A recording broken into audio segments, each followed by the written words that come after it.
everyone. I hope that you can hear me and you can see me. Thank you so much for joining this random impromptu live stream. I don't even know where to begin. I can see the chat that you guys kind of know if you follow me on Instagram that I recently just got back from the Urban Sketches Symposium, and it was amazing. It was so much fun. It was so much fun. Getting to paint outdoors with other people, and I'm happy to answer questions and everything about that. I'm going to make a full video about it, but as you can imagine, it's going to be a bit of work, so it's going to take me a little while to actually get it put together. But the gist of it would be I had an amazing time. I loved it. I highly recommend it. And yeah, as this is slightly related, slightly unrelated, but there is currently a Roman Szmal sale going on Jackson's, which I have left linked down below in the description. And I thought that it may be helpful for me to go through and to swatch some of the Roman Szmal colours for us to just chat, hang out, and I guess help you with your colour selection if you want. But also, aside from that, I have so much fun swatching admin that I need to do, finally make the card that goes into my palette so that I'm not always counting to figure things out and things like that. So basically swatching up my colours, and I thought that you would want us to do it together maybe. So how are you? Yeah, so I don't think it's on promotion everywhere from what I can see, Laurie. I think Australia, UK have the discount prices, but I don't think the US has as of yet. Swatching admin is my fave, says Marlene. Yeah, honestly, I don't know why I've been putting it off. If you've been in enough of my live streams, you've seen that I will normally count and try and figure out what rows there are when I can just make myself a palette. So I need to do that. I want to swatch out the vast majority, if not all. If we can get through all the colours, I'll try and get through all the colours in this live stream. So it's going to be a long one. Get comfortable. I say that to both. My laptop is fighting me. Okay, I say that to both you and me. Sorry for moving the camera around like this. I don't know why it's looking funny.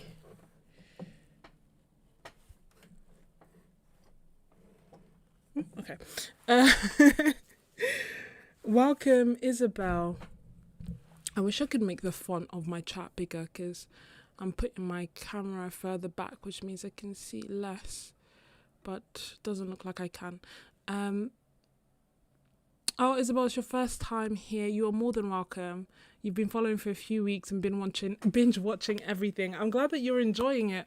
You have joined a really, really lovely community of artists, and I hope that you enjoy it. As a kind of related to the symposium, Roman Szmal, as part of it, released a exclusive palette. That is this, which is so cute. It's kind of got an off lavender color, the palette itself. This is the mascot for Poznan, which is in Poland, which then became the symbol for the symposium. And as part of it, Roman Szmal made this palette, which has these 4 colors, and one of these colors is this one, which is limited edition. It's called Symposium. It's called USK Symposium 2025. I find it funny because I feel like Roman Szmal names their colours like I do. And this is the colour. It's kind of like a more pinky lavender version of Misty Morning. It is PB29 and PR122, so it's blue and pink. But you can definitely see it's kind of like a lighter, it's not like a bright, punchy, in-your-face ultramarine blue. It seems to be like a more delicate ultramarine blue and a more delicate magenta, and it just makes this, I just did this gigantic swatch so that I could see all the colours that were in it, and it automatically looks like a sky, which makes my life easier. Hey Natalie, it was so nice to meet you. Have you filled your urban sketching palette even when you have dozens more? No, you know what? It's actually wild. So I've left this one with just, sorry for the noise, with just the 4 colours as they come, but I will fill it up. And then There's this, the minis are finally available on Jackson's, by the way. I know a lot of people were asking me about that. So they are finally available. And this one is the Urban Sketching mini set that comes with the 8 colours. And then I added 3 colours very quickly off the cuff without really thinking about it, just because, like always, I'd left packing until like ridiculously late. Like shamefully late. As much as I say I'll never do it again, I did it again. So I added Quin Magenta because for me it was like an essential, and then I also added Cobalt Turquoise for a little bit of banter and some gold, although I didn't use any of it, and the gold is actually etches. So that's the one where it comes with the 8 sets, with the set of 8. And yeah, okay, ignore the painting, but I did a swatch of the 8 colours that come in the mini Urban Sketching kit, just so that you can see. That's another thing I want to do as part of admin, not necessarily today, but at some point, is just have all the sets swatched out, because I'm a very visual learner. So seeing the list of names of colours doesn't really mean much to me, but seeing them swatched out on a piece of paper is like, yes, I get it. Whoa, there's loads of comments. I love it. My bad. Fabulous colour indeed. Better than Misty Morning, more colour and more granulation. Yeah, a great cloud colour. I completely agree. Looking up, it literally just like did it itself, which I quite liked. Periwinkle. Oh yes, yeah, that's the name. I'm like, oh, it's kind of like a lavender, but not. Thank you, Terry. And yes, Isabel. Now you have to join Kofi. I'm just checking. I want that special color blue released. I know. The thing is, the color wasn't even sold individually. It was only sold as part of the set. And don't get me wrong, the set was very, very reasonably priced. But I had such limited bag space that I didn't buy as much as I would have liked to. That is one of my regrets, but not next time. I will be more prepared. If I've missed your comments or I've missed your questions, please just write them again. And I will catch up. And if you put like question in caps at the beginning, I'll be better able to see it, just because I'm missing it. Yeah, I know. I've asked, you know what? I spent today sending emails and calling Jackson's, asking them about the essential set. I have no idea still if it's going to happen or where it is or what's going on with that.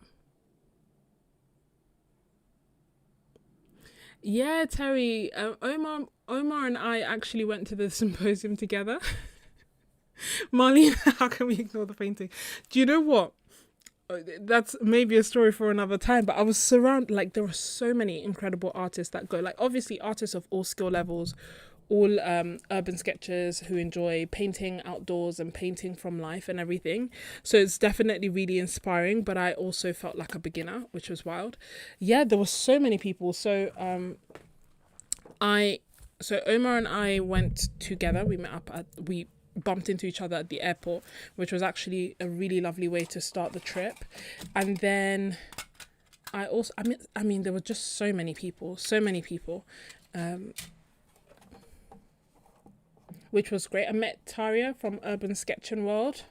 We finally met face to face after trying to do so for years. Who else did I meet? Min Dan was there. He's awesome. And Victor, Sessions Art, who's Jackie. Like, there's just so many people. Big names, small names, everybody. Liz Steele was there. Paul Wang was there. I'm trying to think of names people will know, but that's the thing, everyone knew. And it turns out I'm so bad with names because Danny Hawk was there. And it's so funny because I was like, I feel like I know your face, but I don't know if I know your face. And I was like, can I look at your sketchbook? And as soon as I saw his art, I was like, I know. But you know, a lot of the time people have their artwork on their Instagrams and stuff, and maybe their names, but not their faces. So it was good to put faces to names and to just get to know people. Like, it was just so nice. I even No, Tio, I did not see Tio, and I haven't seen him make any videos. So I don't know if he was actually there. I was hoping he would be. I also met 12 MVPs. Oh my gosh. I didn't even know what to say, how to react. I was so blown away. It was like, what? You know me, little old me. Yeah, no. And Danny was also so nice. Like, I kept bumping into him and saying hi, like we know each other. And he obliged me and would say hi back. Yeah, so many people. And the names escaped me now.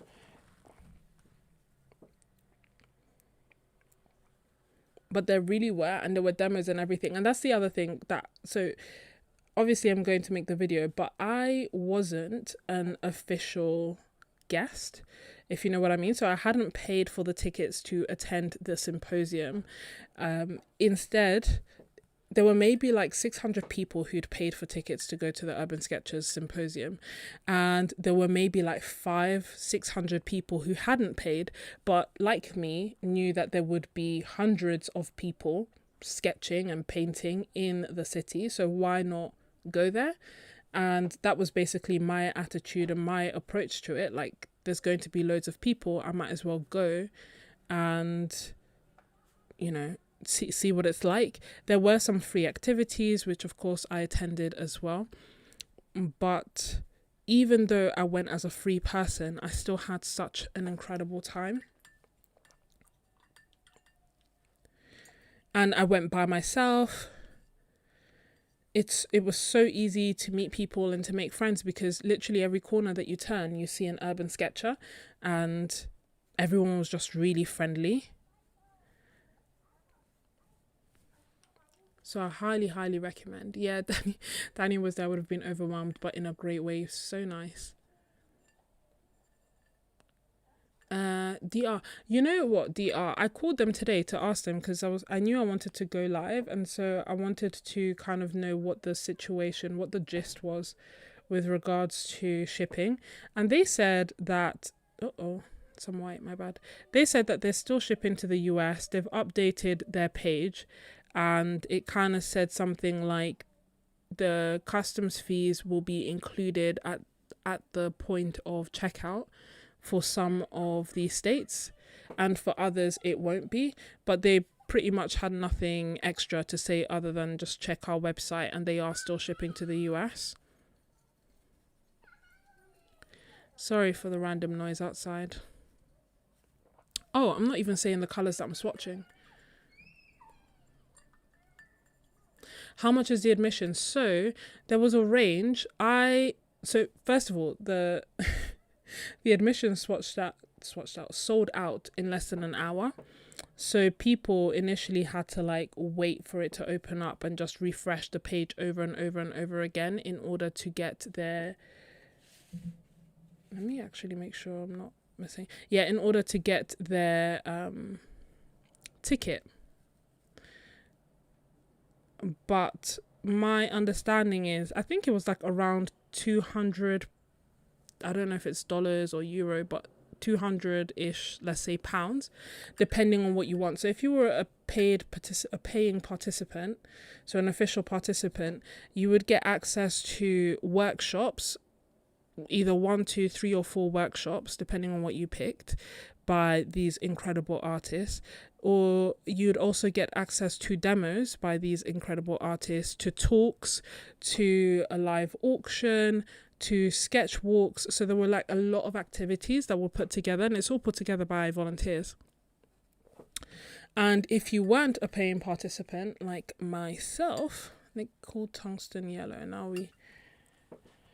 then there were a few free activities that usually took place around in the evening, and they were called like free drink and draws, where we'd all basically meet up, grab a drink, draw with each other, chat, and then go to sleep and do it all over again the day after. So it depended. And then also you got, if you remember, you got a goodie bag, and I can't even describe how much how much I wanted this goodie bag. Like, so much.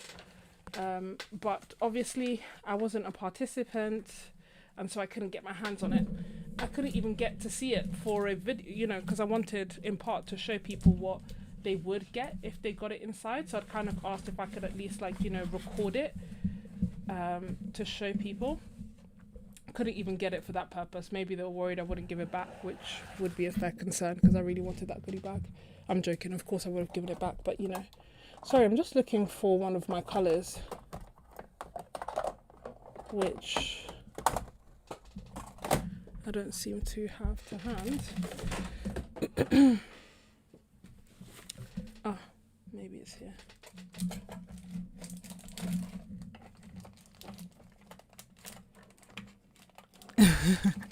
I hope so. I also asked Jackson's that. They had no info for me. I was basically like, can it just be stored in the US warehouse so people can easily access it? I haven't really got an answer for it. And yeah, so it's Roman Szmal is easily accessible in the UK and the EU because obviously they're made in Poland. But obviously with all this de minimis thing going on, I have no idea what's happening in the US. I know Royal Mail isn't even sending to the US, so part of me was so grateful that at least I sent out my happy mail before all of that closed down.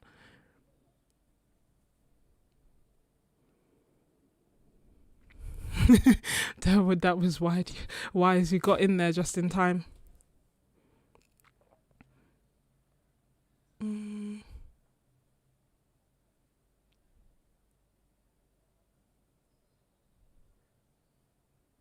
Oh, Natalie, no, you didn't have to. Don't worry. That's very kind of you.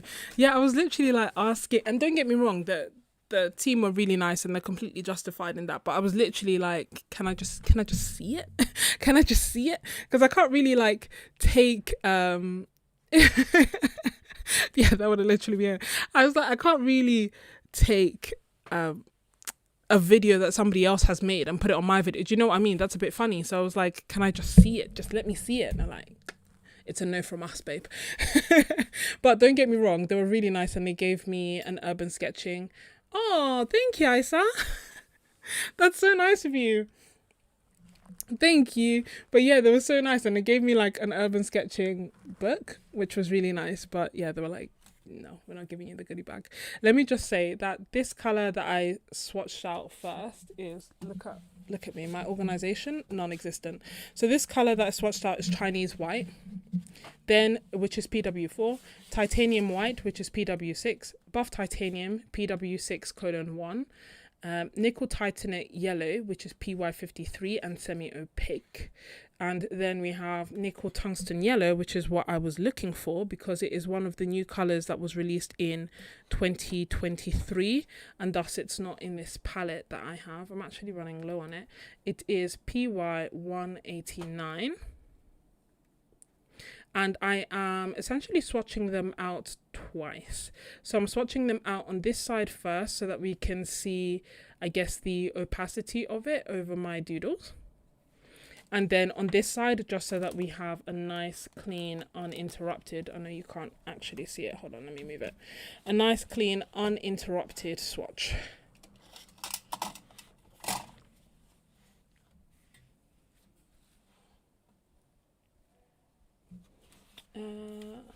Oh, Wildflower, thank you. Rocking the yellow. Thank you so much. It's so funny, actually, because I think that's why... Natalie, was that why or how you recognized me, that you saw I was wearing like a yellow dress the day before? But yeah, it's so funny because usually I wear black, but I don't know, there's something about being on a holiday that just makes me bring out the bright, colourful colours, and I just love wearing yellow. Thank you so much, Wildflower.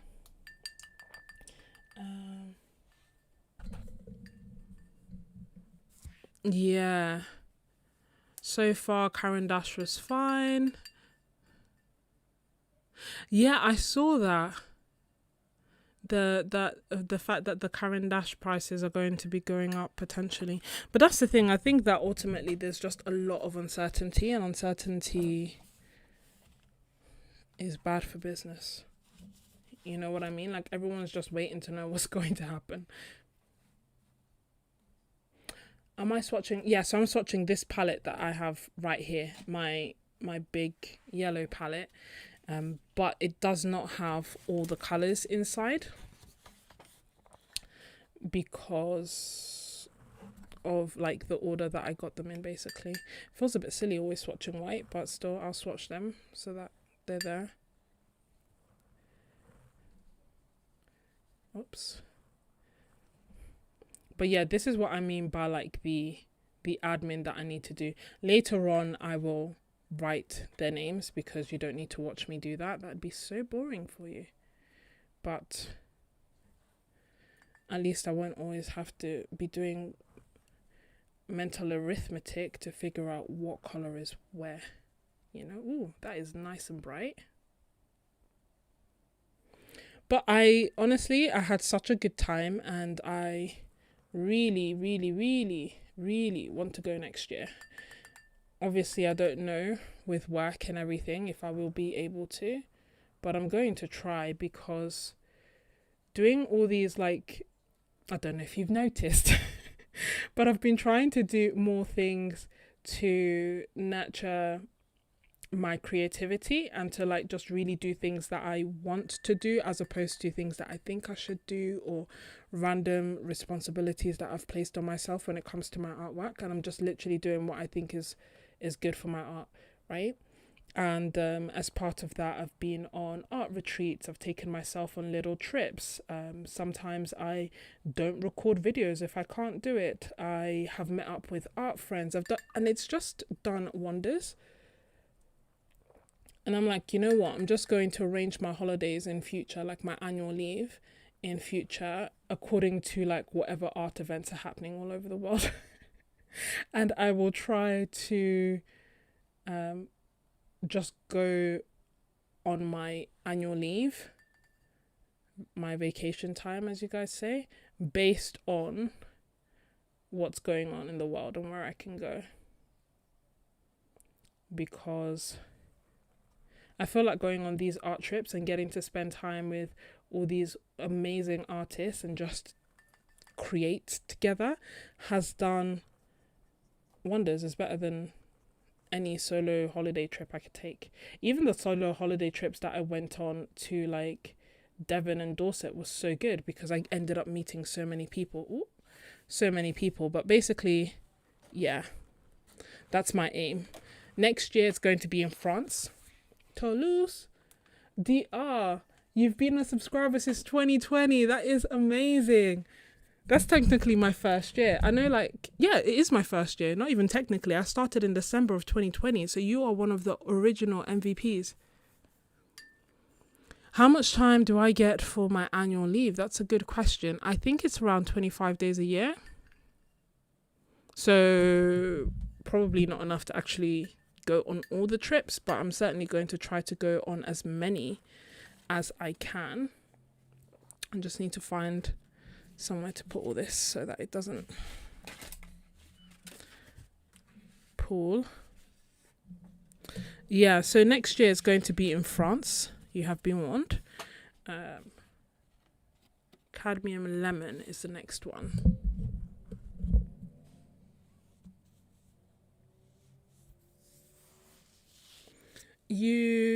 No, I can put in my leave as and when I need it. It's just that it's not quite as straightforward as like, oh, okay, I know I want to be off on this day. Can I go? It's if I'm on call, I need to find another doctor to replace me. If I'm not on call, then you need to request. Some of the dates are too far in advance, so there isn't a rota, so I don't know if I'm on call, if I'm not on call, what I'm doing, what I'm not doing, and thus I can't request the time off, which is quite annoying because, yeah, anyway. It pays for my trips. I'm so glad we have this community too. I honestly feel really blessed about it, Derwood.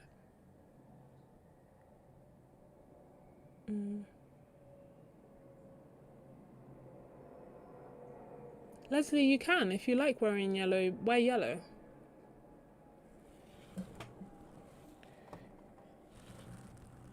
Um,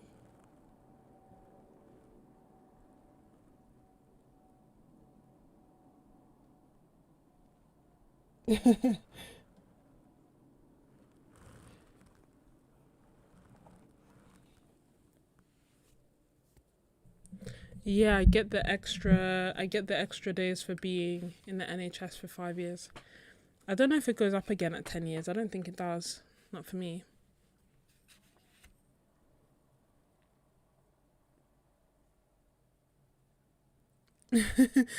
Coming to Canada, Sienna. I would love to come to Canada at some point. I'm sure that I will. Um, this one is Cadmium Lemon, by the way. PY35. Semi-opaque and non-granulating.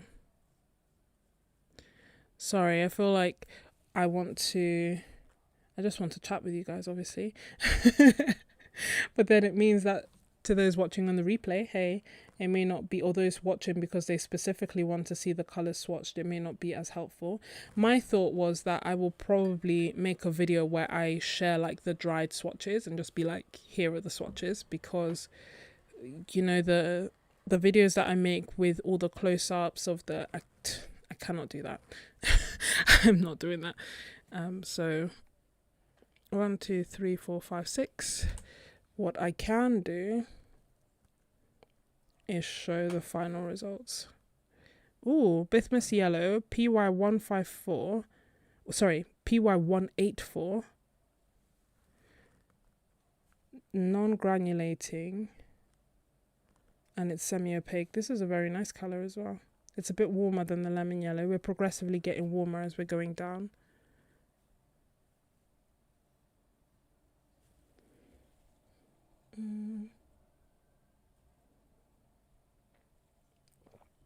The favourite yellow? That's a great question, Delwood. We will see by the time I swatch this. Part of me, although I know it comes in the earth colours, but I love Nickel Azo Yellow in any and all brands, so I feel like that will probably be my favourite. But I will swatch all of them out and see, especially as I go one by one, because I'm like, oh, I really like this one. And then I swatch the next one, I'm like, oh, but I really like this one too. Next we have Hansa Yellow Light, which is number 7. My 6, 7. Nope. Yeah, 6, 7. Okay. This is what I mean, like, won't be having to do this arithmetic all the time. It is PY3, which is a staple pigment, you know, in a lot of our palettes. It will be like the cool yellow that's provided. It's semi-transparent, 7 out of 8 light fastness, medium staining, and non-granulating.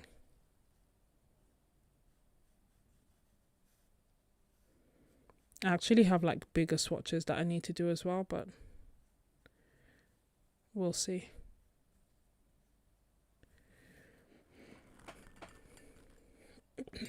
Yeah, I really like warm yellows because I feel like they make really nice natural looking greens and they make warm oranges. So for me, they work quite nicely.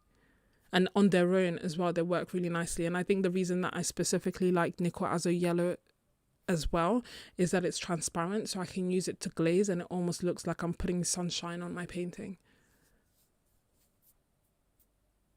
Oh no, oh no, wildflower.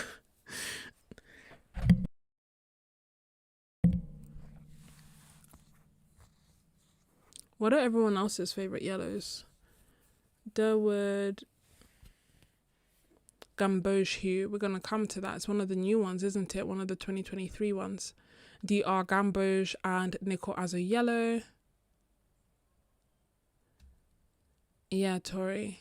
Okay, so it goes up. So I have next year it will go up.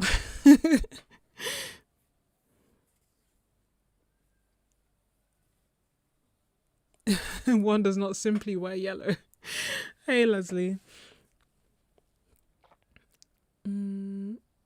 Oh, nickel as a yellow seems to be one of the most mentioned ones. What I do want to do, I don't know if you remember the video that I did a little while back that was us highlighting the top 30 Roman Szmal colours, is this one here. Should I make myself disappear with it? Oops. This one. Oops. Okay. So this was like the top 30 Roman Szmal colours as requested and suggested by you and myself.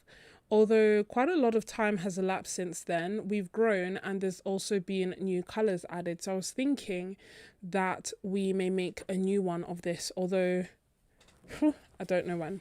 So maybe what I'll do after I swatch out all the colours is share the pictures, and through it, or through what you are using at the moment, you'll be able to advise us on what you'd say your favourite colours are.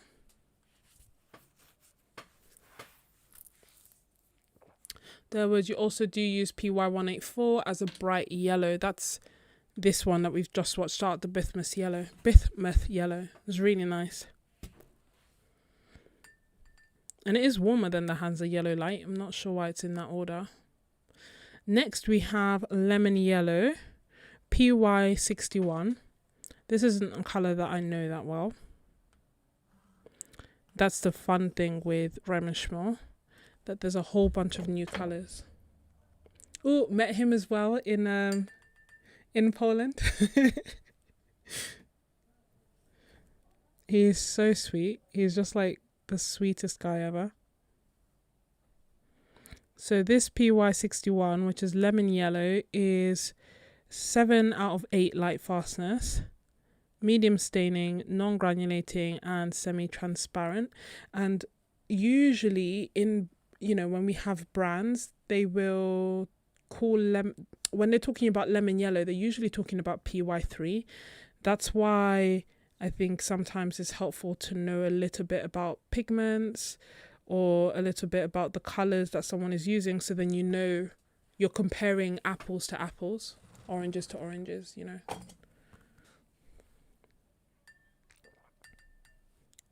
Because it's unusual for it to be PY61. That's a different pigment for me. Then we have Iso-Indolin Yellow Light.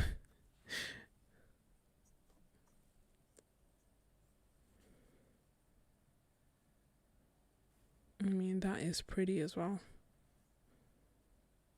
So we're all kind of like in the coolish heading to medium yellows. It is PY109, medium staining, non-granulating and semi-transparent.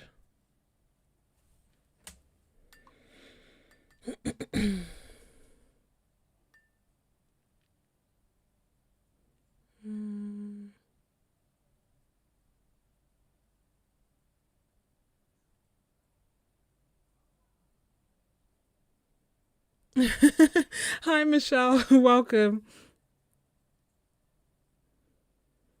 You're looking to add some Roman Szmal colours to the collection, so this is perfect. I'm glad. Someone had actually messaged me to ask me if I could do this, and I was like, well, the video itself, like the edited video, no. But it did have me thinking about just doing it like this, which I had been meaning to do for a while. And who knows, I think I may just do like a one take long recorded video. Maybe I'll do that in future. So maybe actually I won't swatch these twice. I'll just do the one swatch. What do you think? And then the long form one, the video one take video, which will just be me chatting through the colours, can be another video, like a long I'm going to resist the urge to edit video. So maybe I'll do that because it'll be quicker for us as well to go through the colours. You love a good quinophthalone yellow PY154. We're gonna come to it. We are going to come to it. This one that I just watched is Aquarius Yellow, which is PY168. It's 7 out of 8 light fastness, medium staining, non-granulating and semi-transparent. I did also get like, look, this was my level of dedication. This was why I was like, I can't do this video, because I literally wrote them out one by one. Not all of them. And then they all fell on the floor, so they're all out of order. And I was just like, I can't. I can't.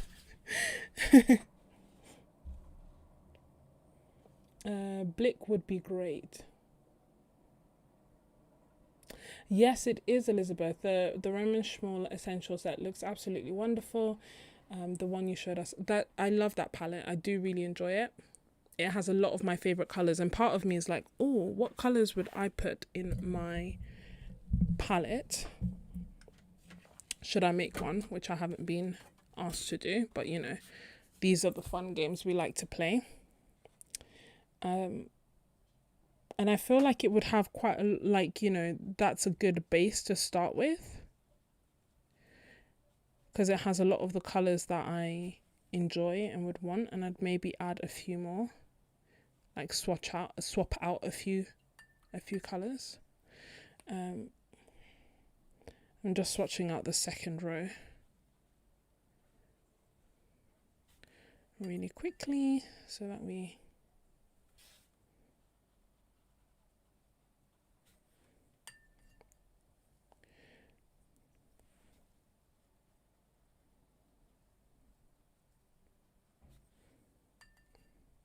oops, getting water everywhere.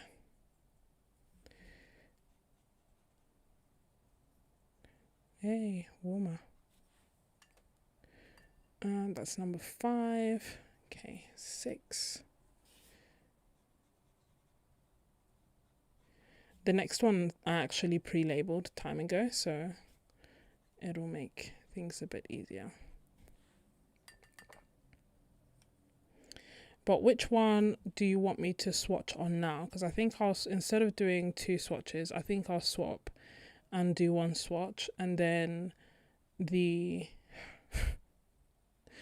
long form, technically not that edited video that I will do, will be the other half. So do you want swatches on the paper that has doodles so that you can see the opacity, or would you prefer it on the one that has no doodles? I'm looking down at the moment as I'm swatching, and then I'll look up and see what you prefer. Sketches.n.Scrubs MVP palette. I mean, we've picked out 30 colours already. Although those colours, a lot of them were quite similar, or, you know, quite unique. So it was more like a unique palette as opposed to a cohesive palette of favourites, if that makes sense. That's the second row. Is that not delicious? Not literally, but figuratively speaking. Doodles, no doodles. Ah, doodles. Okay, the left. So we have doodles, doodles, doodles, no doodles.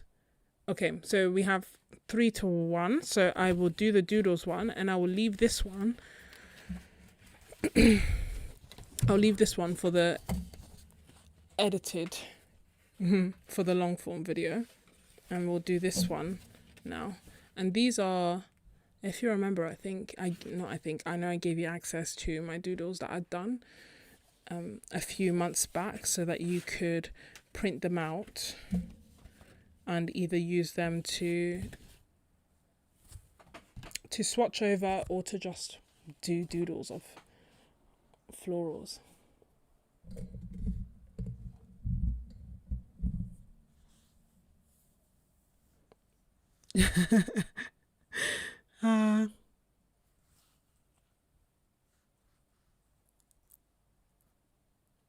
Oh wow, DR, that's good. That's quite nice luck. And by the way, for anyone who's wondering or watching on the replay, I leave the chat replay available. So usually it is next to, I'll appear. Usually it is next to like the comments if you're watching on the phone, or to the left if you're watching on a laptop, and that means that you can see everyone's comments. No, my garden cart, you haven't missed that info. I'm literally, I mean, it's so wild, but I'm literally waiting for like the final go ahead to actually be able to release it. The details have been sorted and everything. I just need the yes, you can share the link. And part of me was like, oh, I'm just going to share it and see what happens. But you know, it's good to do these things properly. So I have not released I haven't opened the booking for the art retreat as of yet. I have opened the waiting list for the art retreat, and that has quite a few people, which I was really surprised by. And there are 10 spaces, so we'll see how it goes, you know. My hope is, of course, that it will all be well received and that lots of you will be able to come. But yeah, the art retreat, my hope is that I'll be able to release it this week, which will mean that those who are interested can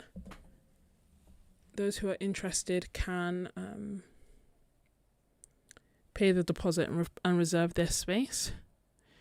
And I'll release it to those who are on the wait list first, then to all members and newsletter second, and then to YouTube third. So if you would like to get a heads up, then be sure to join my mailing list, which is in the description.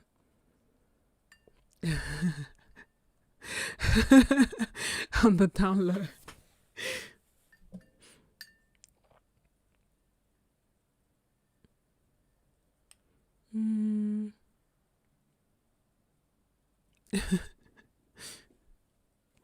Yeah, I know. It's it's funny. I will ask again. I did ask I didn't ask him, to be fair. I asked Jackson's people. That was my mistake. I should have just asked him. But also I think he would have just said, you know, it's kind of down to Jackson's. So this is Roman Szmal. So I just swatched out the Aureolin Hue, which is PY151. It's 8 out of 8 light fastness, medium staining, non-granulating and semi-transparent.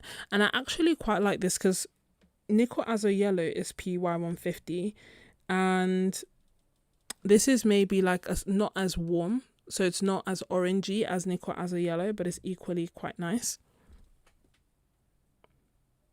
Then this color is Azo Yellow, Nickel Azo Yellow, which is PY128. We're getting warmer.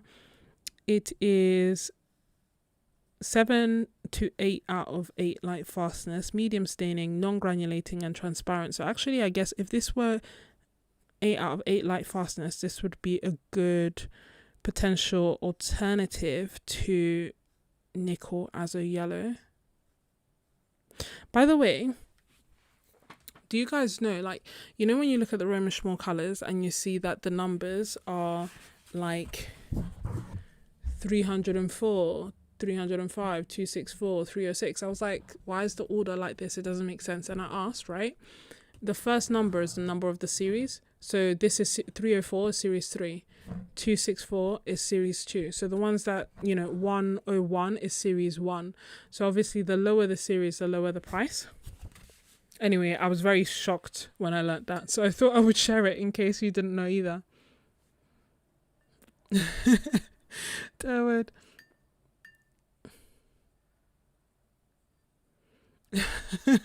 Elizabeth, I know. Everyone, it's because they're also really nice. They are really. Daniel Smith were also at the symposium. Really lovely. Next one is Cadmium Yellow Pale, which should be, yes, PY35.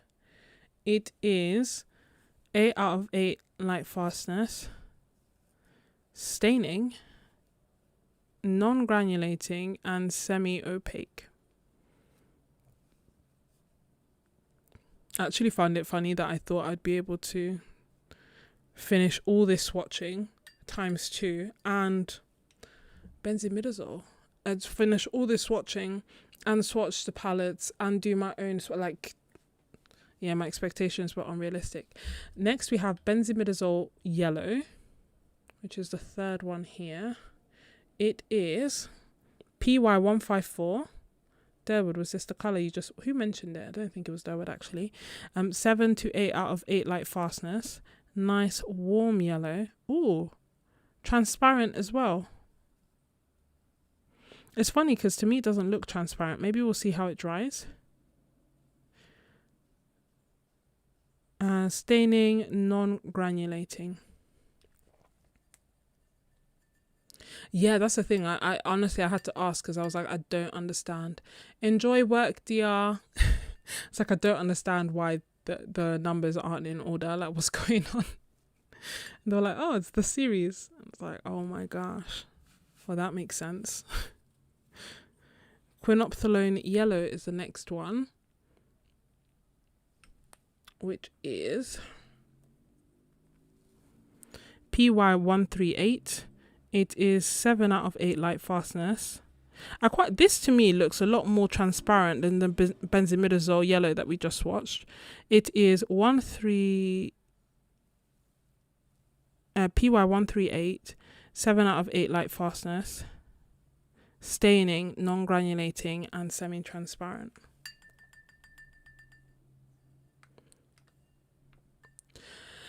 Isa, I believe so. I have run out of some colours, but I have been trying to keep up with them. So there'll be some colours that I'll have to like unbox and look for.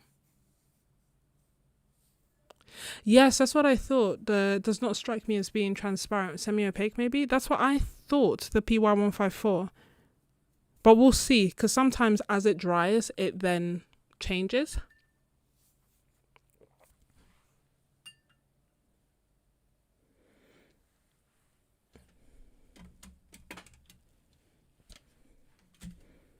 I can bring this a bit lower.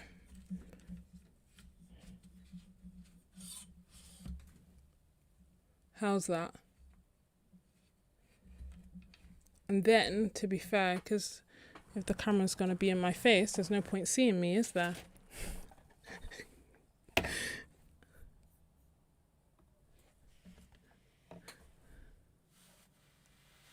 Super? Okay, good.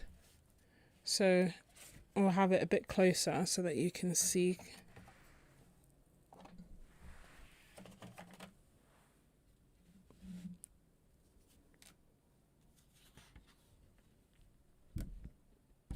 Yeah, so that's what we have so far.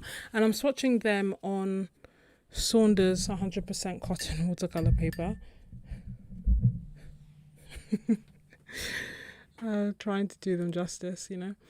Next we have Hansa Yellow Medium. Where are you? 1, 2, 3, 4, 5. 5th colour. Yeah, but we'll actually swatch out the reds, which I completely skipped out last time, remember? Because I wanted to jump to the greens and the purples, which are my favourites, you know, but I'm trying to do it in the order that they normally come in, so it's easy for you to navigate. This is PY74, 7 out of 8 light fastness, medium staining, non-granulating, and semi-transparent. Oh yay, Phil, I'm glad. I've been trying so hard to like improve, you know. I don't want to be complacent and stuff, so I'm like, oh, I'm going to. So I'm glad that it appears better. Next number is 6, which is Indian Yellow Hue. It's PY108, 8 out of 8 light fastness, medium staining, non-granulating, and semi-transparent. I also I've also sent out the Happy Mail for Happy Mail members. I sent it out last week actually, so I'm hoping, I know that Marlene's got it already, I'm hoping they arrive to everyone's soon. What did I miss? Lulabelle, what did you say? Hello, Schmaltzers. Welcome, Lulabelle. Honestly, yeah, I can't help myself. I do love the colours. That's Indian Yellow that we just swatched out. Next, we have Anthraquinone yellow, which is where, oh, here it is, this palette. That's the thing, I've like divided my palettes in different places, run out of some colors. I need to like, obviously off stream, but I just need to like organize things a bit better. This is really nice. This is actually what I thought Indian yellow would look like. PY147, 7 to 8 out of 8 light fastness, medium staining, non-granulating and semi-transparent. Really pretty colour. We'll see how that dries. You love the Happy Mail, Marlene. Good. Thank you so much for your awesome pictures, by the way. You're like my unofficial photographer. Always taking fantastic pictures of the Happy Mail. This is Gamboge Hue, which is PY95. It is, tell me why it's outside my palette. I don't know. It is PY95. 7 to 8 out of 8 light fastness, medium staining, non-granulating and semi-transparent.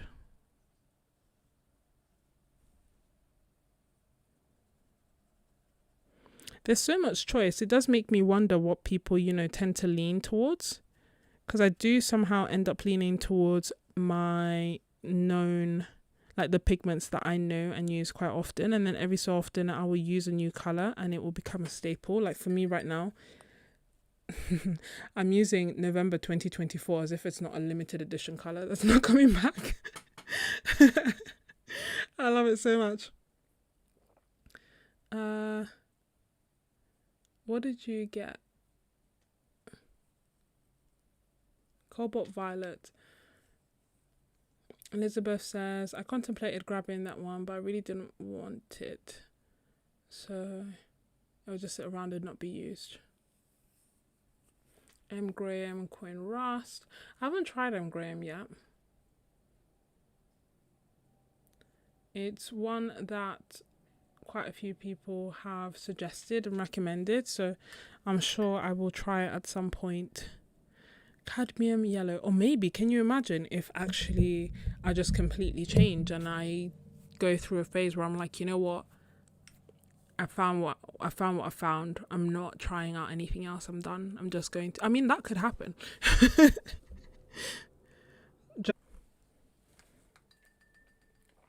Part of me wonders how close do I have to move this to not have to read out everything. I didn't know Cobalt Violet was getting discontinued. I'm not gonna lie, it's not my favorite color. I'm still you know, stung by the time that I bought it. Like my very first one, and I thought I would get a color that's like Carboxazole Violet, which is like a really bright, vibrant, punchy, highly staining, in your face, beautiful purple, and that is the opposite of Cobalt Violet. I know Pure 48 is being discontinued, though it's still available in some places, and Daniel Smith obviously still have quite a bit. Daniel Smith are also releasing little cute sets of 3 colors, like trios. I don't have all the colors, but I have some. I thought maybe I would test them out one day and see how they work together. Like, you know, they've put together trios. One is like the seasonal set, desert set, Stormbreaker, and maybe there's another one that I've forgotten. Maybe it's just those 6. This is Hansa Yellow Deep. It is PY65. 8 out of 8 light fastness. Staining, non-granulating, and transparent. So that's actually quite nice because the hue is very similar to Cadmium Yellow Deep, but instead of being semi-opaque, you can see the doodle quite clearly underneath, which is really nice. Pacific Northwest set. Very niche. Then there's Golden Yellow, which is PY181, 8 out of 8 light fastness, medium staining, non-granulating, and semi-transparent. So we're heading towards, yeah, like oranges to me. This is really, really warm. I'm not necessarily tempted to get the trios. I'm tempted to try out the trios. Do you see what I mean? Like there's one set that I think has manganese blue hue, it has a yellow, and it has opera. Like the spring and the summer sets, I think I have those colours already, and I use them. So it would be nice to try and do like a painting with a limited palette of those colours, if that makes sense. Now, if the prices are significantly lower because they come in a set, then yeah, I would be tempted because I like the colours. But even without that, I like the palettes that were put together. More so the desert and the desert horizons, I think. The desert horizons, the spring and the summer and the autumn, I like. Winter and the Stormbreaker, I'm not that into. They're like darker and moodier colours, you know. This Iso Indolin Yellow Deep is PY110, 7 out of 8 light fastness, medium staining, medium granulating, and transparent. Next we go to... I have permanent yellow on here. But I have written permanent orange. Oh, okay. I've put them in a different order. Why would I do that? Anyway. Permanent yellow is PY139. 7 to 8 out of 8 light fastness. Staining, non-granulating, and semi-transparent. How are you guys feeling about the trio set? Excited, not excited, overwhelmed, underwhelmed?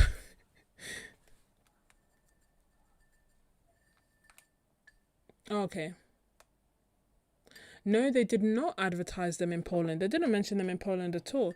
But I do go to their Zoom sessions and they did share a reel, I think, about it today or like anyway, who knows with Instagram when they shared it. But they did share a reel, which I saw, which had the sets.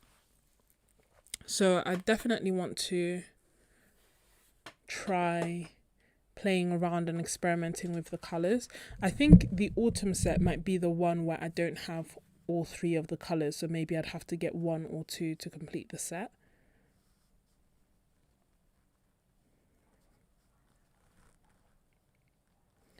But I like this is golden orange, by the way. I like the idea.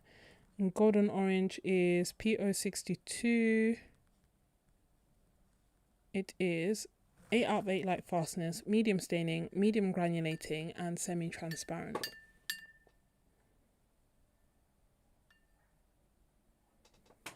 Yeah, Leslie. Well, that's the thing, Leslie. I don't know if they're necessarily good for beginners because the spring and the summer set are kind of like the primaries, you know, they're almost like a CNYK or CMY palette in that there's a cyan.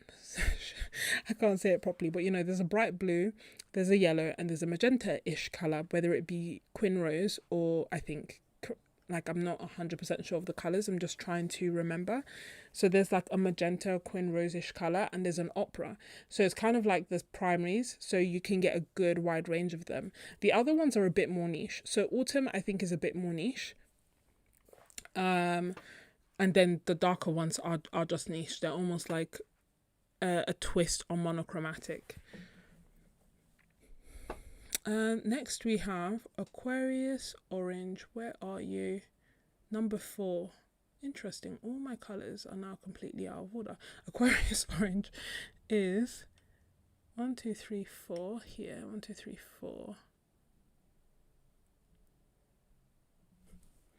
It does not have pigment information yet, but look how bright that is.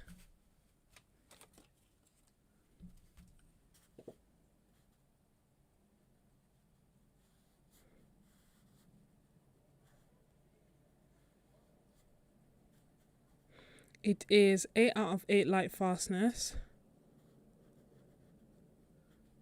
medium staining, medium granulating, although off the top of my head I don't remember that being the case. We'll see. And semi-transparent.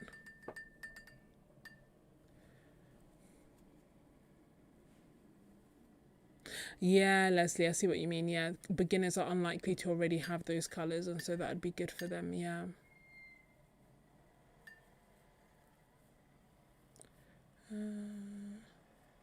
Gorgeous orange. I know, it's so pretty.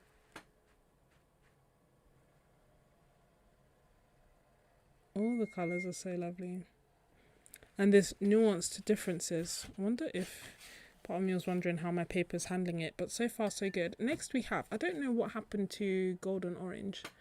Where are you? Did I swatch you and not you? Golden orange. Oh no, I did swatch it. So permanent yellow, permanent. Okay, boy. Where is?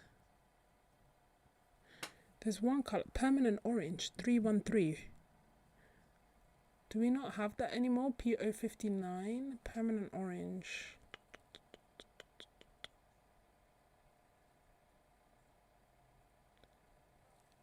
$313.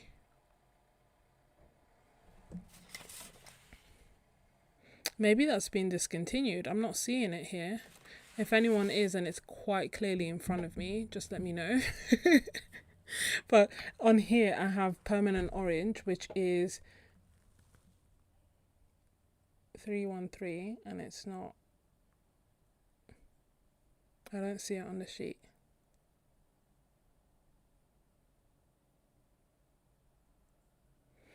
Oh, Clover, are you losing sound?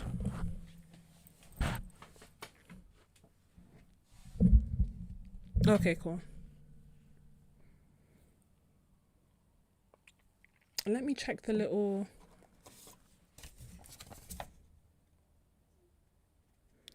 Yeah, it's not here anymore. 313, permanent orange. Sometimes I took the earth colors and moved them to this because, like, for example, Nicole has a yellow in them. I know they're earth colors, but to me they belong with the yellows. Oh, just broke my nail.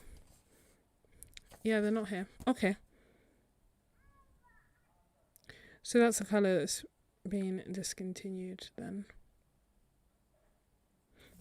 Do you want me to? I might as well swatch it out so that you see.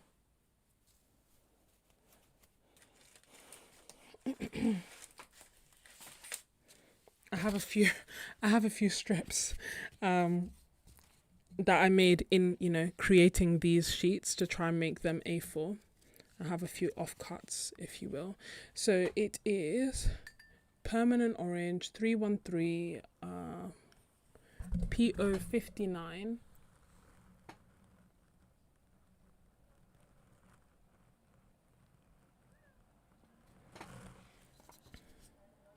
I don't know if it's still available for sale. It's not on my list. But as you can see, it's quite a nice colour. We always want what we can't have. But yeah. And that goes there. Then let's continue with the thing. Let me see.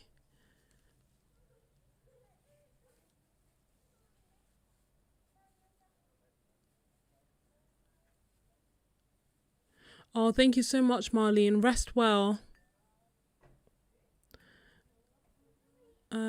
So it's not working. So still have audio, still have sound, no audio. That is so bizarre. Why would some of you have audio and some of you have audio? Okay, so if you don't have audio, just jump out and jump back in. I don't know why that would be happening. Oh, Durwood, thank you. Yeah, I didn't realise. That's the thing. I know when colours are released, but I don't always know when colours are taken away, apart from like the bait big colours. And PO59 didn't strike me as a bait one, I hope bait makes as an obvious. obvious, well-known, well-used, popular color is what I mean. That's what I mean by bait. Whereas Pure 48, for example, everyone was talking about when they stopped being manufactured.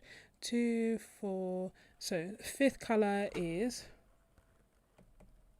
transparent pyrrole orange. This is P071. Ooh, nice and bright. 8 out of 8 light fastness. Medium staining, non-granulating and transparent. I'm very much in my transparent era at the moment because I'm really enjoying layering my watercolors. I'm doing like lots and lots of layers, and for me, if I wanted to do lots and lots of semi-opaque or opaque layers, I would just use gouache.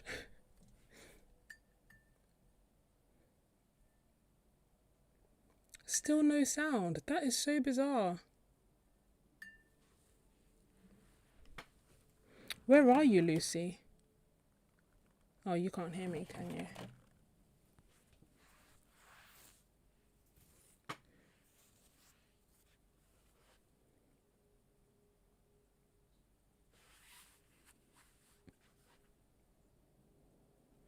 Oh, hi, Michael. Now that is so weird. I'm glad that it's working.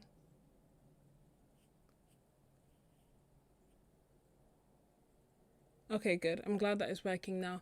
Hi, Michael. Welcome. Wait, do you mean that you were in Bologna with us, or do you mean that you saw that we were together? Gosh, I loved Bologna as well. That's definitely another place I want to go to. Honestly.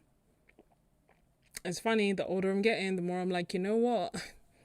This artist lifestyle, I think I could do this. Just travel around and do art retreats. It's the dream, isn't it? So sixth color is deep orange. And thanks for checking, Derwood. Deep orange is P064. It is 7 to 8 out of 8 light fastness, medium staining, medium granulating, and semi-transparent. Again, another really pretty orange. It's so funny because color is just, it's all so relative, isn't it? Like, I'll think something is super bright and then I'll swatch the next thing and I'll be like, no, this is super bright. No, this one's super bright. Like, as I'm going along, I'm like, oh, this is lovely. No, this is lovely. Hi, Gwen.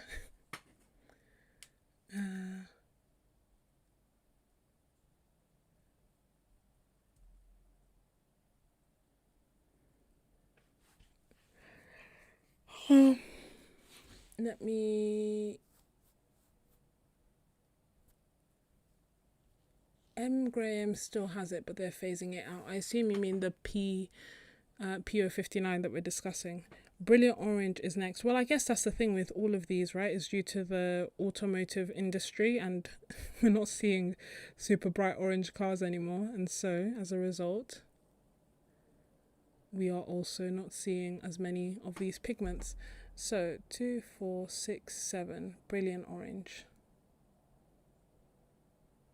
10, 9, 8, 7. Okay.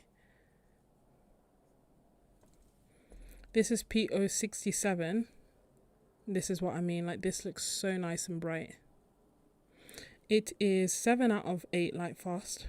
Medium staining. Medium granulating. And semi-transparent. Part of me just wants to do really... Well, I will. Not in this stream, but that's why I like got these pieces of paper, cut them and labeled them by hand so that I could do like really big swatches of some of the colors, because I feel like that's when obviously using them in painting, you also get idea of their full properties, but also when you do like really nice big swatches, you can really see how much do they granulate.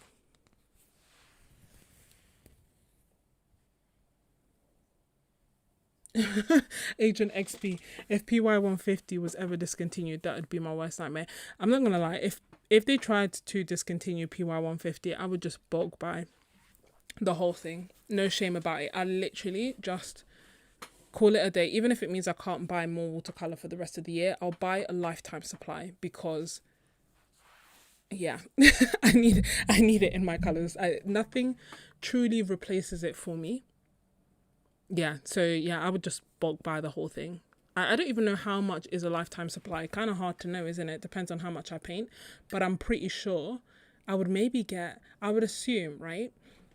I'd maybe get like 100 pans. Just call it, like, assume that I would finish 2 pans a year and I have 50 years left, something like that. And just buy all of them. This is, and maybe, who knows, maybe that like huge upshot in, you know, demand all of a sudden would make them think, hey, hold on, maybe people do want them.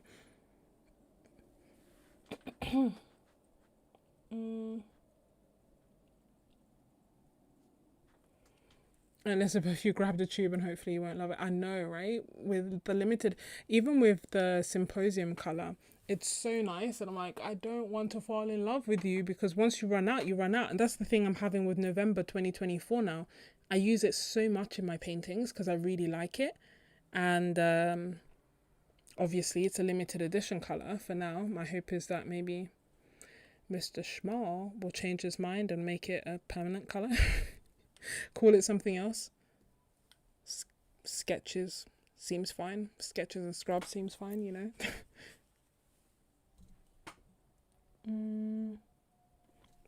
So that was Brilliant Orange. Next we have Cadmium Orange.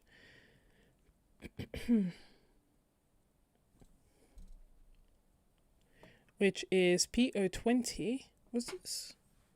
It is, ooh, very potent. It is 8 out of 8 light fast, highly staining, and semi-opaque, as we would expect for all the cadmiums. This almost feels like wash.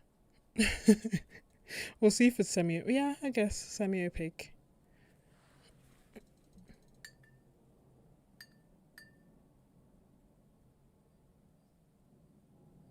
Your first, hey Lily, is that your first ever pan of PY150? You're in for a treat. I know some people find it quite like over the top, but I just think it's just such a nice color, and it's transparent, so I can get beautiful glazes with it, and it's just a really enjoyable yellow.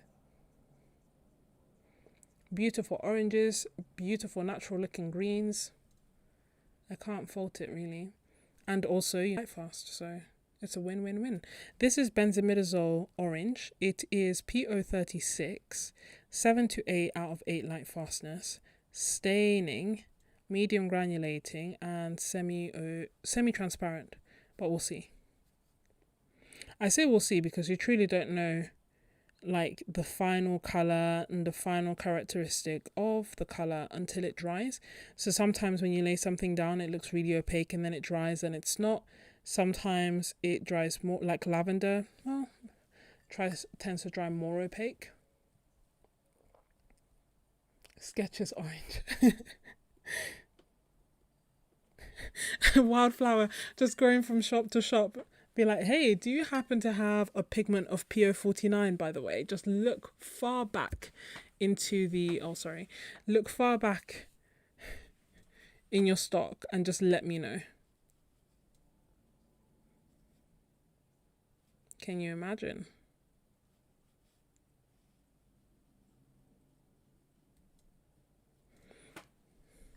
PO36. So this next one is going to be Scarlet Lake. It is, yes, okay. I was going to say usually the ones with lake, you know, aren't as light fast. It is PR188, 7 out of 8 light fastness, medium staining, non-granulating, and transparent.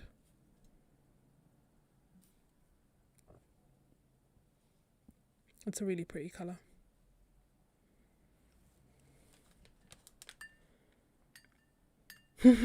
Check your shelf from the 1970s. Exactly, I'll take it off your hands. Next we have, hold on. Let me do the quick swatches here.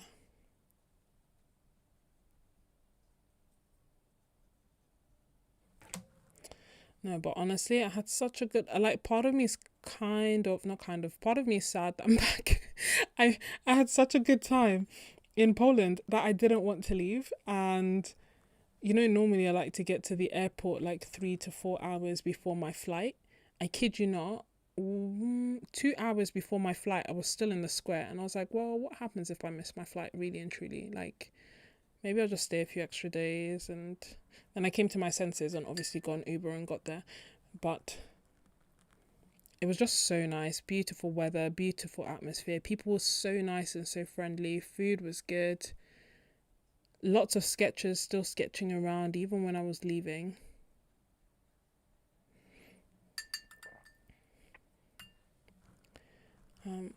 It was a lot of fun. And it just reminded me that, there's a whole bunch of different art events going on all over the world that we can access and find and enjoy.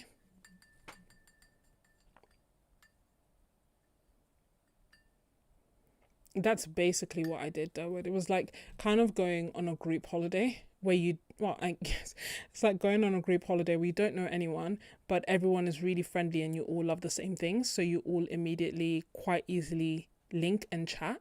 And the thing that also got me, like, I remember one evening I was sat in a hotel by myself eating, and people sat down next to me, and like conversation just naturally started. Most of the time I didn't see people on their phones or anything like that. Not to say that it's bad being on your phone or anything like that, but it just felt like back in the day, because you'd literally sit next to someone and start a conversation and talk about something that you're really passionate about, where you're from, the supplies that you use, the art that you created. It was just nice. Everyone was just really nice and really friendly. And it just felt like a really refreshing and nice way to connect with people. That was literally my favorite part, just getting to, and maybe 2 days in or a day in, I was like, okay, I may not get to paint or sketch much. Don't get me wrong, plenty of people painted and sketched a lot. I think it was just a me thing. Like, I would start chatting and I wouldn't sketch at the same time. But I was like, you know what, I can sketch anytime. I can't spend time with these people really present anytime, So I'm not trying to do perfect paintings. I'm just trying to get to know people and enjoy their company. And then also I'm trying to learn Italian. And I met loads of wonderful Italians who, as soon as I told them I'm trying to learn Italian, were like, okay, cool. And they did not speak English to me again. We literally spent 4 days speaking Italian. And if I didn't understand something, they were so patient. They would just try to explain it in Italian for as long as they could. I think I only had to look up on Google one word, and that was ants. But it was just a lot of fun. A lot of fun. So yeah, and I still have some time off, so I was like, okay, maybe I'll go somewhere again and just keep sketching. Sorry for the side tangent. I am now back and reading the chat. Lily, that's a very good idea to go and hunt down secondhand art supplies near your art stores, especially like if they're old. Hey, Louis, especially if they're old, because they will, there's a higher likelihood that they might have like coal, maybe discontinued, questionable safety or watercolor paints that you can enjoy that would be really hard to find otherwise.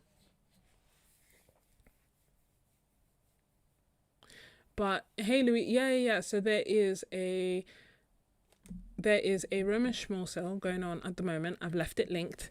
I also have, I feel like everyone knows now, but I don't know if that's the case. I do have my own page on Jackson's now, which feels like a massive, I don't know what, like honor, I guess is the word.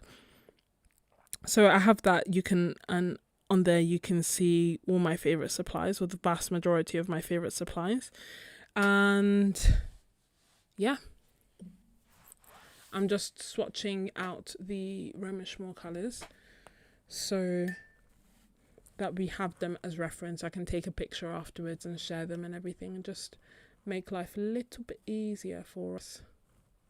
We're on the 4th row now. Oh, almost skipped a row. This is Anthraquinone Scarlet, PR168, 8 out of 8 light fastness, non-granulating, semi-transparent.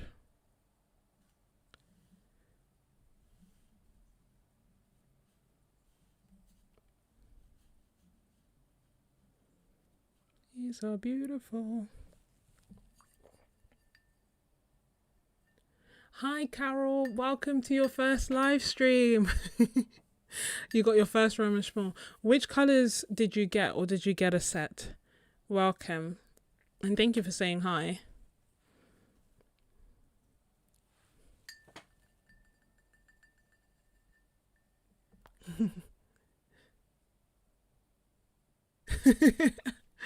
Hi Louis. Yeah, I know it's you're not a pure writer, it's okay. Oh, you cannot locate my page, Gwen. I've put the link of it. It's the first link in my description. I called it something like my favorite art supplies. But if you're navigating on Jackson's itself, yeah, no, it should be on there. Let me know if you haven't found it, Gwen. Maybe, or if there's an issue with the link. Next color is Pyrrole Scarlet, which is PR255, 8 out of 8 light fastness, highly staining, non-granulating, and semi-transparent. And 8 out of 8 light fastness. I tend to, in honesty, I don't use reds and oranges very much in my art or my palettes. I very much lean towards having like magentas and yellows, and then if I want to I can make slightly warmer versions. But this is the first sheet that we're finished. I'll just hold it up close, just in case there are any colors that you want to take a closer look at. And then this way you can appreciate whether something is semi-opaque, semi-transparent. In theory, none of the colors that we've looked at thus far are completely opaque. I think they will come later. That's weird, you can see my heartbeat. They will come later in the earth colors.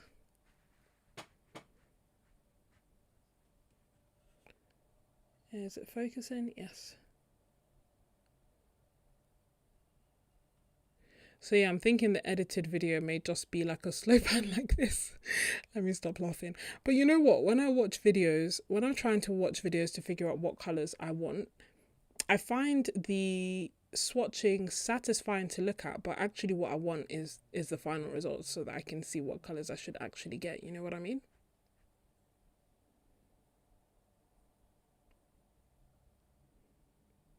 Thank you so much for joining, Elizabeth. Hope you have a lovely day.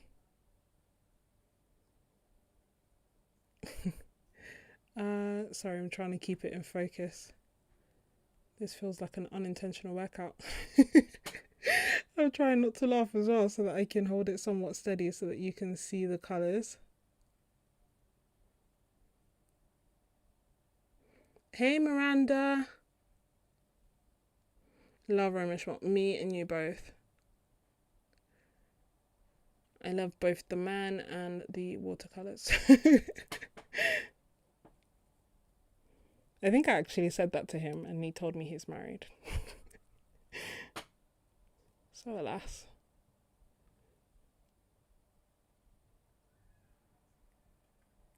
I don't need to stop the laughing. Okay, good. I feel like if I keep laughing, it will just be even more shaky than it is right now, you know? Okay, here it is. So that's the first page done. Oh, that's nice, isn't it? With my little doodles on there. I will put that to the side, I will. Don't know why I've put on that accent. Still technically British.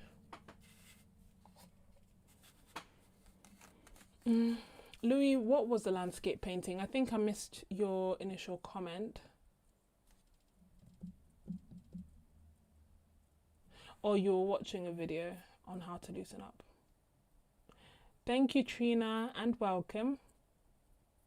And hey, Carol. Yeah, if you come in and I haven't said hi, it's honestly because the chat is small on my computer and I can't see.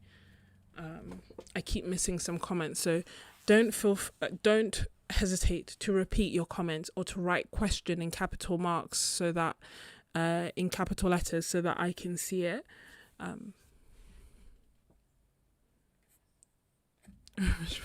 Yeah, I was like, oh, okay. No, I'm joking, kind of.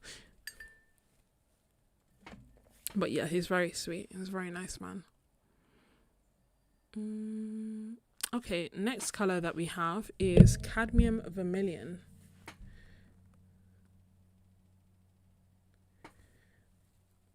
PR 108. Ooh, that looks nice. That looks like, I always say these look like lipstick red, and then the more we swatch out, the redder they get, which is what I mean about color being relative. It is PR 108, medium staining, medium granulating, and semi-opaque. 8 out of 8 light fastness.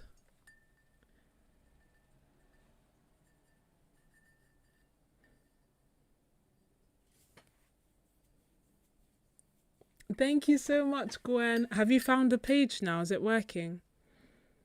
Let me know if it's not and I will try to fix it. Next color is Quin Scarlet, which does not have pigment information. Am I swatching the right ones? 1, 2, 3, 4. Quin Scarlet, yes. It is 8 out of 8 light fastness. 8 out of 8 light fast. Non-staining, medium granulating, and semi-transparent. But yeah, honestly, I just felt so flattered that I have my own page, and and I was like, I don't know, like, I told my family, and obviously they're like, oh yay, congratulations, but I feel like you understand why it feels like a big deal, right? Because I'm like, oh my gosh, Mama, I made it. That's what I was going to call the video, you know, when I was talking about my favorite colors. I was going to call it Mama, I Made It, Armand Jackson's. But then I was like, let me control myself. And I just called it, like, my favorite art supplies, Armand Jackson's.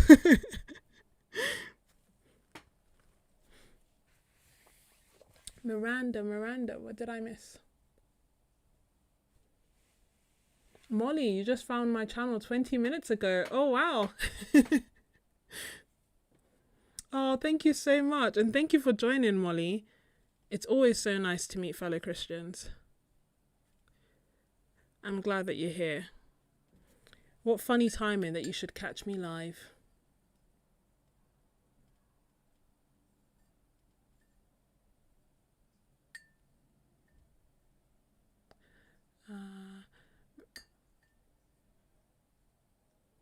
Okay, it's working. Perfect. Oh, thank you. Yeah, it's because I printed them. I printed them, and I thought that, yeah, they would make a nice pattern. The next color that we have is Scarlet Red, which is the 5th color. I'm just double checking because if there's like a color that's been added in between, then all of a sudden my, you know, key isn't actually accurate. This is PR 166. It is 7 to 8 out of 8 light fast. It is pretty.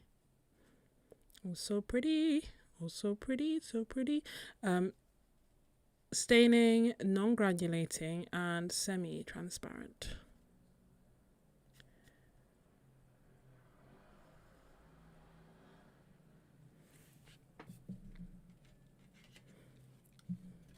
I wonder if I should have just been doing this.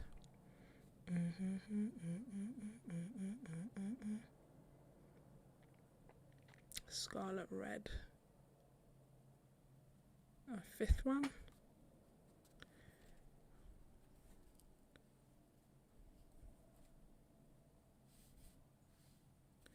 just so I don't have to do it all again later, you know.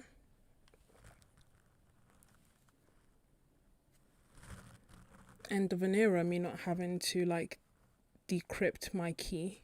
My key is essentially that the full pans of Roman Szmal come in papers that have the swatches on them. So rather than throwing them away, I stuck down the swatches, the wrappers, so that I could have the swatches anyway.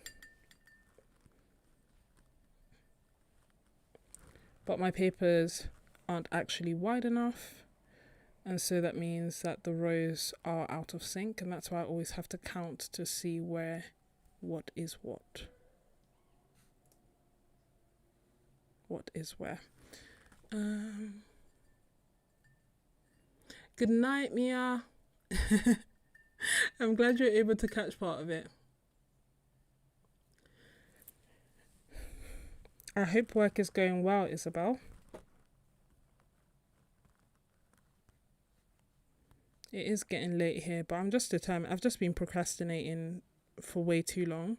And in fact, this is probably a form of procrastinating because I don't really know how I'm going to edit the urban sketching video. and so why worry about that when I can just swatch out my colors, you know?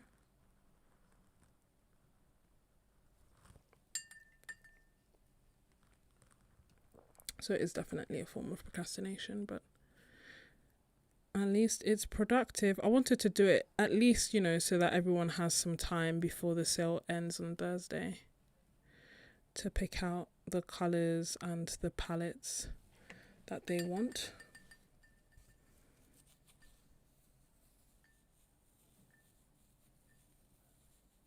Oh no, Louis, I'm sorry. That's literally my worst. I either let them dry out completely to avoid that, or I add clove bod oil, again for the same reason, to avoid any mold in my stay wet palette. And this is gouache we're talking about. I've never had mold in my watercolors. 1, 2, 4, 5. Scarlet red. Pyroline scarlet is next. So does that mean has scarlet? Oh, hold on. Scarlet red I've done. Naphthol red. Has naphthol red also been discontinued? Oh no, are there 2 extras? PR, Pyroline scarlet, where are you? Huh, are you one of the new ones?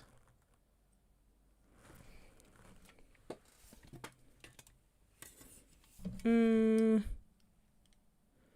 scarlet is indeed one of the new ones.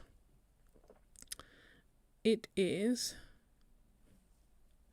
PR149 in this palette. 7 out of 8 light fast. We're getting progressively cooler in the reds now, which tend to be the reds I prefer. Medium staining, medium granulating, and semi-transparent.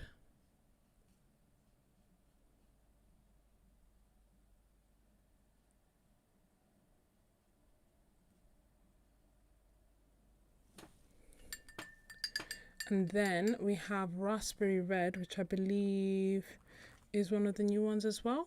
Yes, it is. And by new ones, I mean this is a 2023 release that I'm swatching out. That's what I have in this palette here.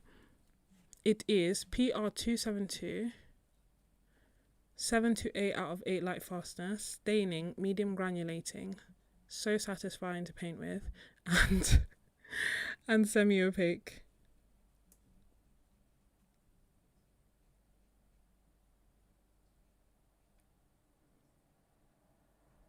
See, part of me is always tempted to add them to my palette, but then I know that I won't use them as much.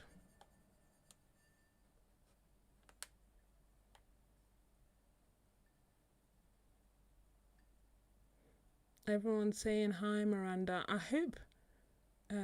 Okay.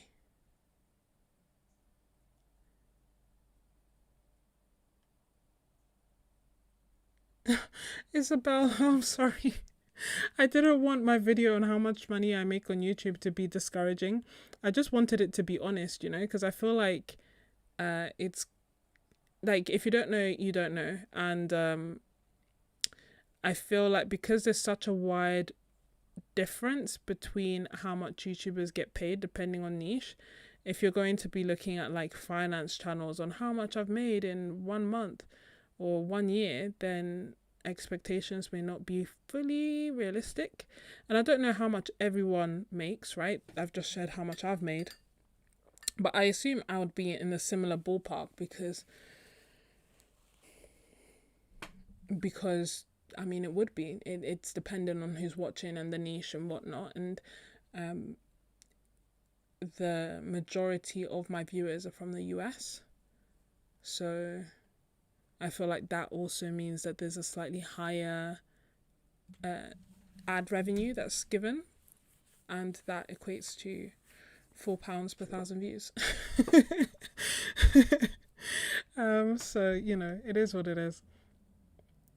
Naphthol red is the next color too but yeah, so it's definitely, I think the benefits of YouTube far exceed the income. Like, it's, yeah,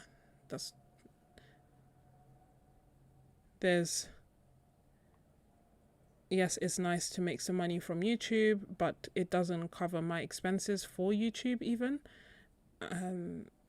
So the reason that one does it can't just be money. For me, anyway, it couldn't just be money because the money don't make sense.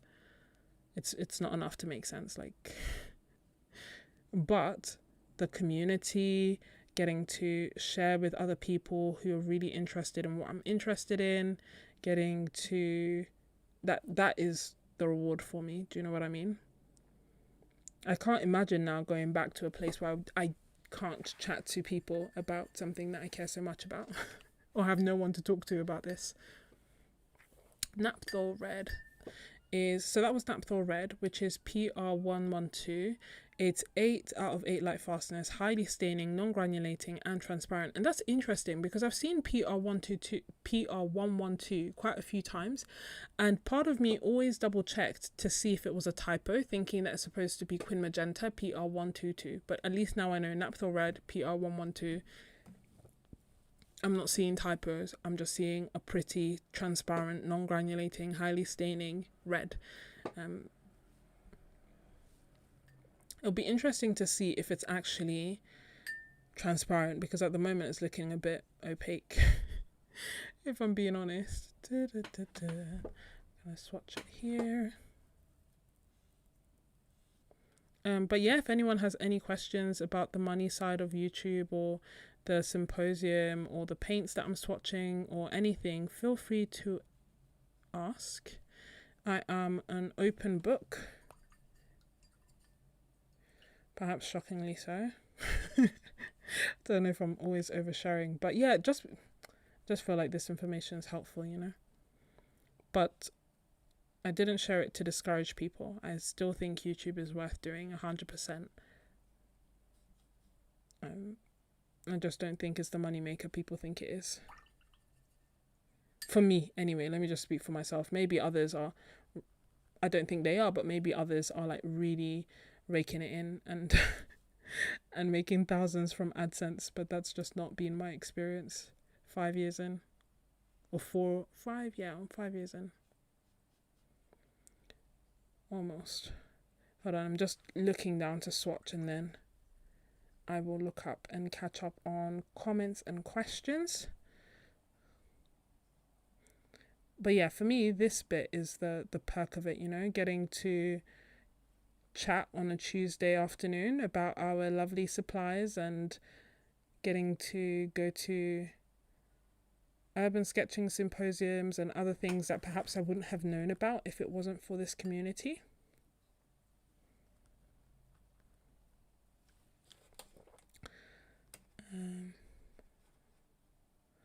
So I keep getting asked, like, if I'm going to, like, how long I'm going to do it for.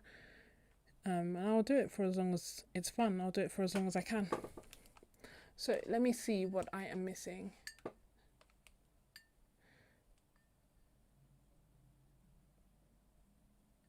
Oh, Leslie, you're looking for a job. Good luck. I hope that the search goes well. Exactly, Miranda. Yeah. So Miranda says, I make pretty much nothing on YouTube, sadly, but the community is worth it. Yeah, exactly. It's literally the community is what keeps us going, I think.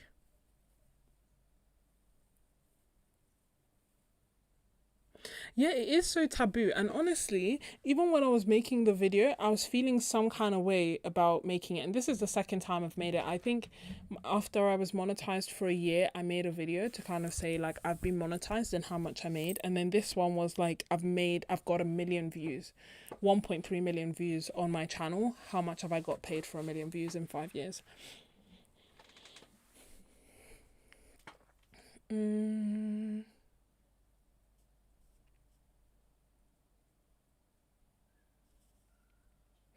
Derwood, that's a good question. So they didn't. So for paid participants, paid participants, which I wasn't one. They gave a goodie bag, and in this goodie bag, they didn't have like new releases per se. Although with the Eye of Faith, I think I may have seen a picture of like a set of the Daniel Smith trios that we were talking about, but I'm not 100% sure because I haven't seen that picture since. So they gave things like Stillman and Byrne had samples. Roman Szmal gave this cute palette with the 4 colours in the like exclusive periwinkle, thank you Terry, colour. Then there was an Urban Sketches book. There were some dot cards, I believe, but I honestly don't know everything that was in it, but it looked glorious because Karen Dash was sponsors. There was an ink sponsor, Abel Snail was sponsoring, Roman Szmal, Daniel Smith, Winsor and Newton. Like there were so many sponsors, and thus the goodie bag looked full. Those were the main things, but yeah, I didn't see any new releases or anything like on the horizon or sneak peek things. And then if you were a non-official, so like a free member, then you didn't get anything. But you could go to the art market to buy different supplies, which of course I did. What do I have next?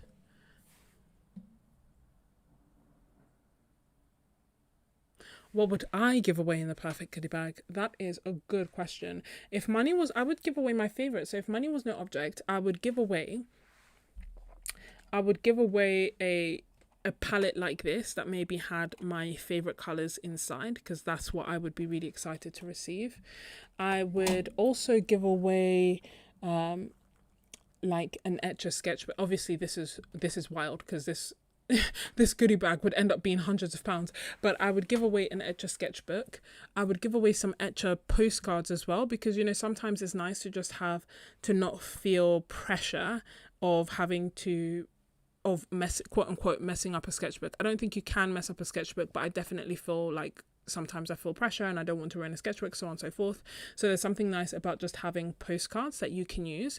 So I would have that in there. I would also have some like a small collection of Neocolor 2s that would have like jade green, yellow, ultramarine blue. It would have caput mortem and like a magenta, so just a few colors, to give people a bit of a taste, because the aim isn't to overwhelm. I would also have my Stay Wet palette, this bad boy, but as well as the Stay Wet palette, I would probably have a few tubes of gouache in there as well. So if you put it in there, if you want it to stay wet, you can put it in there. If you don't, you don't have to.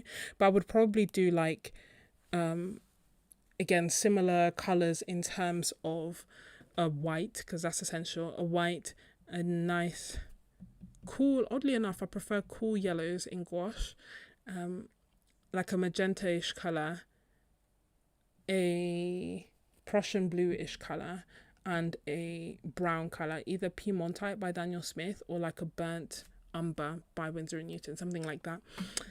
And I would also like to put this in the goodie bag, because I think this is just a gem.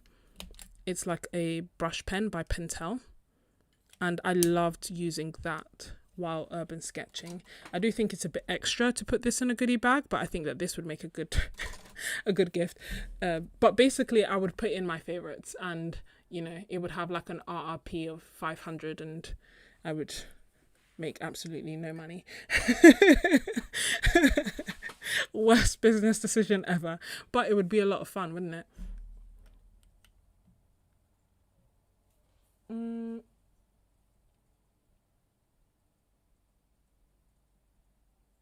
Job hunting, let's just say I'm a bit more hopeful about my sketch. Oh, Leslie, I hope it goes well. And Isabel, I actually love your channel because of that, your passion for your art and experimenting and creating. I've never been this inspired by art though. I've never been this inspired by a creator, and I'm really happy about finding your channel. Isabel, thank you so much. That is so kind. Thank you. It's amazing. Thank you so much. I'm really glad that you found me, and I'm glad that you're part of this community. Like, you all are what make it worth it. Like, I'm not even joking. If I was making videos and no one was talking to me and I didn't feel like I knew who I was talking to, like, I wouldn't be able to do this. I really wouldn't be able to, because I'm, for one way or another, a people person. And Derwood says, I feel like that in this community I can show up as I am, wonky drawing or pretty painting, or just swatches or discount codes in hand. No litmus test to see how much of an artist I am. Absolutely, absolutely. I mean, that's what I love about you guys as well. You just take me as I am. Gwen, that sounds like a great goodie bag. Wildflower, that's a perfect goodie bag. I know, I think it would be absolutely amazing. I don't know how much I would have to charge in order to create such a goodie bag, but, you know, it would be a lot of fun. It would definitely be a lot of fun. And that's the thing, like, I'd want there to be enough of like a touch of me to make it like this is clearly a goodie bag made by me, but I would also want to leave room for there to be like expansion, so that you can so that it becomes like a collaboration between the two of us. You see what I mean? I don't want to take up all the spaces in the palette or take up all the colors or just overwhelm, because it is never my aim to just create little replicas of me. My aim is to encourage and inspire you to create your art the way that you see fit, because that's the whole point, isn't it? So this next color is Perylene Vermilion. It's one of the 2023 colors as well. It is PR123. Ooh, that is nice. PR123, 7 out of 8 light fastness, non-granulating, medium staining, and semi-transparent.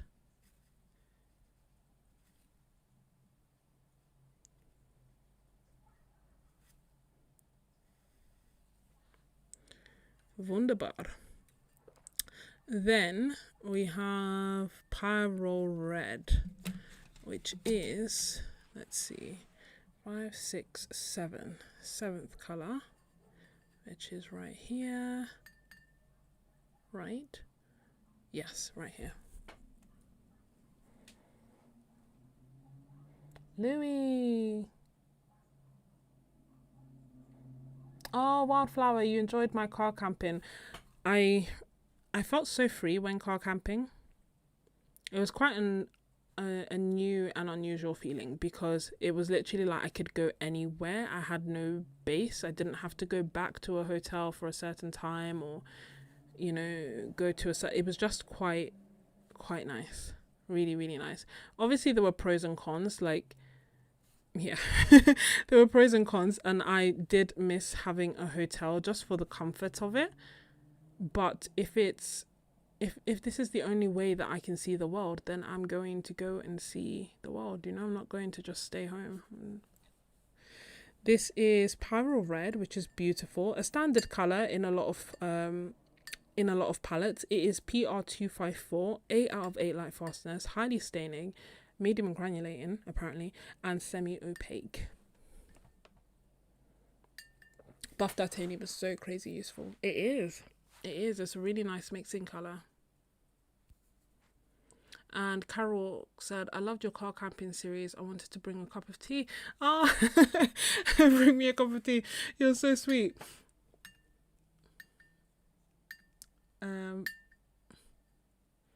Louis is trying to resist. Potato Pirate, welcome. I'm glad that you managed to catch it too. Perylene, which one are you thinking? Perylene Vermilion and Perylene Scarlet. These two. I'll just lift them up for you in case that helps with the decision. So Perylene Scarlet is here. PR149, 7 out of 8 light fastness, medium staining, medium granulating, and semi-transparent. Perylene Vermilion is PR123, 7. Oh, so do you want granulation or not? And do you want it to be more red leaning or more orange leaning? I hope the swatch helps. This one's still wet, so maybe we'll check back on that in like a minute or so to see once it's dried what it looks like.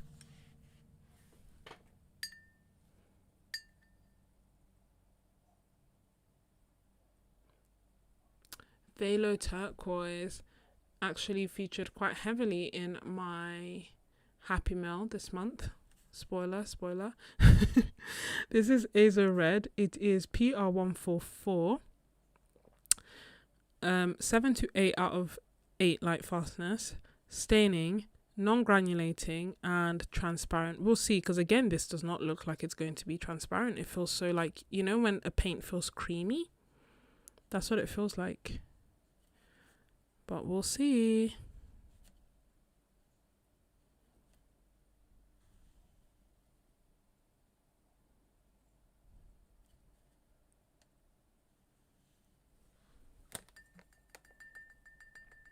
Oh, you want to see Mineral Violet? That's coming.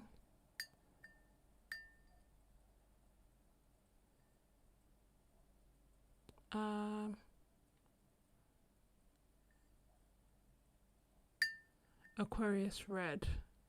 Oh, okay, cool, Tori. That's, you want to see it in the context of the other colors. We're almost there. This next color is Permanent Red. How are we? Permanent Red, yes. And then Perylene Red. Okay, yeah. Permanent Red. You get into like lipstick color. Is PR170. This one, okay, 7 out of 8 light fastness. You know, is it PR170 that's in like Moon Glow? Is that the color that keeps causing the problems as to whether it's light fast or not? Or is it PR177? Or am I making it up? Anyway, it's 7 out of 8 light fastness. It is staining, non-granulating, and semi-transparent. Then we have Perylene Red.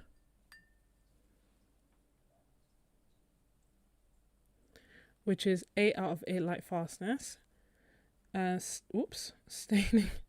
Staining, medium granulating, and semi-transparent, and it is PR178.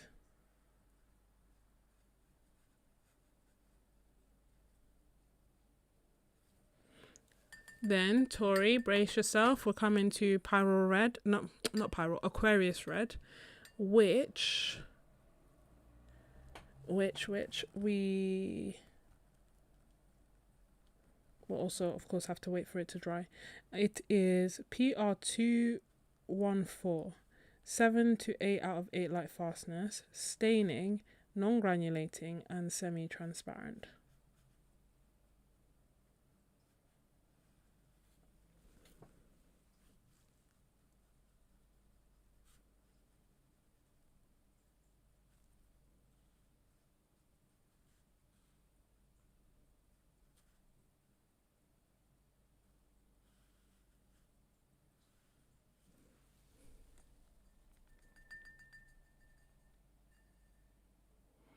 Hey Lily, yeah, it was an incredible, the Urban Sketches Symposium was just absolutely amazing. You saw me in the background. Honestly, I was trying to avoid the camera, believe it or not, and yeah, a watercolorist let me know that I was in the videos, and I was like, wait, what? Because I wasn't sharing initially.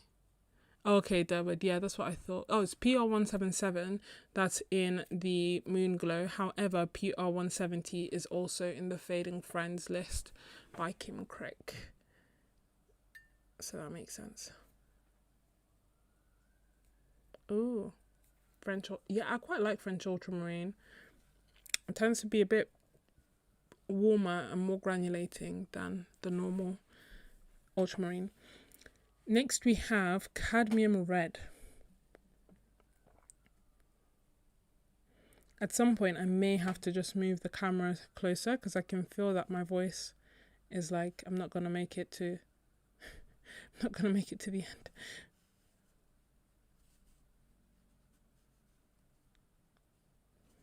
This is PR108. 8 out of 8 light fastness.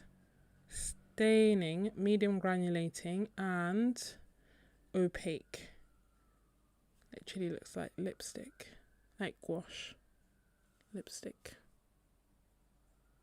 I always call like these kind of reds lipstick reds. I have never worn lipstick red in my life, but in my head when I think of lipstick, this is what I think of, you know, this kind of color.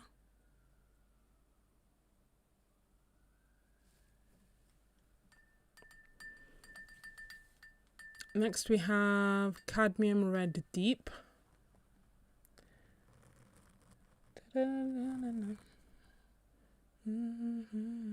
It's also PR108. Staining, medium granulating, and opaque. But as you can see, it is deeper, it is darker. It's actually quite a nice red.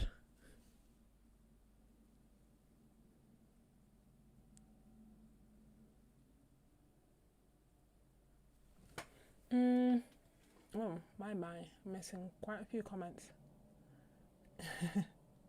You just love to look at those colours. I completely understand, Derwood.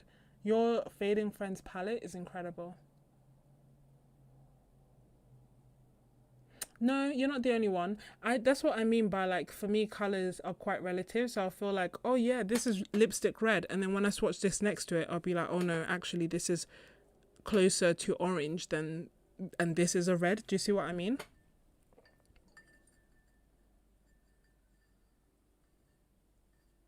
Yeah, I think so too, Trina. It's a pretty cool red.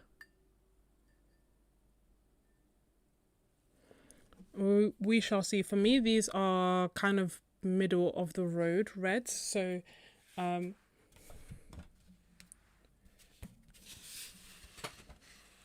you see what I mean? So, like, without that, initially I was thinking like, oh yeah, these are kind of reds. But now that I have it in the context of this, to me, these now all look oranges. And this bottom, maybe these two, or from here onwards, look like actual reds. Although in person, actually, this is red. They are reds. They are reds. Maybe this one is a bit more on the orangey side, but everything else as we go on is actually a red. Yeah, I know. I love that they're getting cooler.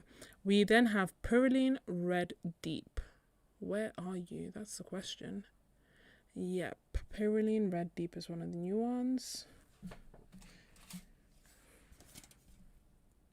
Uh-oh, do I have it? Oh yes, I do.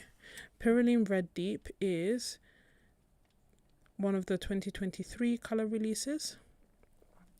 It is PR179. Have we not done PR177? Is it just me? Does Roman Szmal not have a PR177? Maybe not. Anyway, I'll come back to that random thought later. So it is PR179. This to me looks like very like a chestnut, autumny brown kind of color. PR179, 8 out of 8 light fastness. Staining. Non-granulating and transparent. Then we have Carmine Hue. This one, I think, is a new one. I don't have that here. Carmine Hue, I believe, yeah. Carmine Hue is one of the new 2024 colours. So I haven't actually used these yet.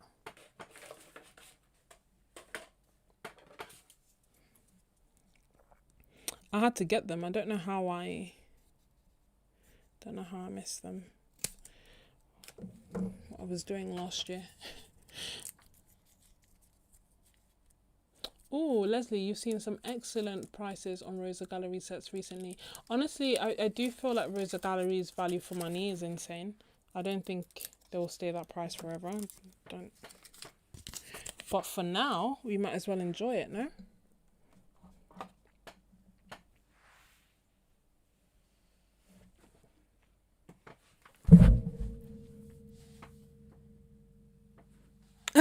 Derwood. Derwood.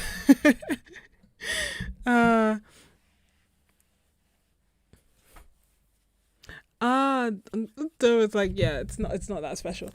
You know what? I know that I was in the same camp with you when it came to Misty Morning, but now I see it. I didn't see it for a long time, but now I see it.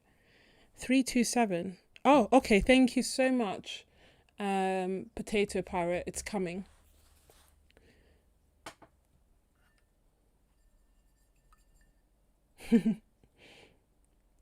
And Tori sees Postbox Red. See, Postbox Red to me is this permanent red right here. Or maybe these two seem quite similar, like either Pyro Red or Permanent Red. And out of the two, it's tricky, you know. I feel like I'd have to sit down and like proper study this. This is the Carmine Hue, which is PR221. It's one of the new 2024 colours. 7 out of 8 light fastness. It's very autumny. Medium staining, medium granulating, and semi-transparent.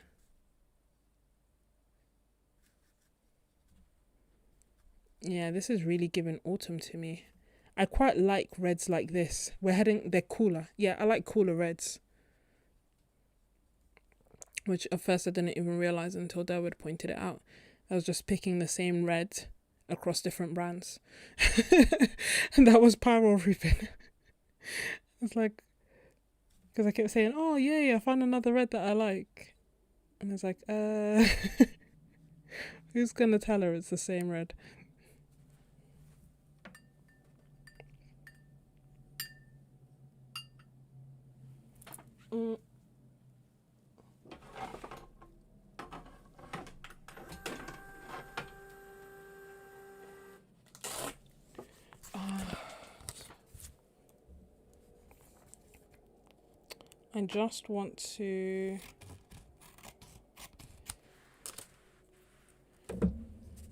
I just want to make like a small label for this.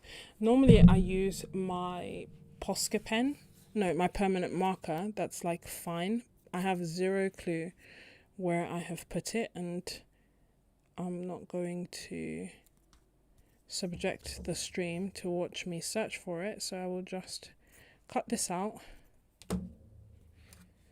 and write this down so that I know what it is. Carmine Hue. Carmine Hue. Roman Szmal. 383. PR221.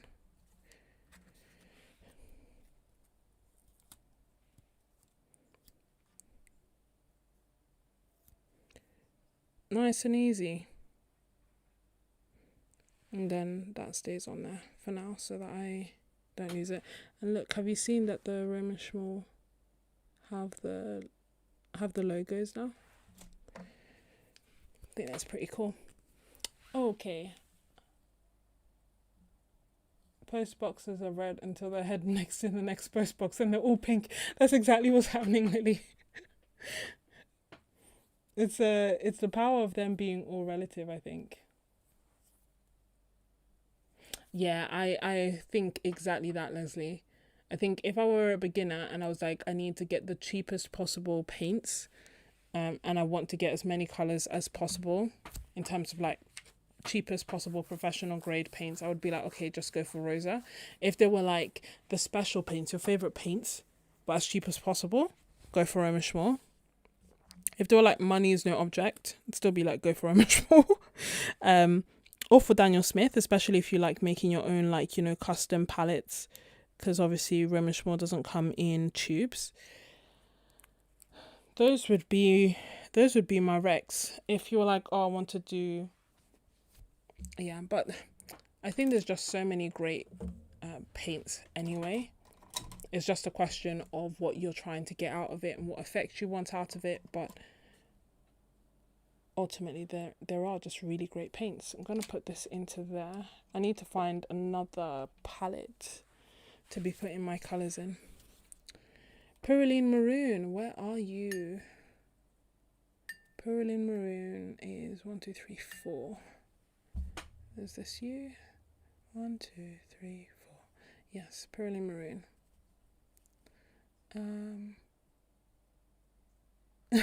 Tori, I'm sending you down a rabbit hole.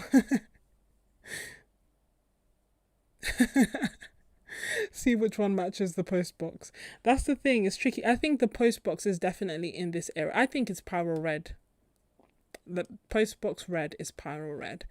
And I think then from then on, we start getting cooler and cooler. I think this Carmine hue is beautiful, but I would, because it's a nice, again, so you know how, I mean, both of them remind me of autumn, but I think this is more brown, whereas this is actually like an autumn red. This is Purulene Maroon, which is PR179. Didn't we do PR179 before? No, apparently that was PR178. No, PR179 is here. Purulene Red Deep. This is Purulene Maroon, same pigment. It is highly staining, medium granulating, and transparent.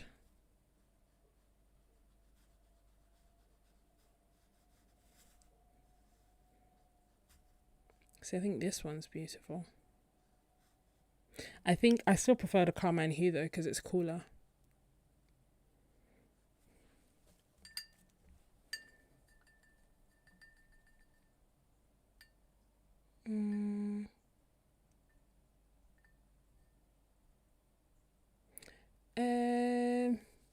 Have a safe trip, Miranda. I'm glad this video will come in handy. Clover, yeah, that makes sense. That definitely makes sense. There comes a point where you just have to use what you have and use it down. It has been so satisfying, like finishing my paints and finishing sketchbooks, and you know, it's been really satisfying. Did I then overbuy because I was like, oh my gosh, I've run out? Yes, but it was still really nice to, you know, replenish my stock because I've used up my favorites, and it also gave me new insights into what my favorites actually are because I was just using them non-stop. And I made a video highlighting my favorites in case you were wondering, because I'm now on Jackson's. This is Anthraquinone Red. It is PR177, 7 to 8 out of 8 light fastness, staining, non-granulating, and transparent.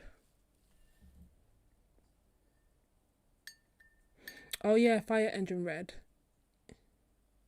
Yeah, Pyro Red or Aquarius Red. Either qualify. But I feel like Aquarius Red, like I feel like Pyro, hold on. Sorry. Pyro Red, Aquarius Red. I feel like Pyro Red is the brightest red. I don't know if one would agree. But if you look at all the reds, like down here, disregard the bottom 3 rows because they are still wet, so they're going to be a bit more vibrant. But when I look at all of these, my eye immediately goes to this one. I'm like, this is super bright. But that may just be me. And this is the Aquarius Red. And then I kind of think, oh, this permanent red may also be quite bright. Although it says it's semi-transparent, I would actually say that's semi-opaque. Same as this. Don't know.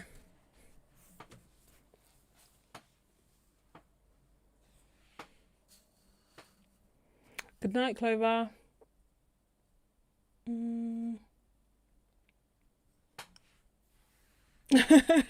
Tori, you think it will become one of the top videos? I hope so.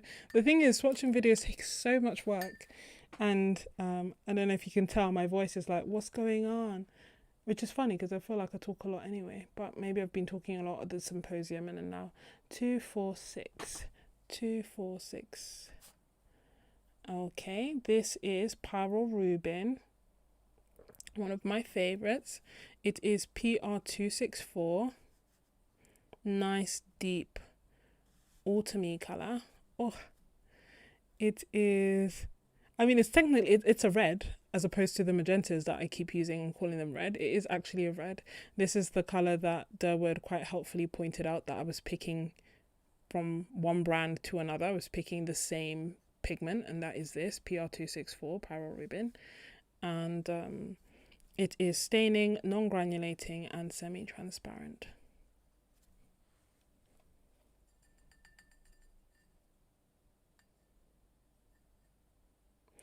Yes, potato. Yeah, it does feel like just a bright middle of the road standard every palette pyrrole, like red basically. It's not, I think, I don't know if it's like costly, because I know it's not always in every palette, but for me a lot of the like split primaries palettes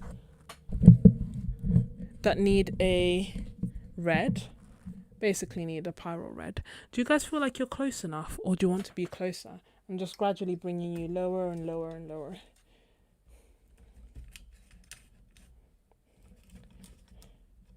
I just think that, you know, with colours or with swatching, sorry, I don't want to make you dizzy. With swatching, the closer you are, the better.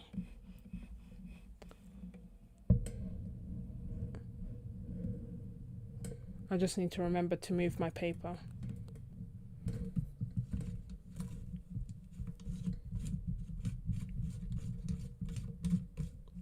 Sketches red, exactly. One of the few reds I use consistently. I actually even added it to like my Italy palette. That's when I knew I was serious. Okay. Sorry, I messed with my tripod and now it's struggling to stay stood. But my hope was that, how we doing? This looks, you know, that we're nice and close. And then if need be, I can go like this.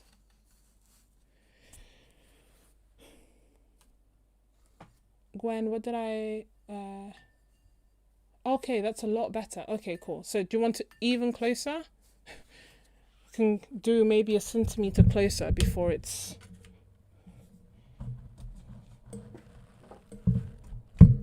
And then at the end, I can do like, you know, I can lift up my phone. Okay, this is thing. I have not tried Cause PR264 as of yet. I've tried Cause PR254, I believe, and Cause Quin Magenta, but not the Pyrrole Rubin. Okay, here we go. Super close.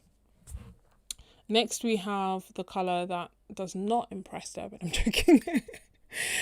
Cherry Quin Red. How did we get to Cherry Quin Red? I feel like I've skipped a whole bunch of colours. Maybe they come later? Or have they all been discontinued? Oh my. Oh my. Maybe they've all been discontinued. Okay, I'll swatch out the Cherry Quin Red and then I will... Maybe I swatched them out already. Cadmium Red Deep.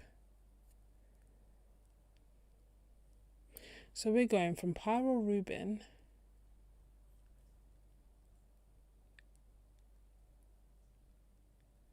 Oh no. Never mind. Don't mind me. It's just permanent alizarin crimson. That isn't. Oh yeah, it's out of order. My colors are out of order, not the thing. Okay, so we have cherry quin red, which is. I'm so annoying. I don't know where I've put it. Hold on. Is it in one of the other sets? I've removed it from my palette, is what I mean. Cherry quin red.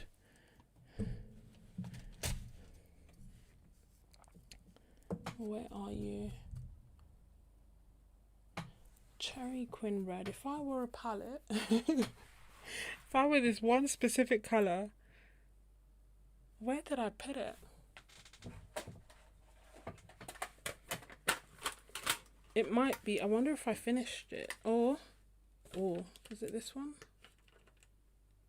Yeah, I've almost finished it. This is what I have left. Okay. I don't know how I ran this down, but clearly it's another one that I need to add on my wish list. And I didn't even realize. I need to stop making a note of these. So Cherry Quin Red, PR209. I mean, I think it's so nice.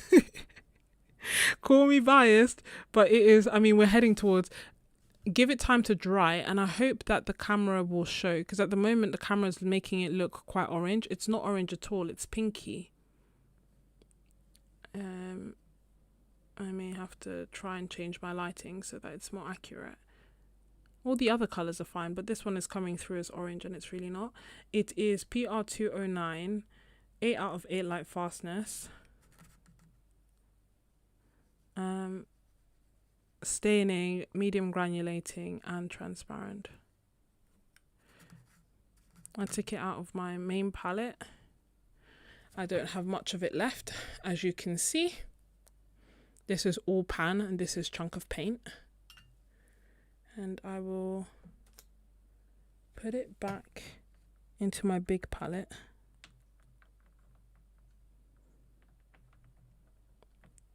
For when I'm swatching later.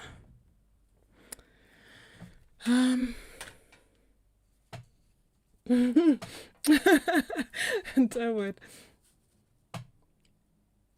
It goes pink around the reds. Yeah, it is pinky. Hold on.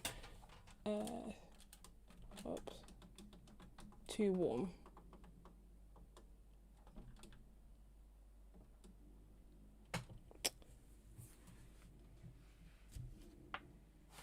I feel like the light is making it look orange, but it's not. Or I know what I'll do. When I'll show you oranges, then all of a sudden, relative to that, that will look pink. So this next color that we have is Quin Warm Scarlet, PR207. It is one of the 2023 colors. Same thing. Oh, sorry, my hand's like all up in the way. Same thing as as Cherry Quin Red. It's not orange. It's pinky.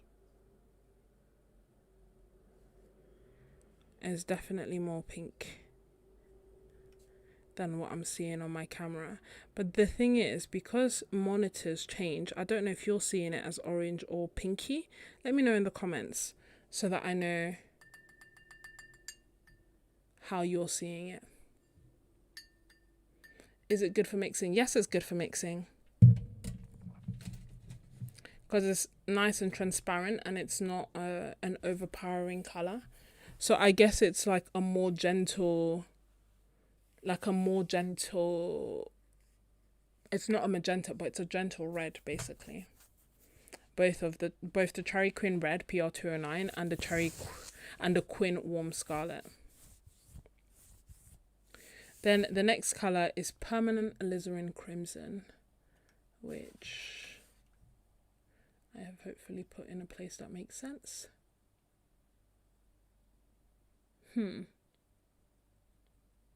Yes, okay.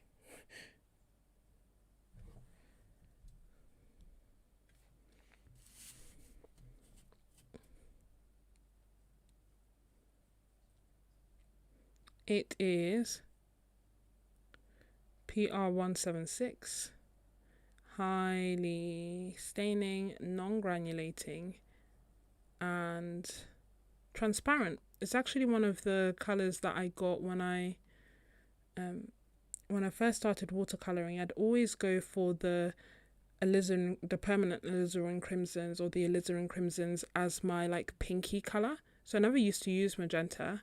I found it too, I don't know, like too pink, whereas this I kind of thought was a nice subtle pink, and I used it all the time.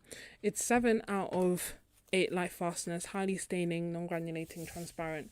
But because it is 7 light fastness, somewhere down the line I started using Quin Magenta, and then I really liked how bright and vibrant it was. You're seeing this is orange, so this is starting to turn a bit more orange as they're drying. This is still a bit pinky-ish. Okay, so you're seeing it. So it's just my monitor then. Quin Red is the next color, which is right here. It is PV19. Deborah, this is the one that you said you like to use, is that right? It is 8 out of 8 light fastness, and PV19s are like nice, reliable colors throughout. I thought, so Ashley Hawks had told me to get Quin Red. And I was like, oh, I don't like reds. I don't want to use reds. I thought it'd be like a really bright red that I wouldn't use. But it's quite similar to the permanent alizarin crimson. Like, it's a bit more red than permanent alizarin crimson, but ultimately it is like a pinky red color that, again, as you can see, is transparent. It's like a light color in terms of the way it feels. It doesn't feel like creamy. It feels like nice and flows, and do you see what I mean? It doesn't feel like a heavy color that's going to sit where you put it. It's also 8 out of 8 light fastness and transparent. Then we have Quin Rose, which I believe is one of the new ones. It is indeed. Okay, so Quin Rose and Quin Warm Pink are new. They are 2024 colours, which I just got. So you see right here. Sorry. Let me not look so, put it this way. So that's what I mean by the wrappers are hand painted, and so I don't, where possible, not all the time, but I usually keep them and then stick them to my little like swatch sheets so that I have the original information to hand, because obviously things change, don't they? But at least I know what I have.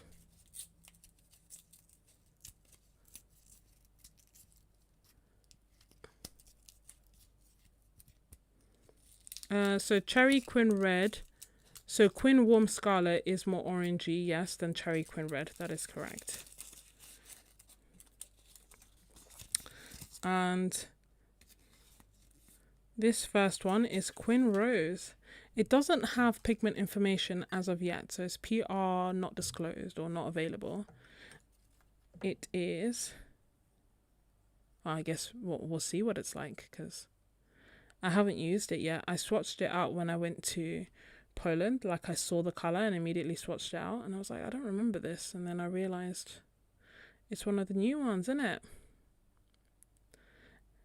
8 out of 8 light fastness. Beautifully bright. Medium staining, non-granulating, and semi-transparent. I'll be curious to see how it compares to a magenta. And it's so funny because, like I said, everything's relative. To me, this was looking like pink. This was looking very pink. But then when you put it next to this, you just start seeing that actually there are levels to this. And this is so potent.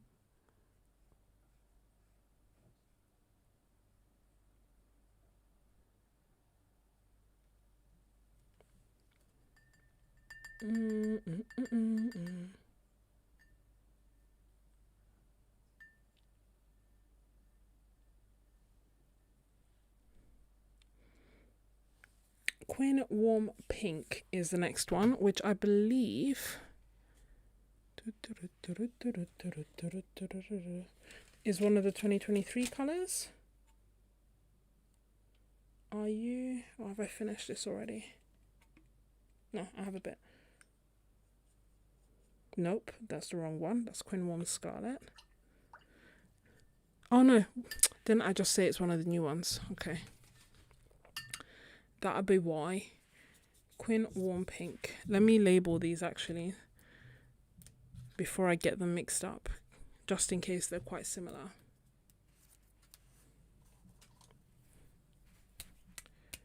So this one is Queen Rose by Roman Szmal.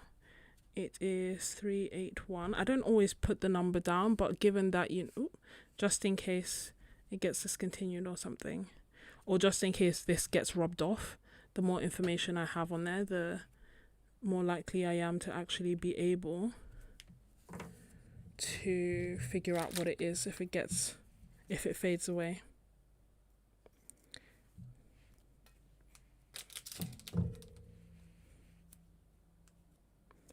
Oops. Okay, so I'll label that. This I'm actually quite like. How do we feel about using colours that don't have pigments? Because part of me is like, I quite like it. I might use it anyway. And when the pigment comes, you know? The other part of me is like, oh, should I just use the one that I know what it's inside? But I don't know. I quite like it. We'll see what it's like when it dries, but I quite like it. Because sometimes I want something that's a bit more subtle than a bright magenta. This is the Queen Warm Pink.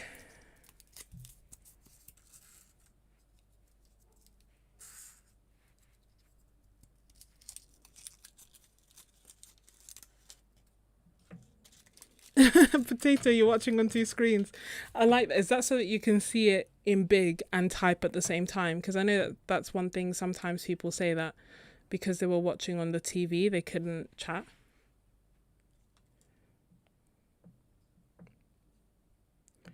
I'm on a TV.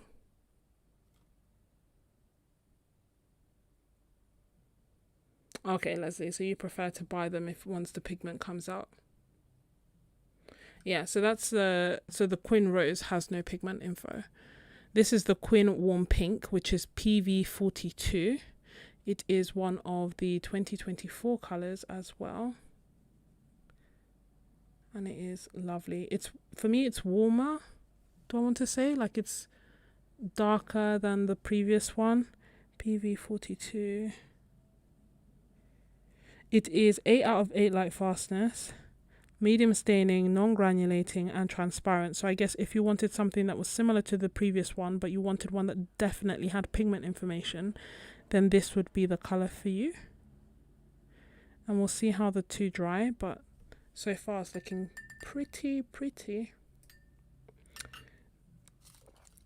And I'll do the same again. Oh, sorry about that. Just write the info. This is Queen Warm Pink. Queen Warm Pink. PR42 Roman Szmal.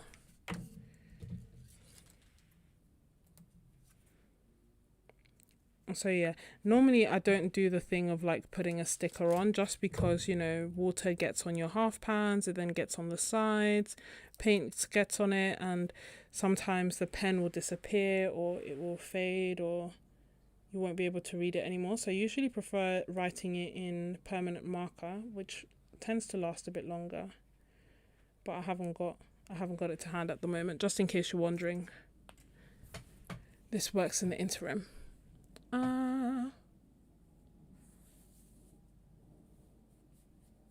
Oh, Aquarius Orange.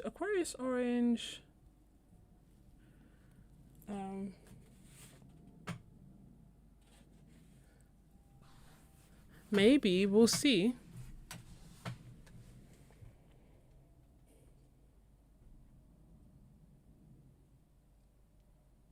Yeah, because I don't think that it's a secret. I think it's more so that it's not, that there are some pigments that are not used for paints, usually, and thus they're not assigned a pigment number as of yet. And I think that's where all of these new colours are coming from, basically. Next we have Quin Magenta. Have we done Quin Maroon? Quin Maroon is not here anymore. Of course, yeah, PR206, which has been discontinued. I'll swatch it here just in case you are curious. So this is Quin Maroon PR206, which, like many others, has been discontinued.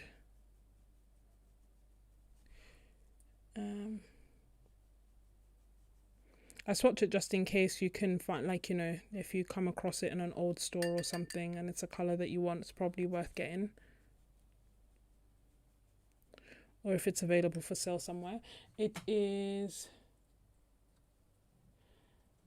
8 out of 8 light fast, medium staining, non-granulating and transparent. And gone. Then we come to the next row, Quin Magenta. I wonder where I've put it. That would be, or maybe we're on the next palette. Hold on a second. Sorry, this is the one downside of having it so low that I keep, whoops, bumping it. Maybe I'll lift it up a little bit so I don't bump it quite as much. Sorry about that. I'll bring it down in a sec. Because I think, yes, we're on the next, my next palette.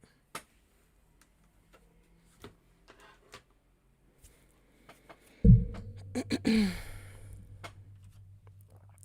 me just do quick swatches of these.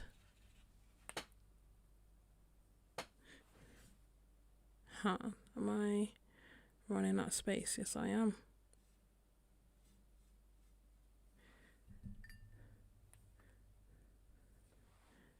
I just want to do it now while I have it out, you know, because otherwise life gets in the way. And before I know it, another year's gone by and I'm still counting every time that we do live streams.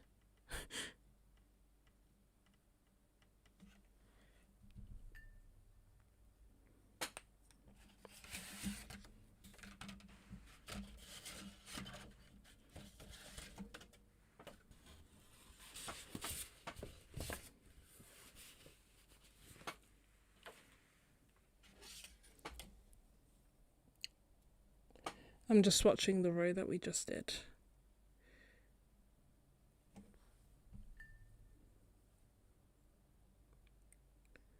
Trying to do my admin, my swatching admin.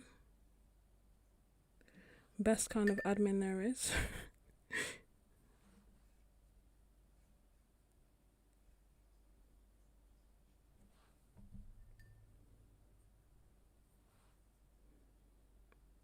Although I'm making them really watery, so at least I'll have the names.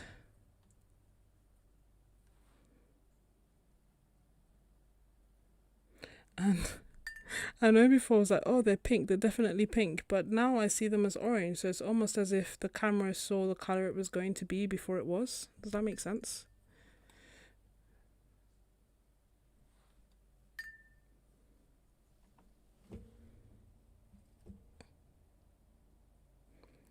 Have I got some Potter's Pink that I can compare to the watered down carmine hue? I do indeed.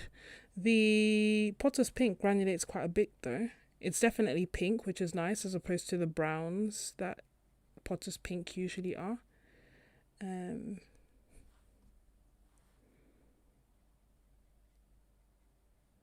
Just give me 2 seconds. I should have a Potter's Pink to hand.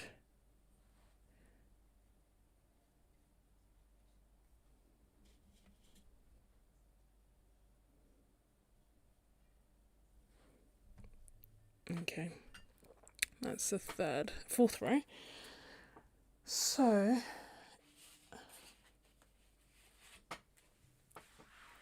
Where are we?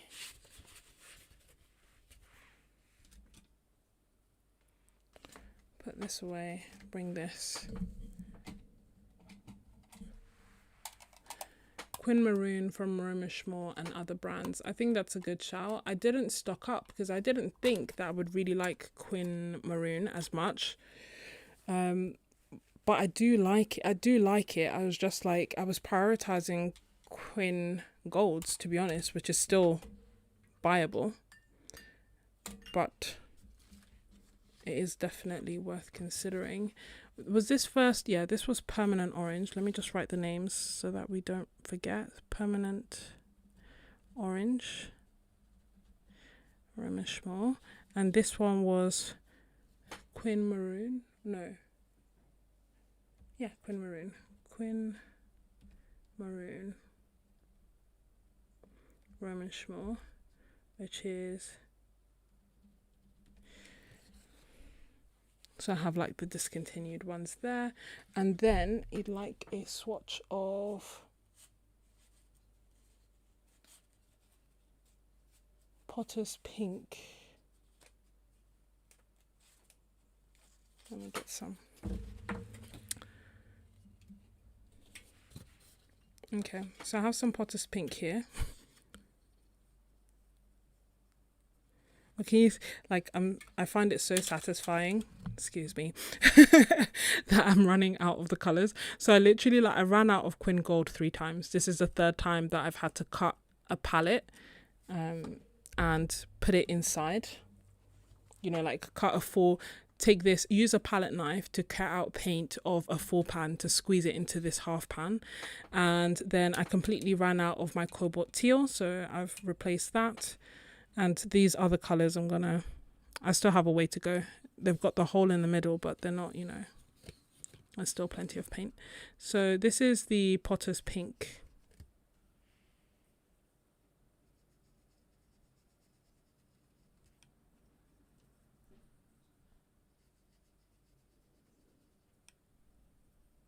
Which I believe is like PR233. And it granulates quite a lot, but it's definitely more brown leaning than carmine. So I would say they are quite different, but I will put these next to each other so that we can see. I'm just trying to get it in mass tone as well.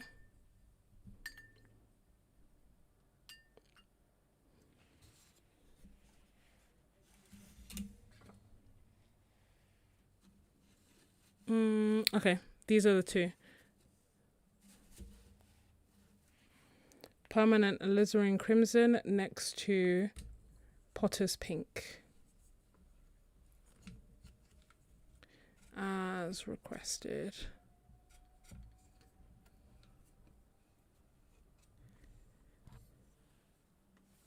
Yeah, I really like the Potter's Pink because it's actually pink, you know.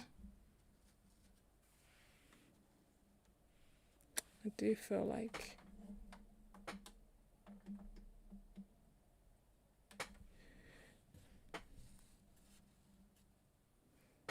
Is that helpful? This is Roman Szmal.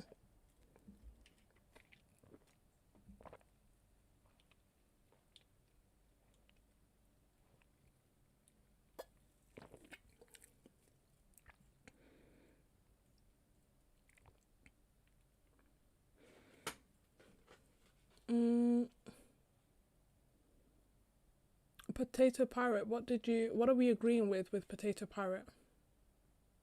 If I've missed something, please just repeat it. Maybe in caps, like I can't always see when it's quick.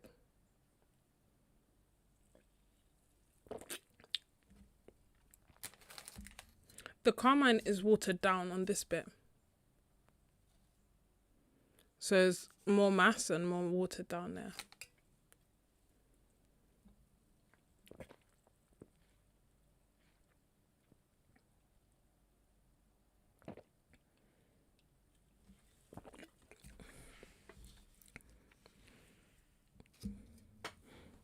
Okay, let us continue. We have quite a few more pages to go.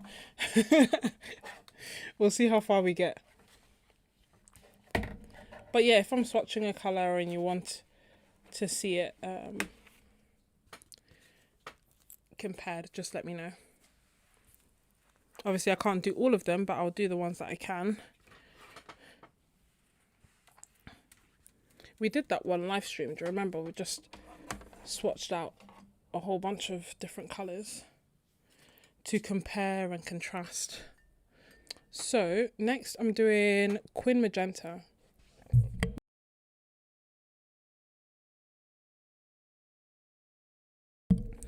It is PR122.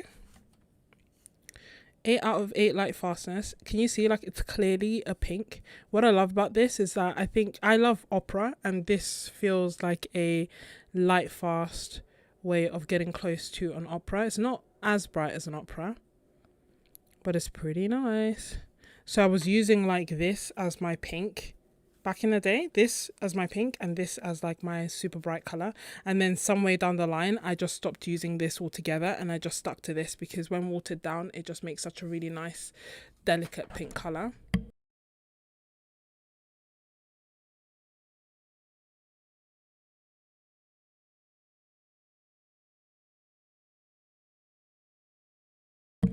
Sorry, did I compare it to the wrong color?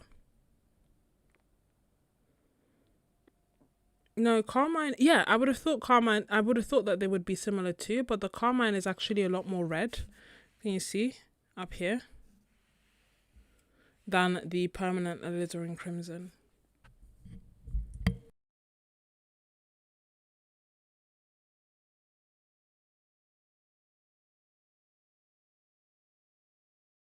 It's not just you, that's typical, Durwood, for them to be quite similar. I think it's a bit different that they're not similar here, in my understanding anyway. This next colour, I need to get it actually.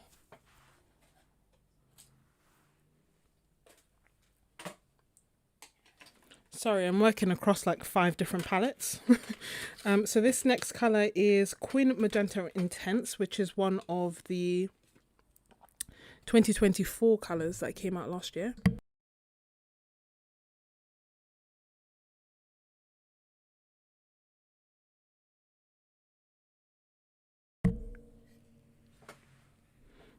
It also doesn't have pigment information as of yet, and it is a cooler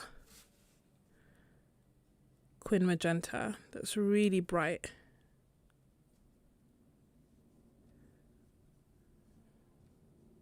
It is 7 to 8 out of 8 light fast,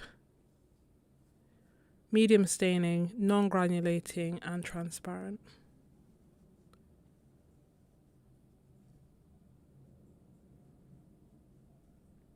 And by cooler it just means like it's leaning more towards blue, so it's a more purpley colour than the Quin Magenta next to it.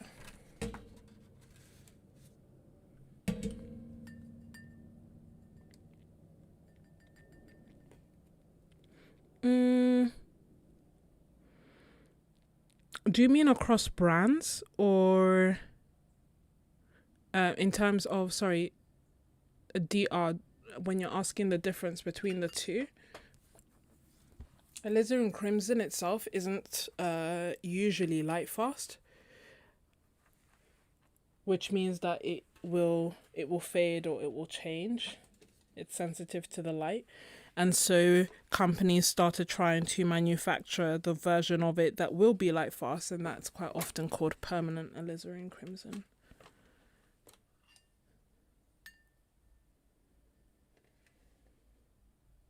Yeah, exactly what Durwood said. Crimson is usually PR83, which is fugitive, whereas permanent alizarin crimson is supposed to be a more light fast version of the hue. Beautifully put. Next we have Quin Pink. I think that's one of the new colours. Is it me? Oh no.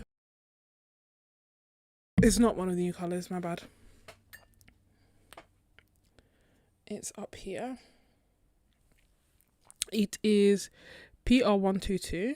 So again, like a Quin Magenta colour. 8 out of 8 light fastness. staining, non-granulating, and transparent. More subtle than the Quin Magenta, although they're the same pigment and have the same characteristics. I'd also say a bit more purple, so a bit cooler as well.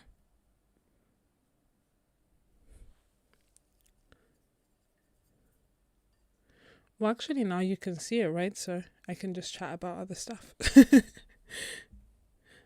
No, you're more than welcome, DR.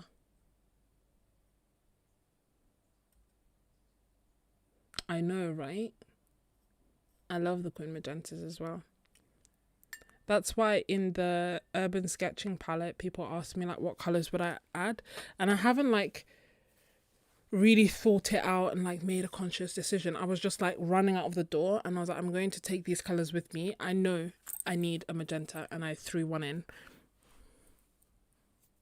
And I put Quin Cobalt Turquoise for the banter, to be honest, just to try something fun.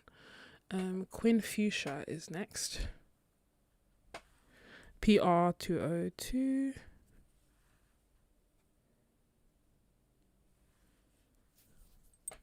It's funny because I would have thought a fuchsia would be brighter than the Quin Magentas, but it's actually more subdued, like a purple.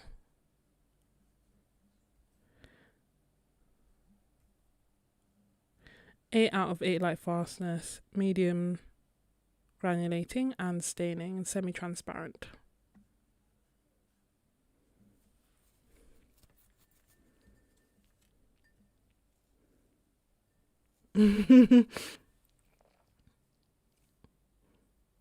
How they compare. Do I have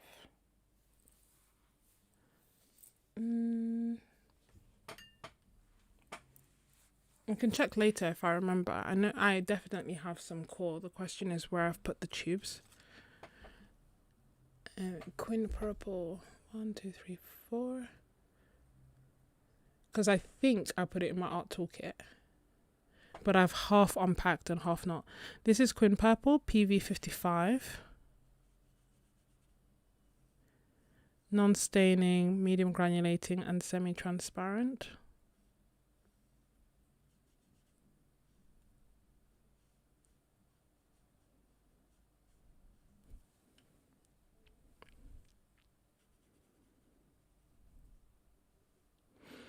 I love the quinacridones because I love their properties that they don't granulate, so you can get nice smooth mixes with them. They're usually quite bright, quite punchy colours, sometimes quite dominating, but not as dominating as phthalo colours.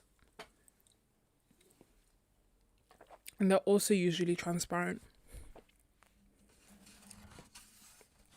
which means that they work quite nicely for glazing or for doing layers, even though they're quite potent colours. And Quin Violet is next. 2, 3, 4, 5.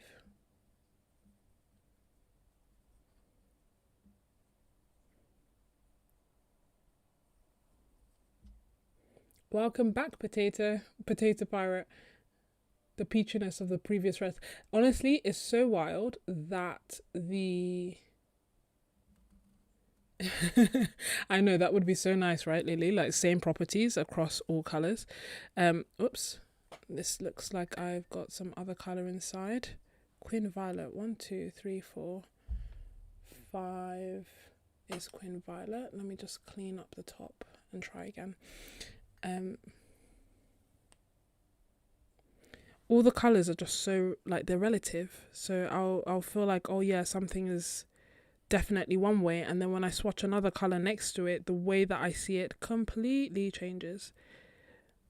And it's not just for swatching, you know, it's in your art as well. Like if you put a colour in a, you know, say you're painting something and it's in shadow, so it's surrounded by dark colours, and then you use that same colour in a light area, it looks completely different. The way that you perceive it looks completely different.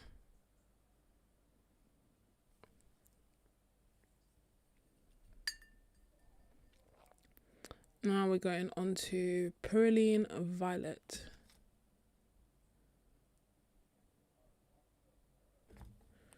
Which is number 6. Oh, this is PV29. So sorry, Queen Violet, which we just did, was PV19, and this is PV29, which I hope you can see.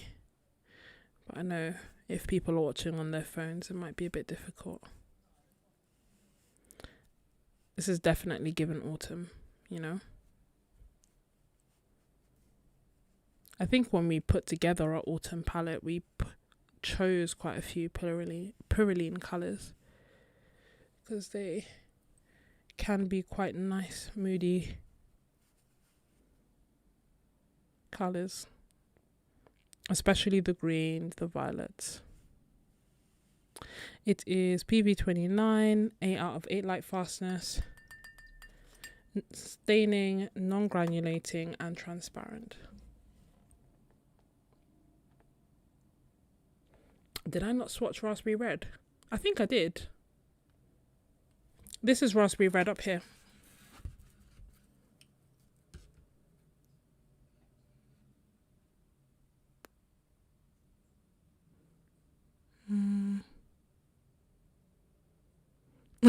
Wildflower, you're number 1.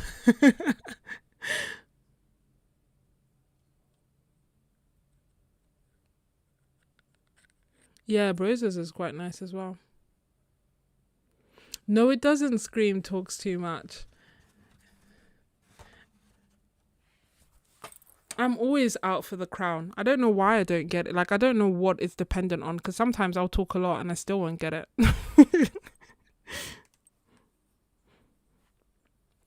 Next, we have Cobalt Violet Light.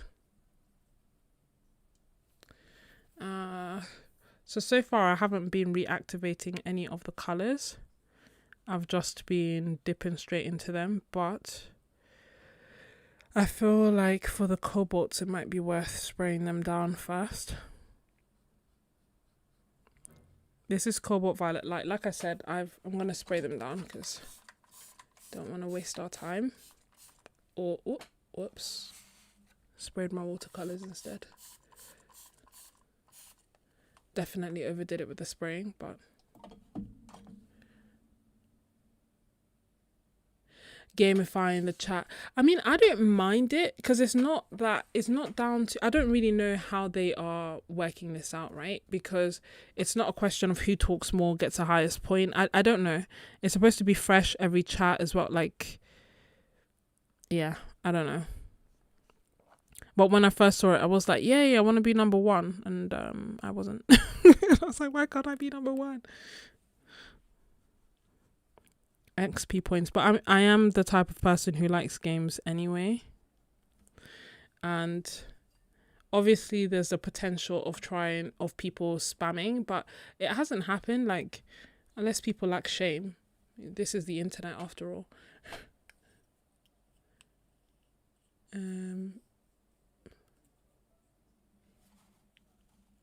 Are the drying shifts dramatic on some? On some of them, I don't think they're dramatic, but there is a drying shift.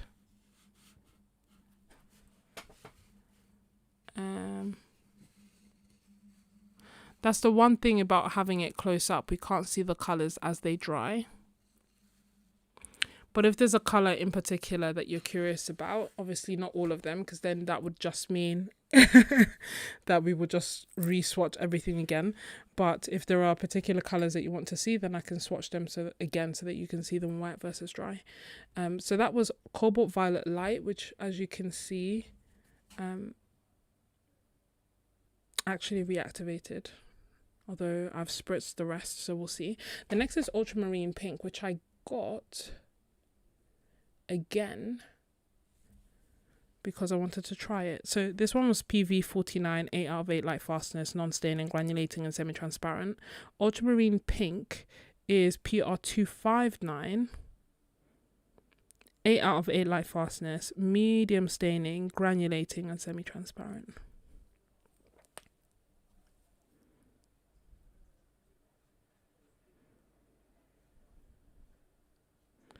But yeah, if there's a color from this palette that you would like,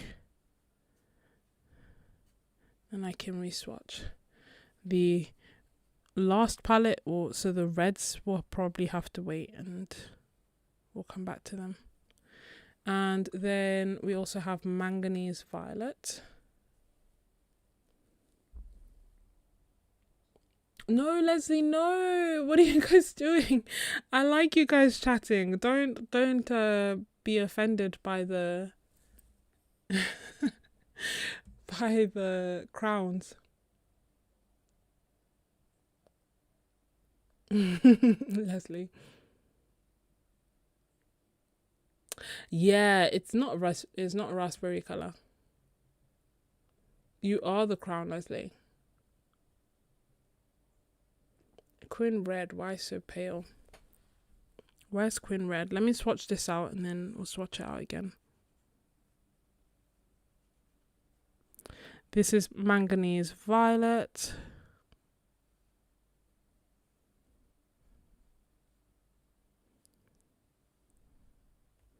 PV16. And 8 out of 8 light fastness. Medium staining, granulating, and semi-transparent. Quinn red is one of the old ones. No, Quinn red, no, permanent red. Quinn red is not. Where's Quinn red? What number was Quinn red?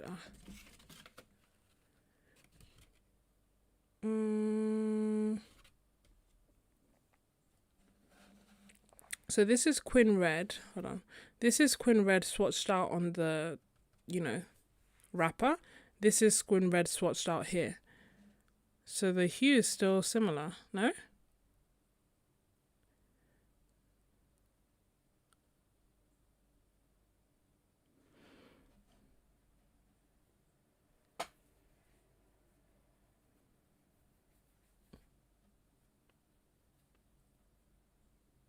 Durwood.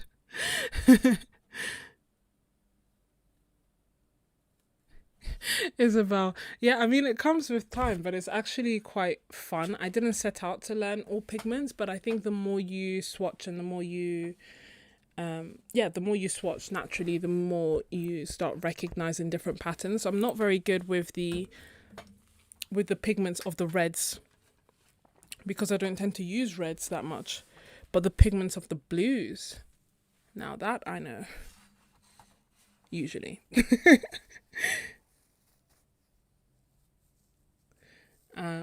Yeah, it's not coming to mind all the time.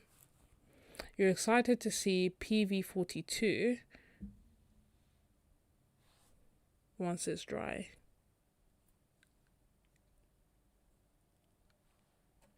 It's practically dry, This bit is dry, this bit is not.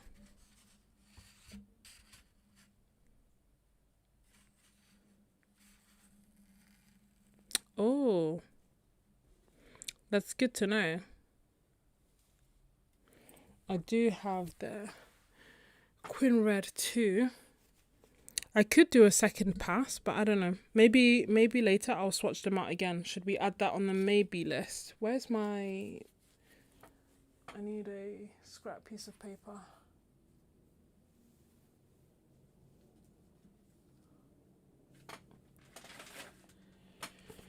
I'll write it in my agenda that I'm not even really using. Okay, so swatch out Quinn red again. Swatch out Quinn red again? Question mark? Cool. If there's anything else, just let me know. I'll make a note of it, and at the end we can have like a bonus answering questions. Hey Burley, hello from Berlin. I'm glad that you've caught me live too. I met so many wonderful people from Berlin at the Urban Sketches Symposium. They have like a massive group there.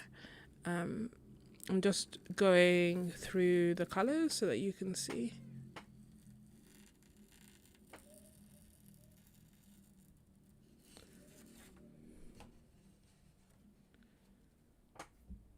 But yeah, these are I initially was like, I'm never trying cobalt violet again. I'm not getting ultramarine pink. Like, I didn't want all these low tinting colors, but I went through a phase while looking through what colors I should top up on, and I was like, actually, I kind of use them and I kind of feel like they're pretty. So let me just, you know, get a few and see what happens. I always keep talking about the romantic palette, and in my head these colors would be in them. But yeah, I'm going to move on to the next one. I'm not going to, and then I'll bring these back once they're dry so that we can see what they're like.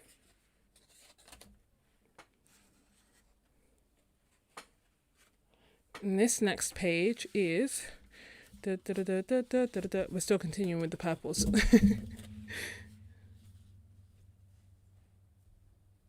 Okay, we have ultramarine violet,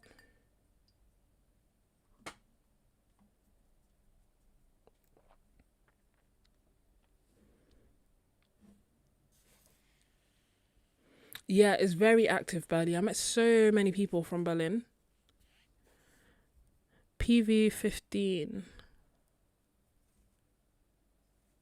or people who knew people from Berlin.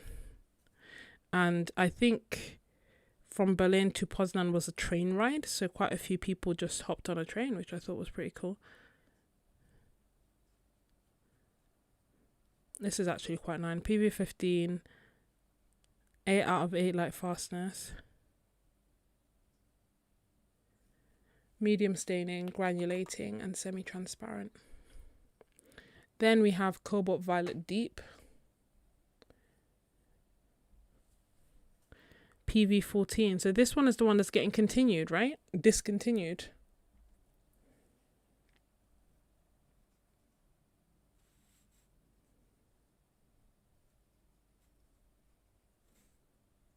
See, it is more tint, so it's low tinting, but it's definitely more tinting than the Cobalt Violet I tried by Daniel Smith that just made me swear off the colour altogether.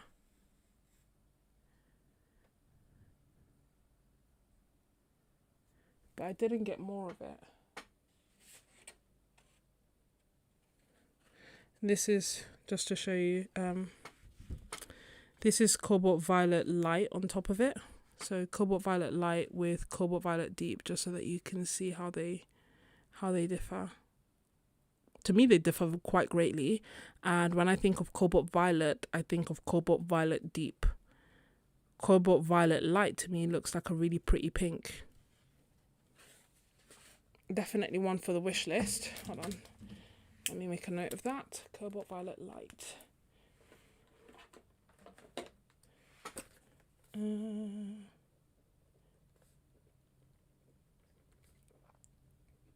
And did we say Cobalt Violet Deep is getting discontinued or no? Just so that I know the urgency with which to purchase. Yeah, Poznan's just 4-hour ride away from Berlin. That's crazy. I was so shocked. Have you ever joined them, Berlin? And were you ballerina before?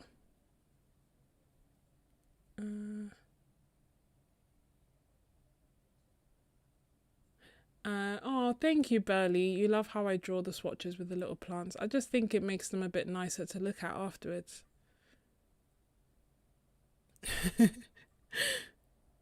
Thank you, Wildflower.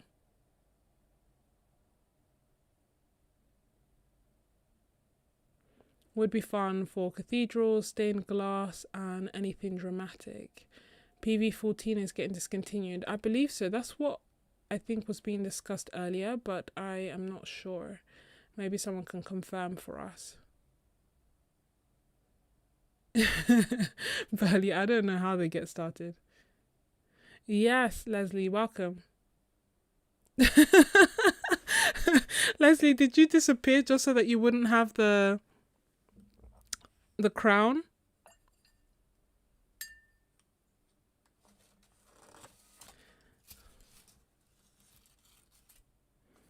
Okay, so we have Strontium Violet next, which I believe is one of the It's one of the 2020 ones. Sorry, 2023 ones. I don't know.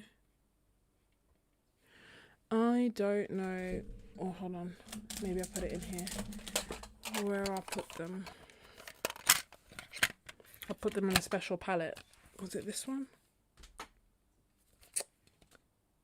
Huh, yes, I found it. Strontium Violet. PV62.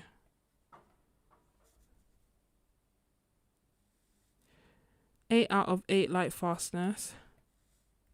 Medium staining, granulating, and semi-transparent.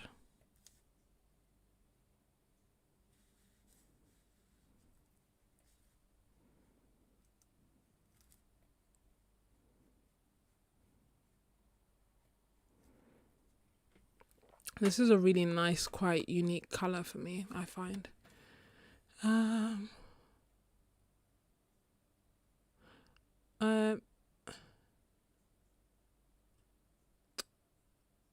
You're new to Roman Szmal paints. That's okay, we were all new at some point. It's actually crazy to think about how, when I think back to like how I started with the Roman Szmal paints and how I didn't initially want to get them because there were no videos, there was no website, no one was talking about them, I didn't know if they were good, to now, like, you know, to them making loads of videos to be like, these are really good, they won't be this price forever, I get them now, to now where they feel like an established brand, like it almost feels like they've been here all the time. I guess they've been here as long as I've been painting, but I know that they're still relatively new and they are a small family business. Next we have Dioxazine Violet. So when I first got Cobalt Violet, not by Roman Szmal, but Daniel Smith one, what I was actually looking for, and this is down to inexperience, what I was actually looking for is this kind of colour. I was looking for Dioxazine Violet, and I saw that it was called Cobalt Violet. I saw that it was really, you know, more expensive, and I was like, I'll get the more expensive one, it's gonna be better. And it just wasn't what I wanted. Because hard lesson to learn, because I remember I was like, oh, but it's so expensive.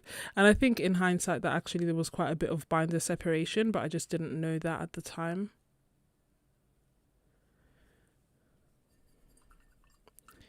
Next we have Mineral Pink, which is one of the new colours. It is the number of half open palettes I have around is actually ridiculous. So Mineral Pink is one of the 2024 colours that came out and is in the Essential set, as is Queen Magenta Intense, by the way. And here it is. It is PB29, whoops, PB29 and PR122. It is pretty, but as well as pretty, it is 7 to 8 out of 8 light fast, medium staining, granulating, and transparent.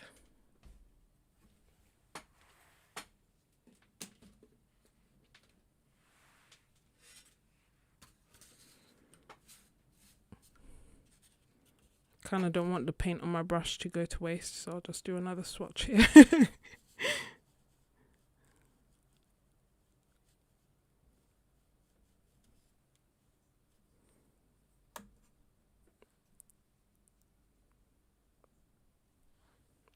I also did like a big swatch of it in my sketchbook, but we'll see it. I'll leave it on the side to dry. So, because I think the swatch that I did is actually quite dark, so I don't know if we'll see some of that granulation in here. I don't normally like creating blooms, but sometimes that's the best way to showcase granulation. Mineral pink is indeed stunning.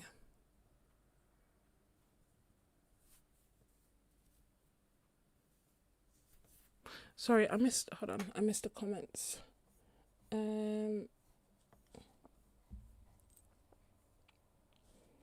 Lily, purples are so pretty, but whenever they're in my palette, I'm just like, what do I do with this other than shadows? I use them mainly in shadows, to be honest, or when I'm doing my florals. But I know some people use them like in shadows in terms of in like light colors, in terms of like even in landscapes, in portraits. The options are endless. But yes, mainly shadows or florals for me.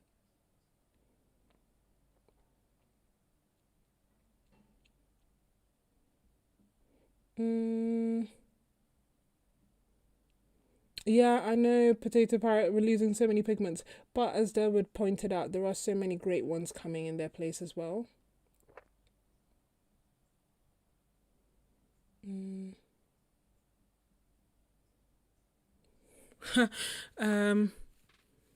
Burley, the best way to know which ones come in full pans and which one comes in half pans is, like others have advised, to go on Jackson's. And I think you can, you know, when you look at when you have the table that has all the colors, like the grid of all the colors, you can at the top select a filter to basically say full pan versus half pan.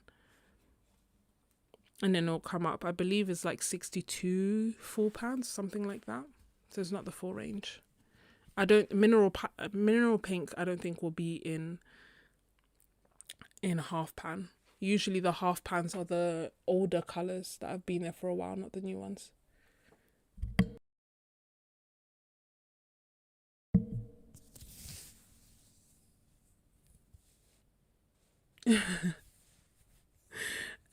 Wildflower, it does granulate.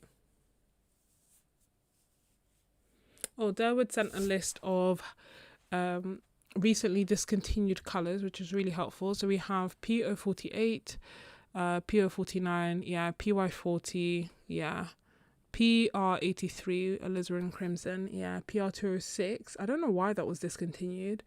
PR207, Queen Scarlet, PV15, ultramarine violet. 15, not 14. Disregard what I was saying then. It was this colour that was being discontinued, not cobalt violet. It's a shame because this colour is nice too. And ultramarine red, PV149, and cobalt violet. Oh, okay. Regard what I said again. Regard it.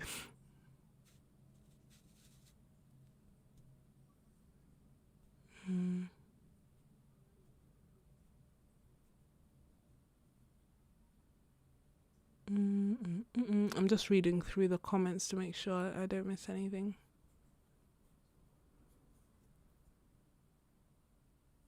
Yeah, if you, even without downloading it, like if you're on the website, then you can maybe like screenshot it once you have the filters on. Next, we have Mineral Violet, which is here. I was thinking. Which is PB29 and PV19.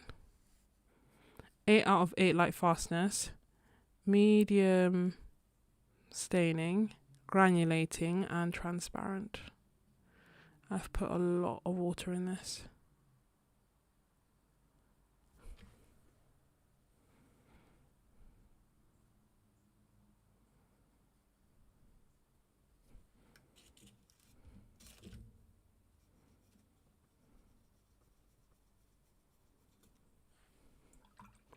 Then Aquarius Violet, which is one of the 2023 colours, I want to say.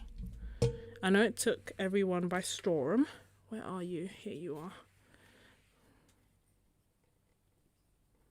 It sold out at the Symposium on the first day. Like flat out sold out. You couldn't get it. It is PB29, PV19, PR255. It is 7 to 8 out of 8 light fastness, staining, granulating, and semi-transparent. And it is a colour that just granulates a lot. A lot.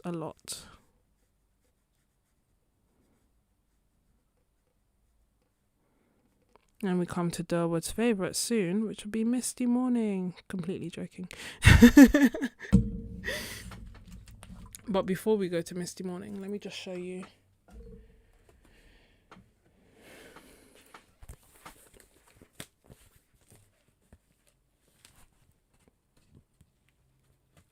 Oh, you love Aquarius Violet.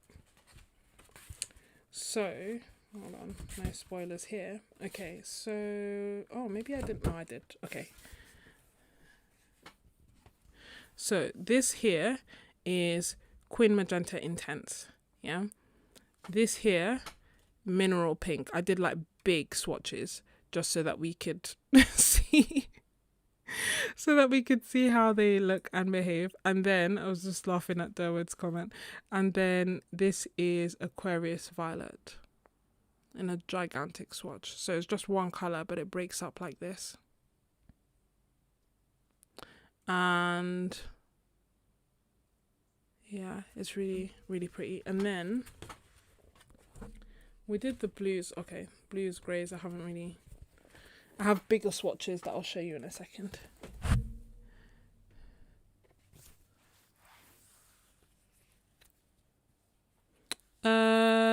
Do Roman Szmal label their Aquarius Violet as Vine Violet? I ordered Aquarius Violet and the label said Vine. I think that's an old, I think that's what it used to be called. Do you have the number? You know, like the number of the color? Because sometimes they may update. Oh, look at that. As you pick up, that's Mineral Violet. That's wild. It feels like I'm playing with like a magic ink or something.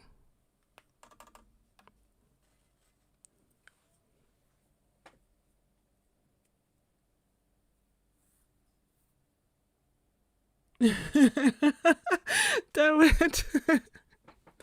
Look, yeah, we listen and we don't judge. I need to make that video with the confessions of an artist because it's just so funny to read and to see what people, you know, really think but don't always say. And it is usually along the lines of like, I hate this color, I don't know why everyone likes it. Not Misty Morning specifically, but just like different colors. So this is Misty Morning. And Misty Morning, sorry, is one that does really well when watered down, I'd say. Have I done a big swatch of it?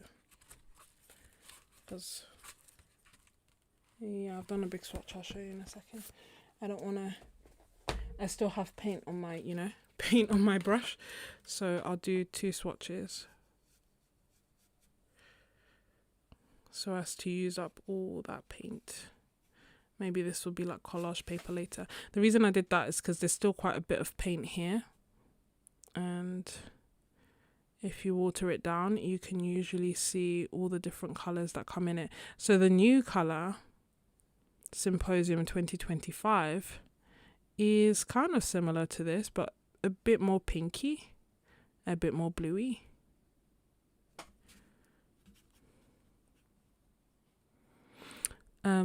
Misty Morning has, just want to add more water, has PG50 and PV19. It is 7 out of 8 light fast. It is medium staining and granulating, as we're seeing, and semi-transparent. Now, normally with granulating colours, you're not supposed to fiddle like I'm fiddling, but, you know, do as I say, not as I do. And you can see, or maybe you won't, you can't yet, but maybe you can see that it's starting to separate. So you can see a light blue, a pink, and grey. I don't know why. That's what I see anyway. Can you see it? I can see it.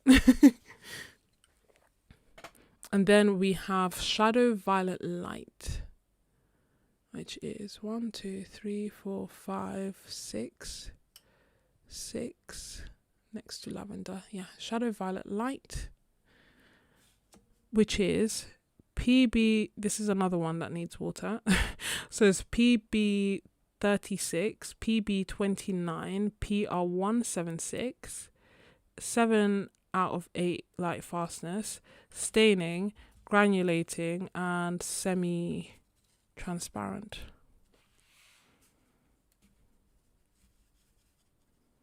I should have started my swatches like this with the shocking colours, you know. I'll just add lots of water here. And add water here.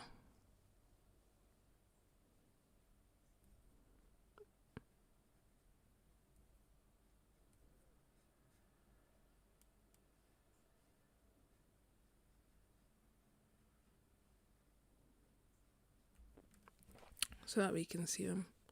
Then we have Shadow Violet, which is the 5th colour, another colour that I'm always running down.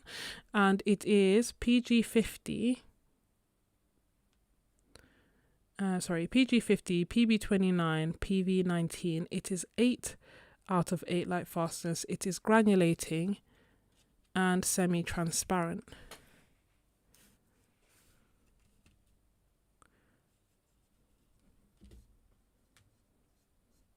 You can see the hues are quite different, with the Shadow Violet leaning more blue. I don't know, usually when I swatch it out, the Shadow Violet light is my favourite. We'll see. Like, it literally changes between this, and then there's also Shabish Grey, which I really love.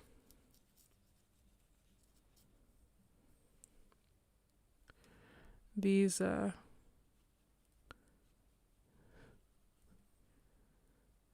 me are all quite nice and similar. Similar vibe, different color, you know what I mean. Okay, sorry, I'm missing the chat. We have subtitles. What have I missed?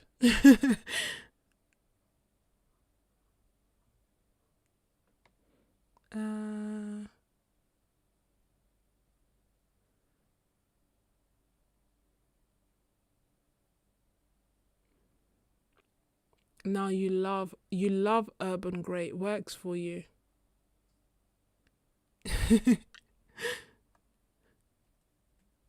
Whereas I'm more Misty Morning than urban grey.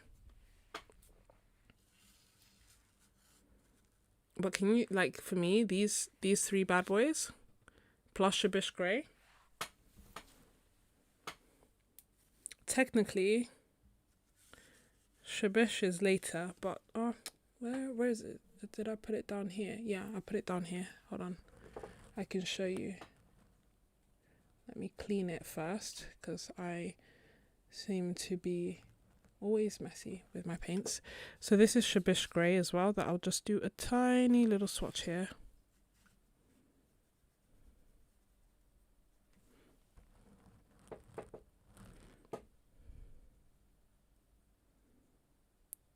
But as you can see, as you will see, it is like a purpley grey.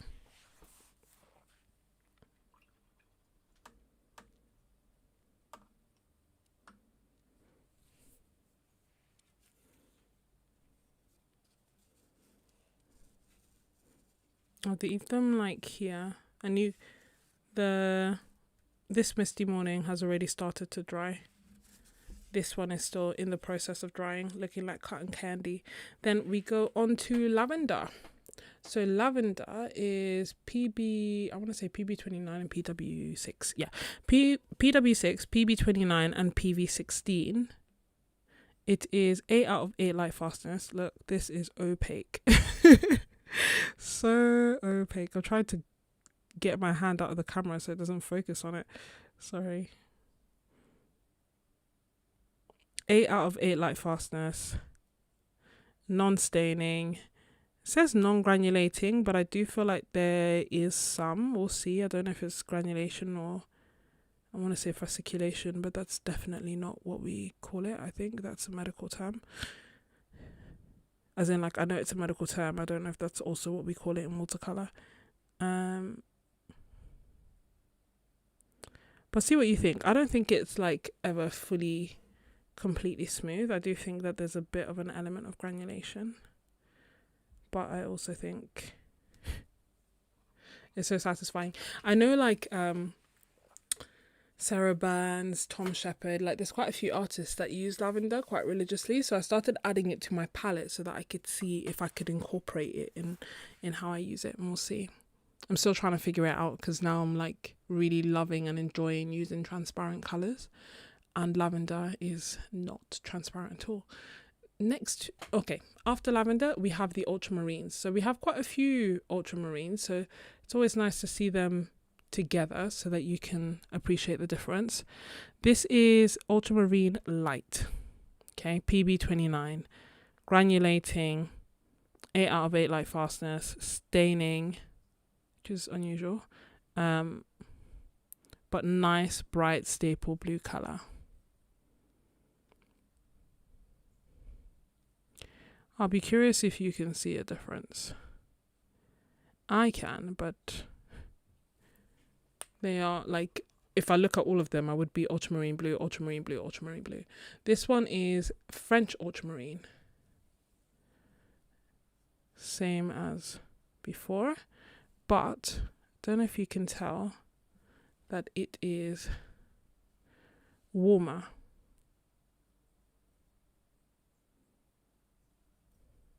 It's darker and it's more purpley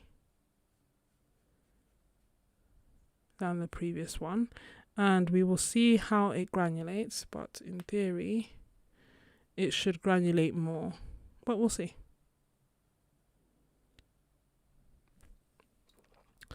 And then we have ultramarine blue green shade. Still all PB29, but this to me looks lighter. I don't know if you can see it. This to me looks lighter. Part of me wonders like, oh, if I didn't know, if I didn't know, would I see it? I think I would. Or would I just think it's ultramarine and keep painting? Maybe. But to me, this is lighter than the rest so far, as in like cooler hue.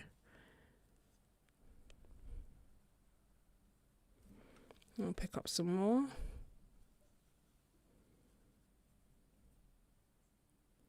And then we have ultramarine blue intense, which does not granulate as much as the others. Whoops, sorry. But is bright. Anyway, these are the ultramarine. Is there another ultramarine? We'll see. But these are the ultramarine blues. Plus or minus maybe one more, just need to check. So usually I use the ultramarine intense, but then after swatching them out again and trying them for a while, I was like, I think I prefer the ultramarine, French ultramarine, because it's what, you know, it granulates more and it's warmer, but then it obviously then means that I need to think about the yellows that I'm using a little bit, because there's not like a drastic shift.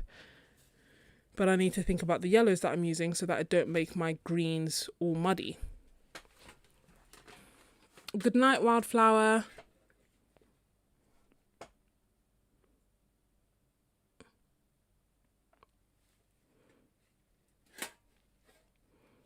Oh, Lily. Good night, Lily. Thank you for joining the chat. Hey, Astroglio. Oh, I'm so glad that you're here. I don't know if you were here last time when I told you I was going to email you to say hi. And then you joined the chat.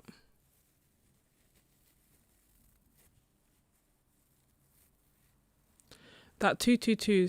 Yeah, it's quite light. But those are, is there another? Yeah, those are the ultramarine blues. So at least if you wanted to kind of like, obviously we'll let them dry and see what happens and whatnot. But honestly, I feel like this here looks so satisfying. Like, they are all like nice special colors. Like even this, I know, Durwood, I know. But look, to me it's like you have it's one color, but you have the blue and you have, to me this looks like a sky, like a ready-made sky. This is Shabish grey, by the way. So let me just write them down, because this is what I did last time and I forgot to write them down, and then I could not tell which was which, apart from like obviously Misty Morning I knew, But then this is Shadow Violet Light. Why does that come before? Yeah, Shadow Violet Light.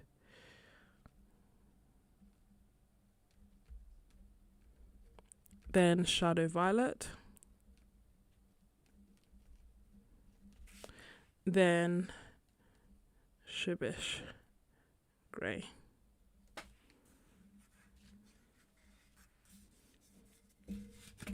Once they're dry, I'll bring them back. This one was Potter's Pink. Then Potter's Pink. And was that Mineral? Yeah, this is Mineral Pink. And then this is a tiny swatch of Mineral Violet.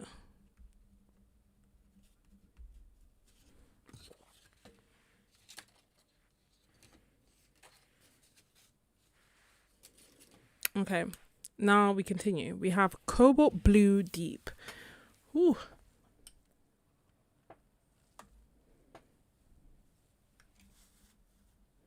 Where is it?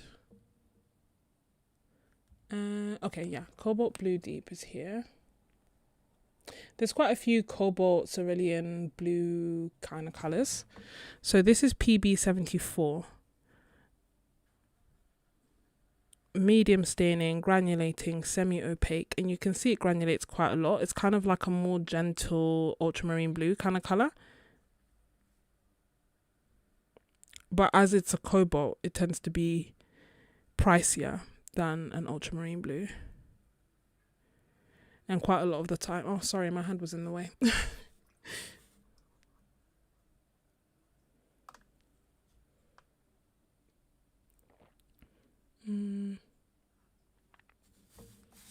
Yeah, it's separating on its own. Next we have Aquarius Cobalt Blue.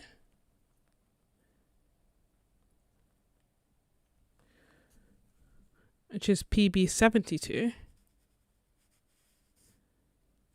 And it is medium staining, granulating. Sorry, let me get my hand out of the way. Medium staining, granulating, and semi-opaque.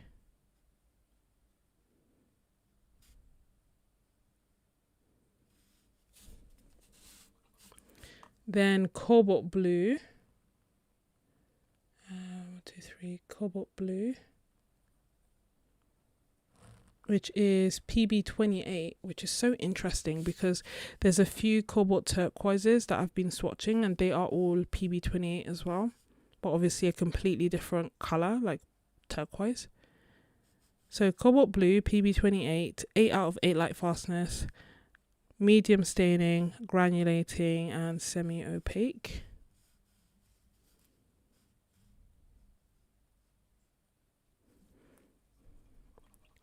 Then Cobalt Cerulean Blue, where are you?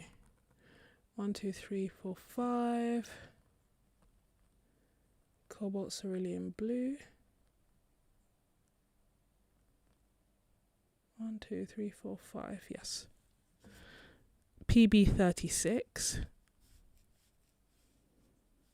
It's almost looking like a sky, but I guess maybe a summer sky. Like, you know, when it's not, yeah, it's summer. Like there's a bit of sun.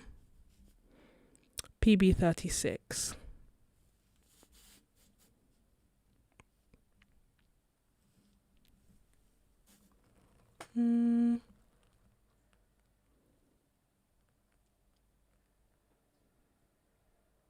Yes, exactly, Burley Strauss.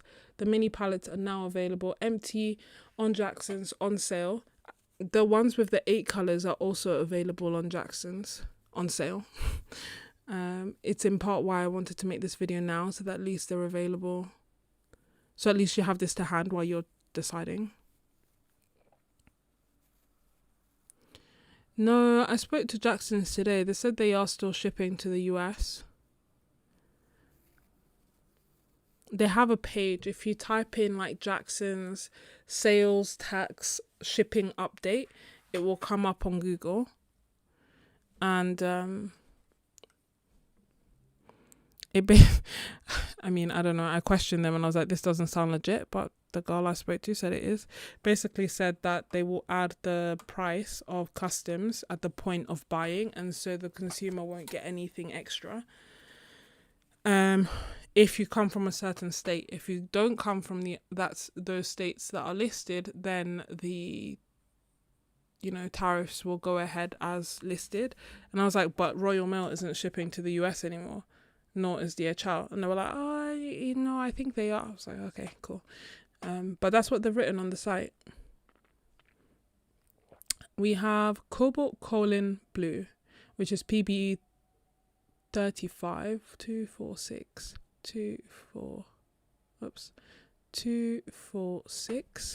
right here. Another pretty sky blue, actually like an actual really nice sky blue. I quite often use like either sky blue or manganese blue hue, but I would be happy with this. It's just that obviously this is a series 4 color, but it is like a nice and easy sky, bright sky,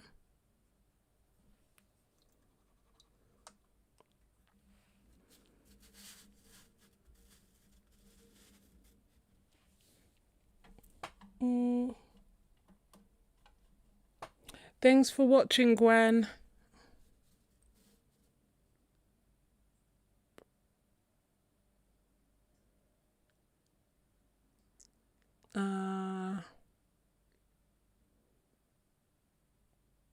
DR, what I said is what you saw. Yeah, that's what they said. And they were like, oh, all the information's on a shipping cart. And I was like, you weren't doing that before. Why would you do that now? She was like, that's what they're doing. So I was like, okay.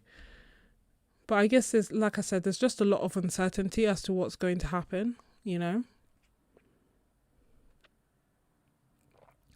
A lot of confusion.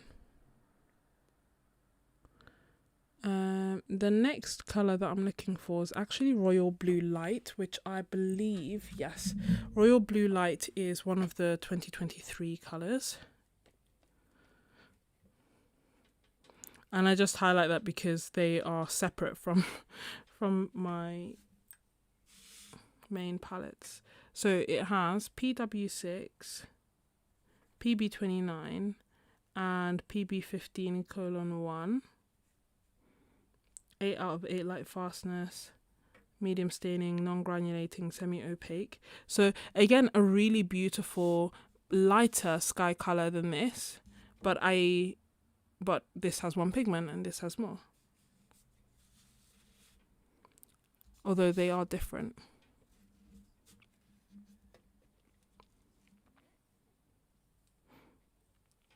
Then we have Royal Blue. Hold on, let me put this away and not hit you. Royal Blue, where are you? I just saw it. Okay, 2, 4, 6, 7.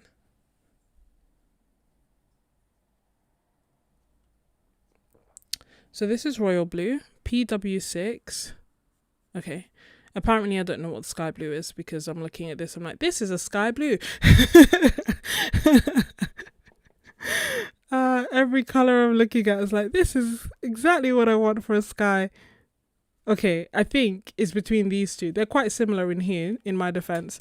So this is Royal Blue, PW6, PB29, PB15:1. So same as Royal Blue Light, just obviously darker. 8 out of 8 light fastness, medium staining, non-granulating, semi-opaque. It is warmer than the Royal Blue Light. And then we go on to Phthalo Blue Red shade. I'm just going to try and take a little bit. PB15:6. Usually in sets we get PB15:3, like, the Phthalo Blue Green shade. Phthalos, like quinacridones, are highly staining, non-granulating, quite punchy colors. I would say they're almost like they are the blue equivalent of the quinacridones. Do you know what I mean? the blue and green equivalent of the cool equivalent of the quinacridones is what I mean. Yes. But really lovely electric in your face colors.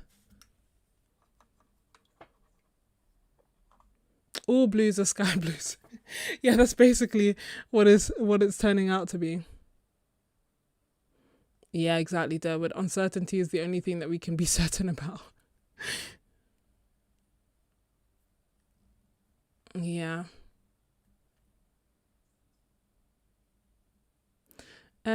I thought that from Sweden to Germany. Yeah, from Sweden to Germany, there are no.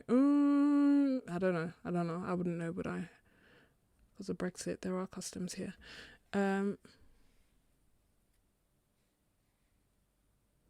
Oh, DR. As I'm swatching, you're comparing your Daniel Smith to my Roman Szmal. Yeah.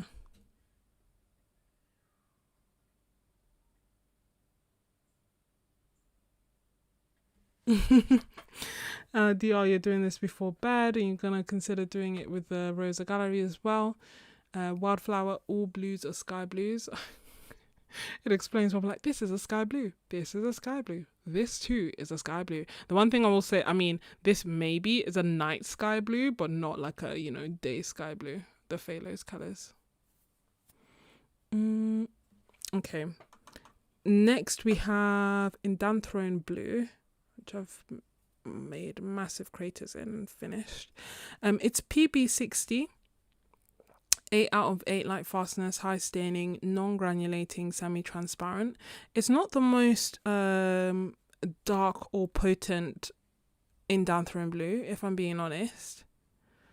So I think it depends on what you're looking for. But when I think of Indanthrone Blue, I think of something darker than this, usually. So just a heads up.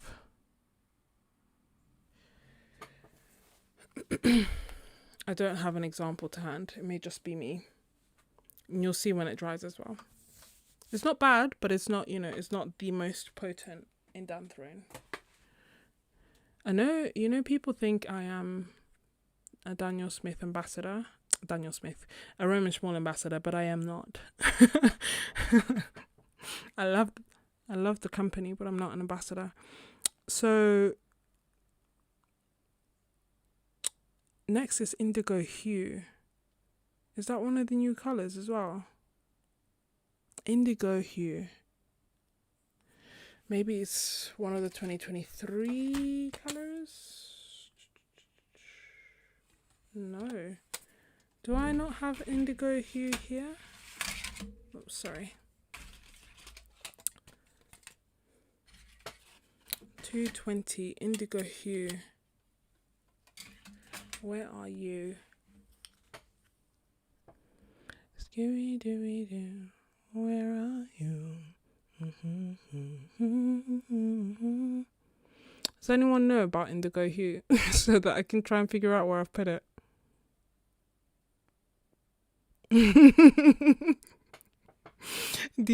All of them, I'm not gonna lie, all of them to me look like sky blues. Okay, this is the ultimate sky blue. Yeah, I think Cobalt Colin Blue is the ultimate sky blue for me. Durwood, yeah, it's original. Do you mean like it's one of the main original colours? Where would I have put it? Why would I have taken it out of Indigo Hue? Oh, yes. Okay, I have it.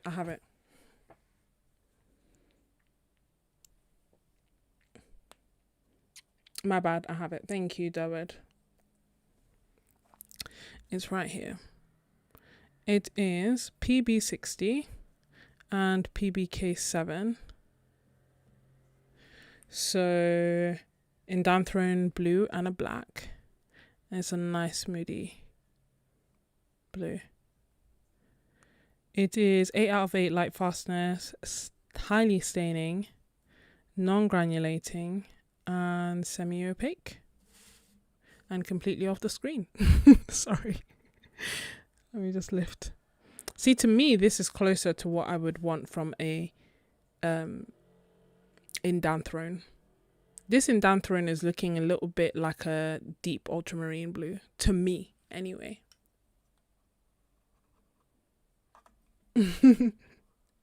Thank you, Dawood. It's one of your favorite blues.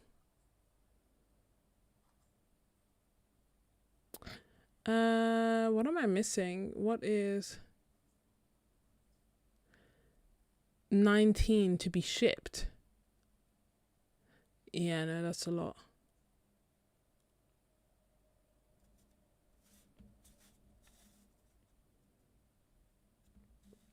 Oh, okay, 5 extra for shipping.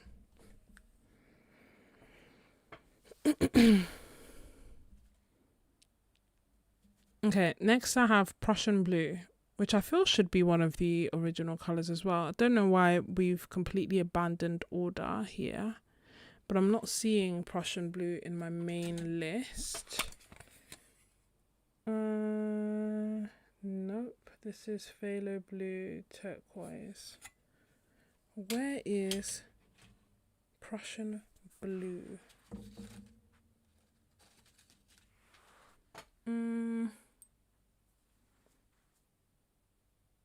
Maybe it's one of the...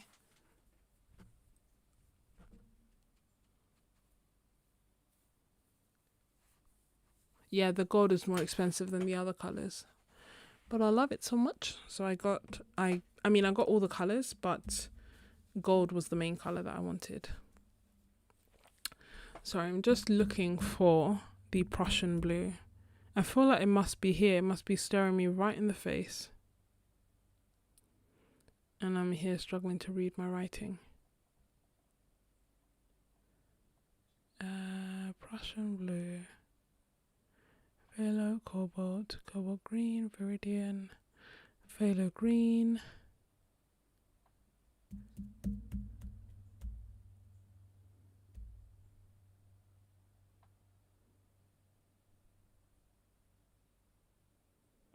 Oh, good. I'm glad that you love it, Michelle. Yeah, the Daniel Smith one and the core ones are my main go-to. The only thing with core is that when I then mix my greens, because there's core inside it, they start moving and invading all the other colors. So it's a mixture. Let me just bring out this thing and try and find my... Oh, Prussian blue is one of the main colors. So why can't... It's literally right next to indigo hue. Did I... Oh my gosh, it's right there. Okay, I'll swatch this out and then I'll have a drink. Because clearly I can't focus anymore. Literally right, like the next color, as one would expect, given that I'm going in order for... So this is indigo... This is Prussian blue, sorry, PB27. 8 out of 8 light fastness. Oh, this is nice. See, this is why Prussian blue and I have a love-hate relationship, because it is beautiful.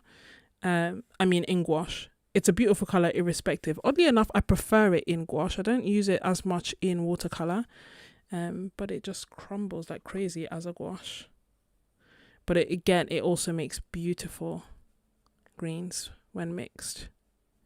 Although it's a cool color, but still it makes beautiful greens because I'm using warm yellows with it. Basically, if I mix nickel azo yellow with a Prussian blue, I'll get a nice natural looking green that's maybe a bit on the brighter side. If I mix that same nickel azo yellow with an ultramarine blue, that color will start to look more olive. And if I mix it with an indanthrone blue, it will look even more olive and even more natural.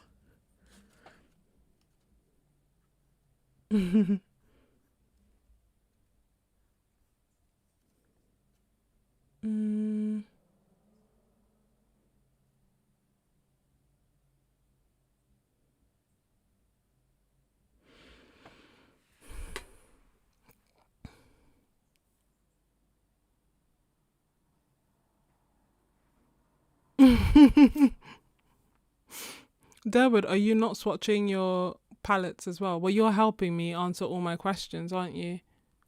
I know, Astroglio's here. And Astroglio, you will be pleased to know I am swatching on 100% cotton watercolor paper because of you.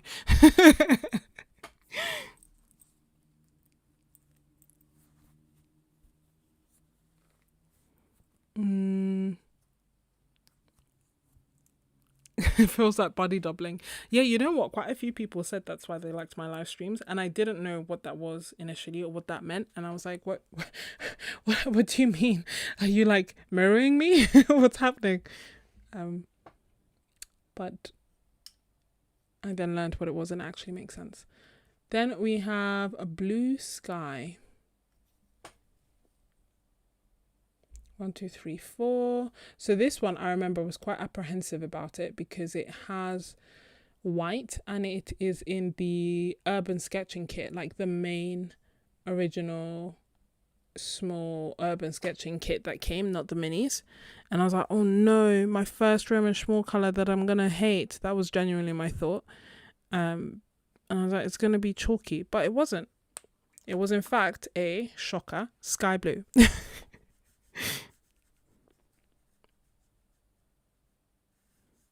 Because apparently all my blues are sky blues. But I still think the cobalt, although don't get me wrong, I haven't used the cobalt colin blue that much. Oh, sorry, my hand is in the way again. Oh my gosh. I haven't been using it that much, but when I look at it, I think, oh, it's a sky blue. And when I look at this, I'm like, this is a summer sky blue. Like, this is a happy sky blue. Do you know what I mean? You look up, you see this color, you know there's not going to be any clouds.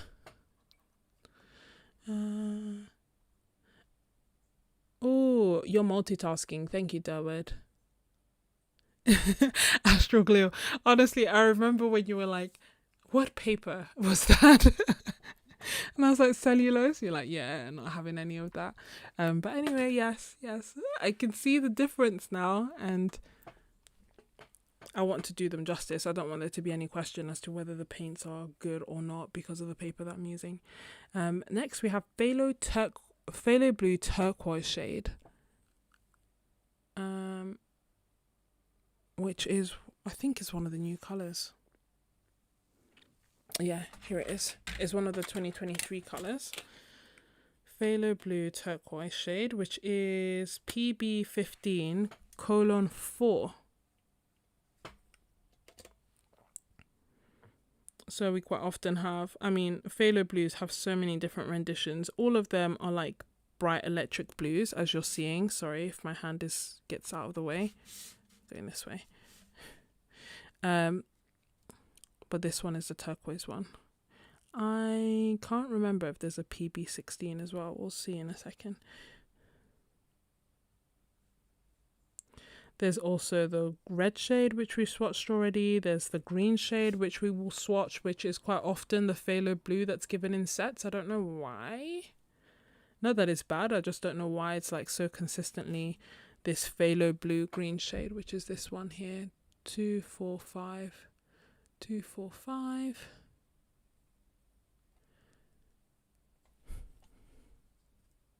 PB15:3. Phthalo blue green shade. So yeah, it's quite often like when you get the split primaries for, even if they're professional sets, you'll get the ultramarine blue as your warm blue, your warm purpley blue, and then you'll get the phthalo blue green shade as your cool blue, your cool greeny blue. But then a lot of the time when you talk to people who, you know, maybe when you do tutorials or something like that, and you ask them for the split primaries will quite often be like a cobalt blue and like another.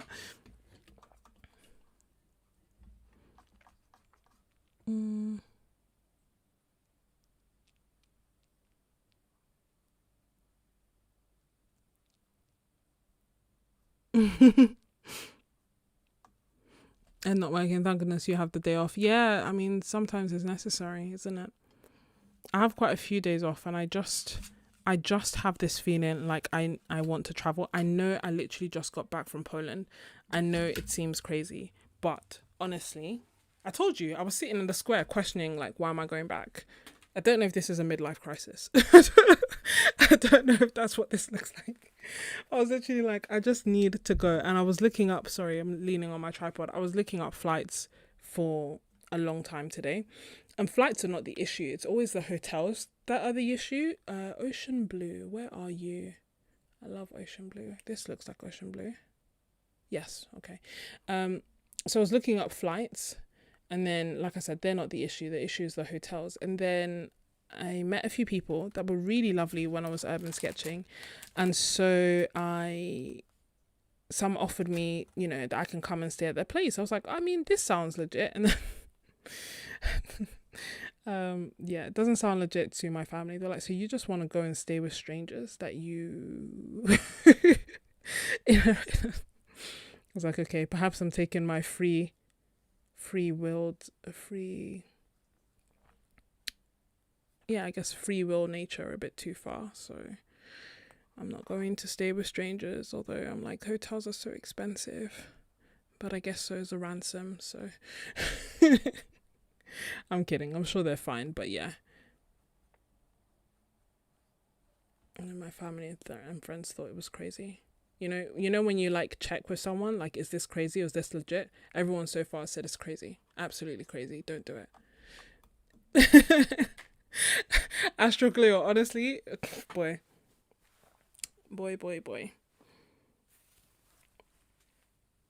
I would not be surprised. But yeah, I just literally kept thinking, why am I even going back though? Did I even have a hotel to stay in? But I was like, I feel like I kind of started thinking, I didn't do it, but I kind of started thinking, you know what, if I don't know if it's stranded because it's of my own volition, but you know, I'll make a way. Like, what is the alternative? Like, I'll just, I'll make a way or learn my lesson and never miss my flight again. But you know, it's like, sometimes life is for living. What am I doing? And then I was like, oh, let me just go back. But as I'm back, I was like, I kind of want to go to like Warsaw and Krakow, and I really want to go to Italy. Like, I really, really want to go. Part of me just wants to go and stay there for like 2 weeks, and that's a big part of me. I honestly was considering Berlin as well, because I saw loads of people sketching there, and it looked beautiful. Have a toilet and go everywhere. Well, that's the thing. I wouldn't really want to drive all the way there. So I thought about, like, if I had more time, more energy, then yeah, maybe I would drive. Or I was looking at it at the beginning a few months ago because, I don't know, I thought like actually I would get to stay in Italy and enjoy it more for longer. But I don't know, it seems kind of long driving all that way by myself in my car, and also it would rack up quite a bit of fuel costs. This next colour is indigo greenish. Where did I put this colour? I'm so sorry that I'm always losing all my colours. I know I put it to the side. For a moment like this, some people wait a lifetime. One special. This is forest green. Where's my indigo? This is a different indigo, by the way. Oh, is this forest green? Oh. Let me do some swatches.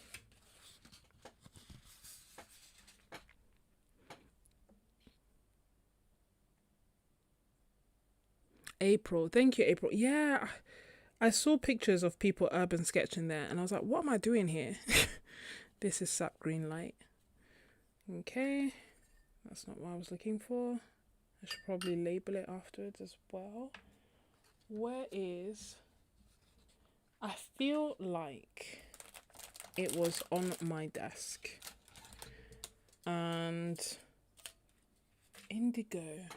Where are you? Like, I'm pretty sure I brought out...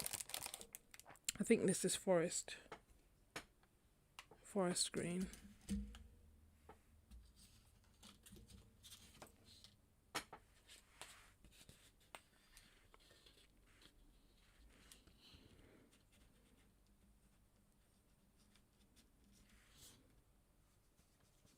Yeah, this is forest green. It's a, hold on, let me do a proper swatch. So yeah, that's basically what I feel like. I feel like I want to travel and I want to paint, and that's all I want to do. But I can't justify the cost of the hotels, and so I'm staying at home just looking at flights all day. This is the forest green. I was just swatching it because I put them to the side and I thought that I had put the indigo greenish to the side, but apparently I have not.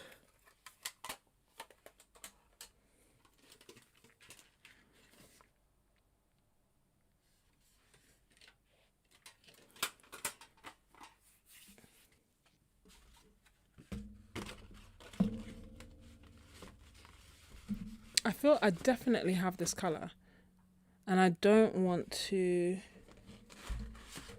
I definitely have it, but where did I put it? This is my Quin Gold.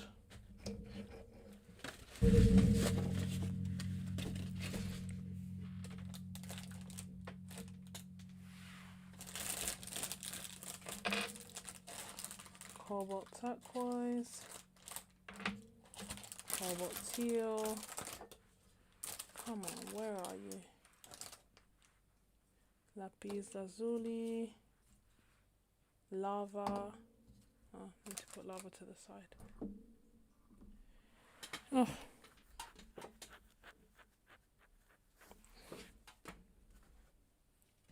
Anyway, let me catch up on the chat as I continue to search. That is a real big bargain for Venice, Burley. €600 for a flat in Venice is amazing.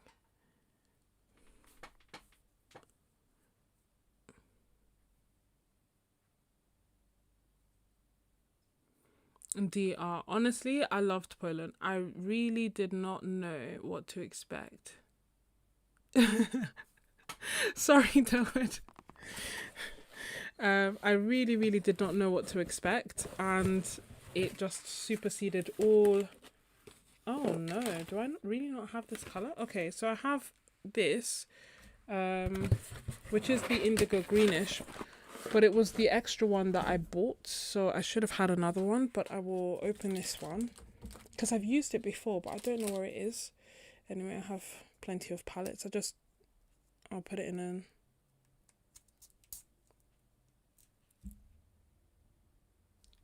Yeah, before I slice it open, let me just make sure. Yeah, that's fine.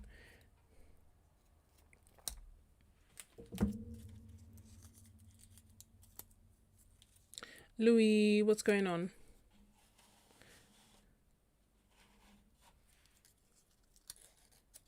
Is this Phthalo Blue green shade or Ocean Blue? Or are you asking me which one you prefer?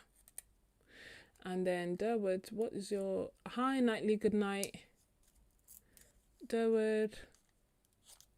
Is everyone agreeing with Durwood going on a nostalgia spin? Honestly, DR. I would not say no. I'm tired of being independent.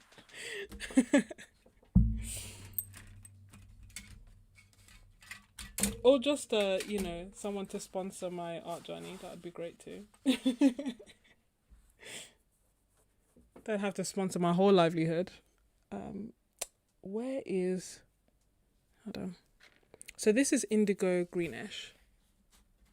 Oh, which one would be a better option? What do you want to paint with it, Louis? I would personally say that Ocean Blue is a lot more interesting. It's PBR24. It is PBR24 and PB15-3. It does separate into like greens and blues. So that's paint, acrylic paint that will never come off. It does separate into greens and blues. So as the name implies, it's nice for oceans and everything. It's even nice if you want to use it in mixes to make greens, but it's not like it's got character and personality, so it's not like it's not that it's not like a staple color, but it's not a flat wash. Do you see what I mean? Whereas this phthalo blue, you could use it for anything if you wanted like a nice uniform color, which you wouldn't get with ocean blue. I would personally pick ocean blue, but as a special color. If I had no other blue, then probably wouldn't pick ocean blue, just because I would know that every single color, I would have no choice in the matter of it granulating into multiple colors. Michelle, you'll go to put, honestly, it was so nice. So nice. The architecture was beautiful. I mean, we're all friends here, so I can say, but yeah, I didn't know what to expect. I didn't, I went to Prague. I didn't have the best experience a few years ago. Like, they refused to serve us. Quite a few places refused to serve us. And I know it's not the same country, but I was like, I'm going by myself. Feels a little bit risky to be going. And then anyone and everyone, friends and family wise, that I'd mentioned, like, oh, I'm going to Poland, they'd be like, raise an eyebrow, all concerned, the same thoughts kind of crossing our minds. But I went, and it was amazing. Everyone was so nice. There was curiosity, like I could tell that I stood out, because there were like a lot of people staring, a few people coming to ask for pictures of me, which, but I just took it as curiosity and flattery, really. Like, what else can I do?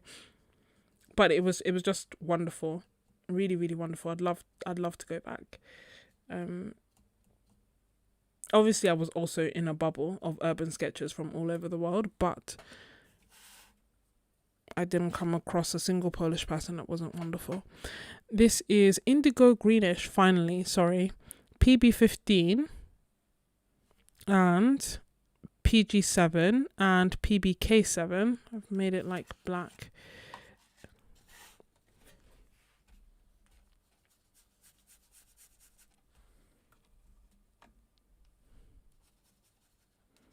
I just wanted to water it down so that you'd be able to see it.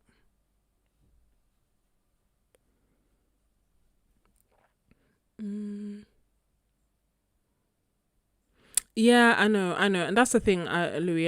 That was my, one of my concerns. Like, at least in Prague, I wasn't by myself, so I was like, oh, should I not? Should I not? But I mean, I've experienced more racism in Italy, and I go back all the time.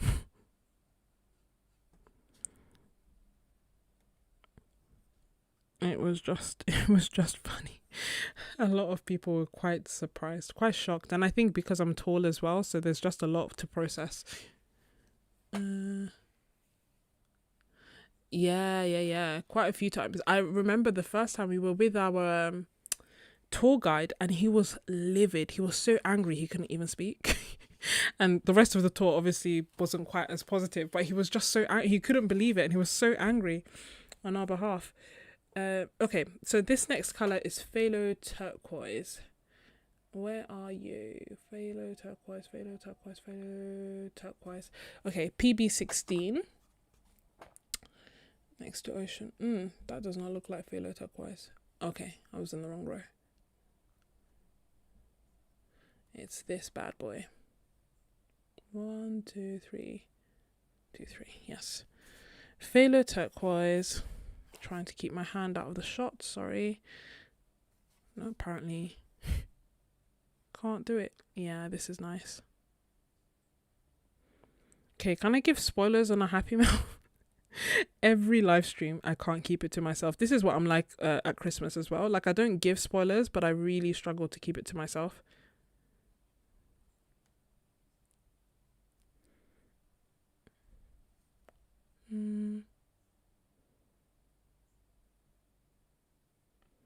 Aww.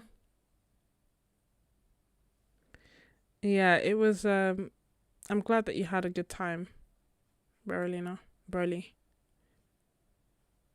I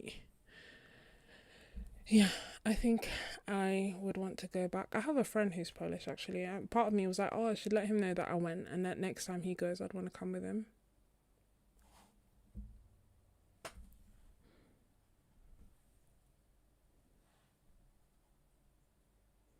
It was just wonderful. Really, really wonderful.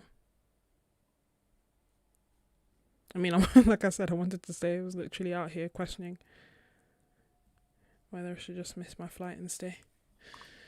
Aww.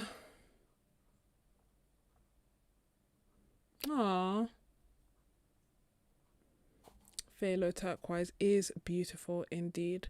I don't know, who knows how it's coming across on the screen, but it is, looking at my screen, is it that my brightness is low. Looking at my screen is slightly greener than, than I see it. In real life, it is slightly greener than I see it on my screen. Next, we have Cobalt Blue Light. Where is it?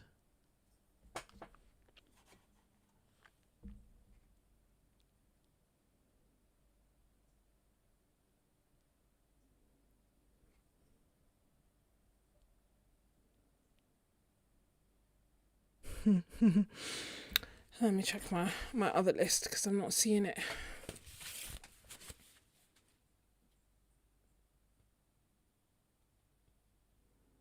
I'm seeing Cobalt Blue Deep, which would imply that Cobalt Blue Light is here. Cobalt Blue Deep, Cobalt Blue, Aquarius Cobalt Blue, Cobalt Cerulean Blue, Cobalt Colin Blue. I'm not seeing Cobalt Blue Light.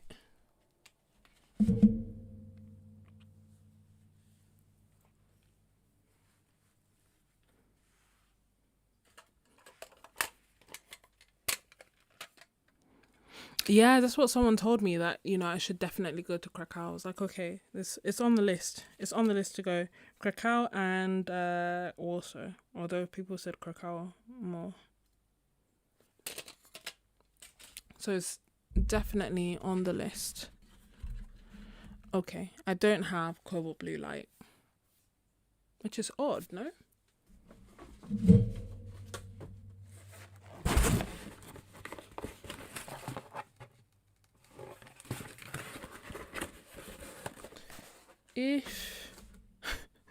If you happen to know if it's an original color or one of the new colors, then I can maybe try and find it, but I'm not seeing it.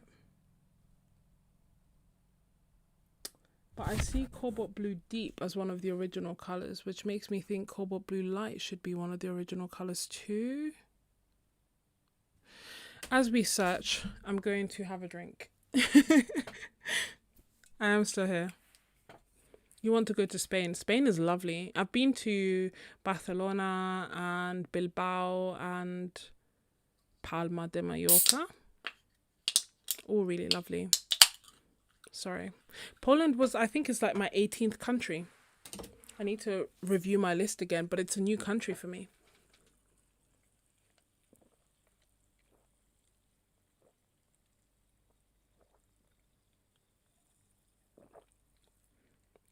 Budapest was also really nice. Yeah, my sister surprised me and took me on a birthday trip to Hungary and Budapest. I want to say last year. I honestly just want to go to Italy because I know that I will love the food. It's quite simple. Beautiful architecture. I can understand the language. I want to improve my Italian, and so I'm like, I just want to go back. I want to go, but yeah, I don't know.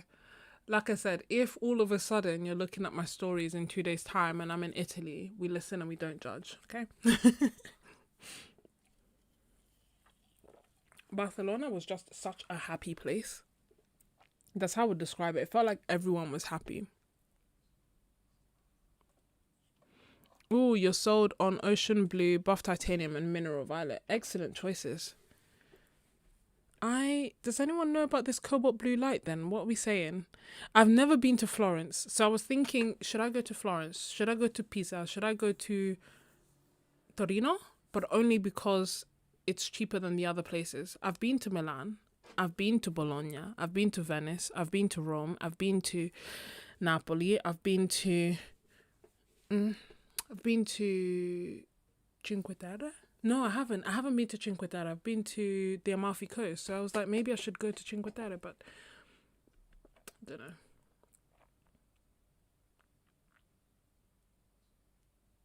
Mm, mm, mm, mm,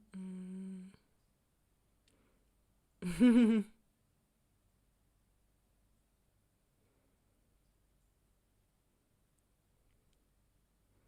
Oh, Lisbon. I haven't been to Lisbon. I've been to Alghero and Porto and Praga. So I've been to Portugal 3 times. I actually do travel quite a bit. Instagram seems keeps sending me all these memes about like when people tell you traveling won't solve your problems and you're at the airport. I was like, I feel like it's sending for me.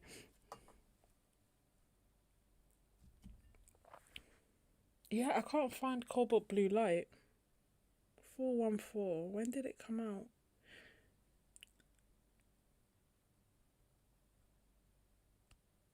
Mm,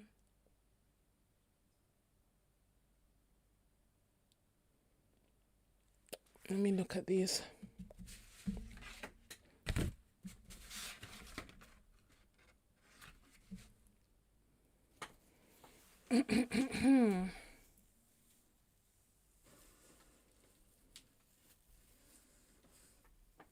Yeah, I'm not seeing it.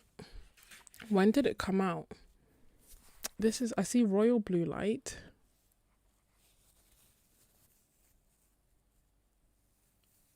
Ah, Durwood to the rescue. Chromium oxide green, cobalt blue light, and titanium brown. Ah. If it's one of those, I don't know.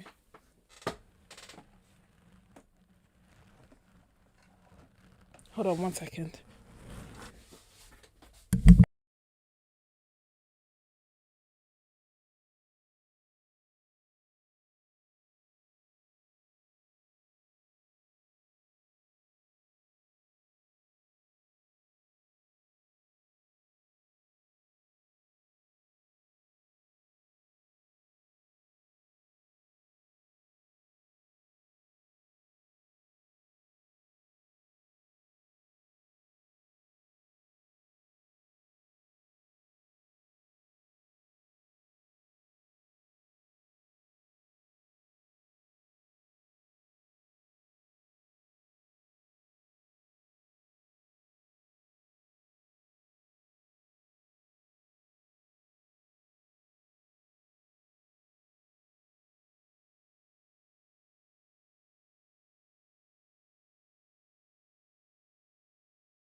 Okay, ladies and gentlemen, I am back. Thank you so much, Derwood. Okay, so it's in this palette. These three. It's rather than unifying my palettes, I have them all divided by when they were released. Anyway, at least I found it now. Thank you, Derwood. Is the audio back now? I just came back. Whoops.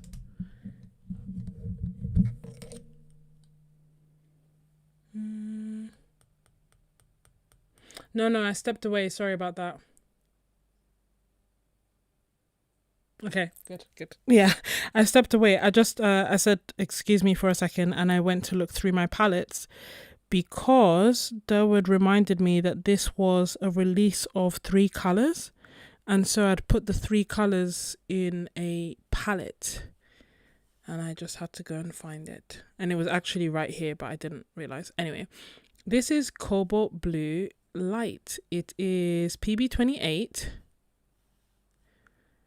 and medium staining, granulating and semi-transparent. Although to me, I don't know about you, but to me it's looking opaque. We'll see when it dries, because I can't see my doodle. Then we have perfect Cobalt Sea Blue. Where are you? Scooby-Dooby-Doo, where are you? We got somewhere to go now. Here we go. Cobalt Sea Blue.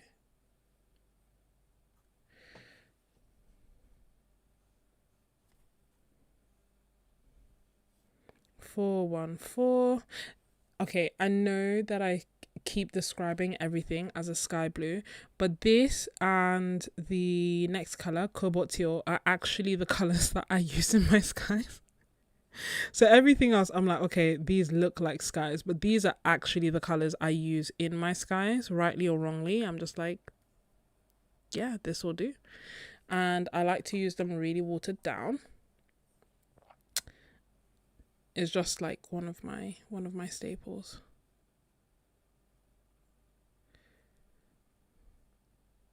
And then, okay, so Cobalt Teal. I really need to get better about labeling. So that was Cobalt Sky Blue. This is Cobalt Teal. Perfect. So Cobalt Sea Blue is the one that I usually use as my sky in my palettes. However, I ran out of it and I didn't have it in me to start scooping out my half pan, scooping out my full pan to put it into my half pan. So instead, I added Cobalt Teal Blue to replace, you know,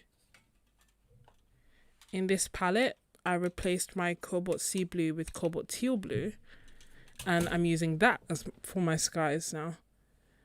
Just water it down, mix it with a little bit of magenta, and hey presto, I have a nice sky. The magenta is if I'm doing clouds. If not, I just add water and lift, and then I have my sky. The only thing is that they are, I mean, this says non-staining, medium granulating. Take it with a pinch of salt.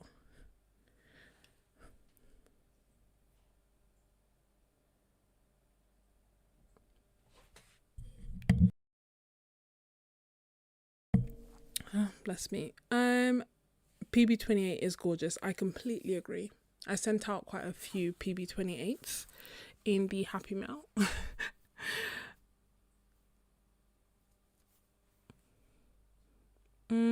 Painted. So I have not painted with watercolor on canvas per se. I've painted with watercolor on watercolor board that's like canvas, but it probably has watercolor ground on top of it. I prefer paper, if I'm honest, but I did try it. Okay, so these are the colors. I'm just going to pan so that we can see. Oh, these 2 rows are so satisfying.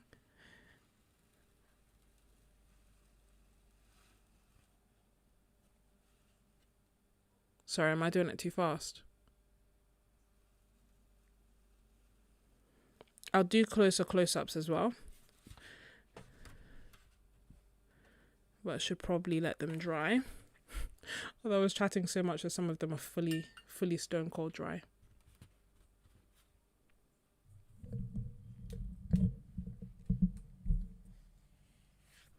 Yeah, Burley, same thing. I was like, I wanted to do it for the experience, but now I'm like, okay, if I want something on a canvas in the end, I would rather just paint it on paper and stick it onto the canvas later, like, you know. Just doing some close-ups.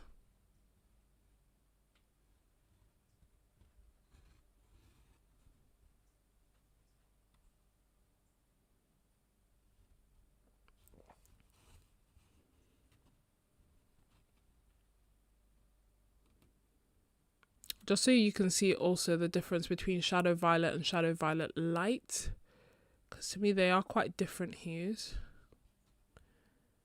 Then Misty Morning, cute little babe, Aquarius Violet and Mineral Violet, then Lavender,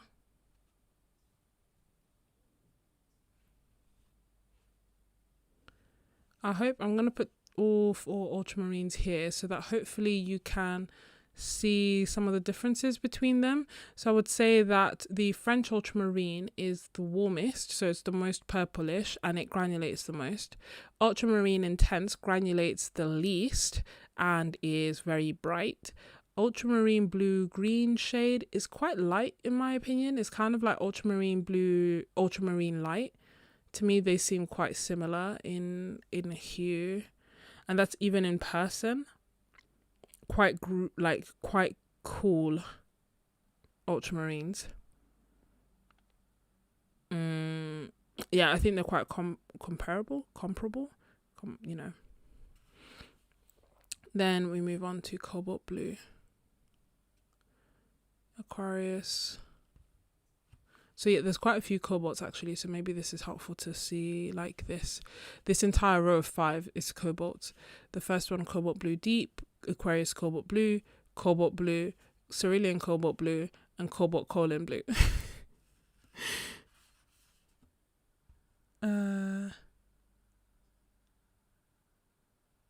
Then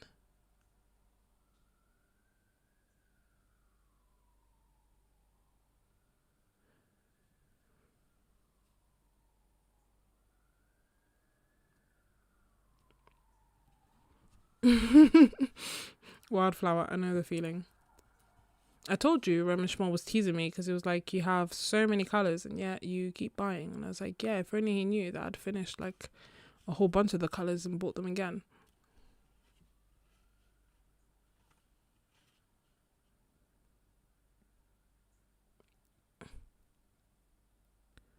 Look how pretty. Sorry, I'm doing it slowly so that hopefully you can get a good look at the colours, and if you want to pause somewhere you can pause. But really and truly, I think the edited video that I will do will literally just be a slow pan of the complete colours swatched out. Painted outside the lines, oh no. But yeah, you can see the comparison between the two. So this one's definitely more blue than this one. So a Cobalt Sea Blue is definitely more blue. Oh, is the colour changing, getting warmer for you? It's like the camera's struggling with, okay, the blues. So Cobalt Sea Blue is definitely more blue than the Cobalt Teal, but I use both for my skies.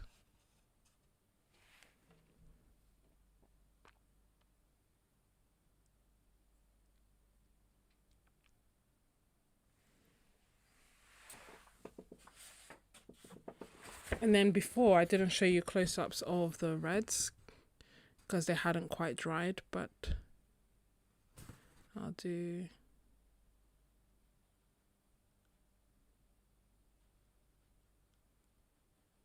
it like this so that you can pause if need be. You can pause even if it's a live stream, by the way, and then catch up when you're ready. But if you're watching on the replay, of course, it's easier for you to pause.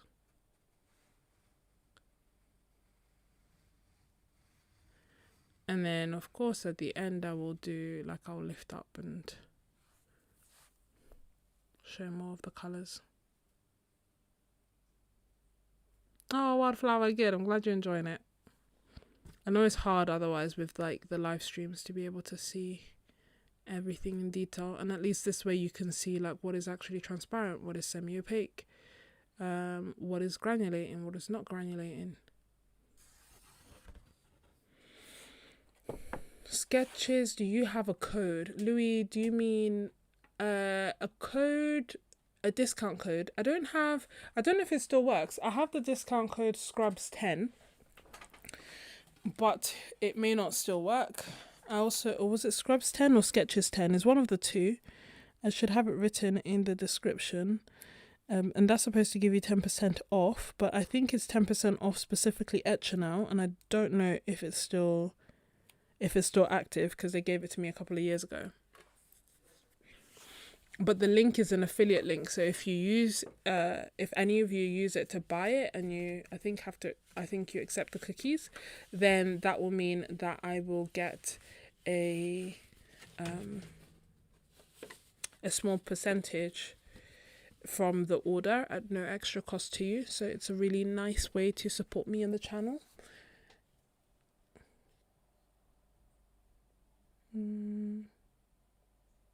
Potato Pirate, thank you, I'm glad. Is Cobalt Calling Blue slightly warm leaning? Because I have 2 pounds of it and one is very warm leaning, the other one is cool. It's definitely the same colour. That's not good. Shouldn't be doing that. Cobalt Calling Blue, to me, in comparison to what? This is Cobalt Calling Blue. Warmer in comparison, warm or cool in comparison to what? And then I can, do you know? Agent XP.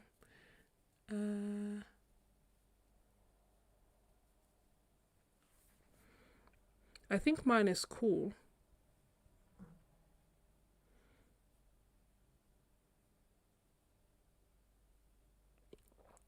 I think mine is cool leaning. But if you have a different color, then I can, or a color you think is similar, then I can tell you which one it resembles. But for me, it's kind of well, I don't know if you have royal blue, but it's a similar hue to royal blue, just granulating, and it's warmer than royal blue, but cooler than cobalt cerulean blue.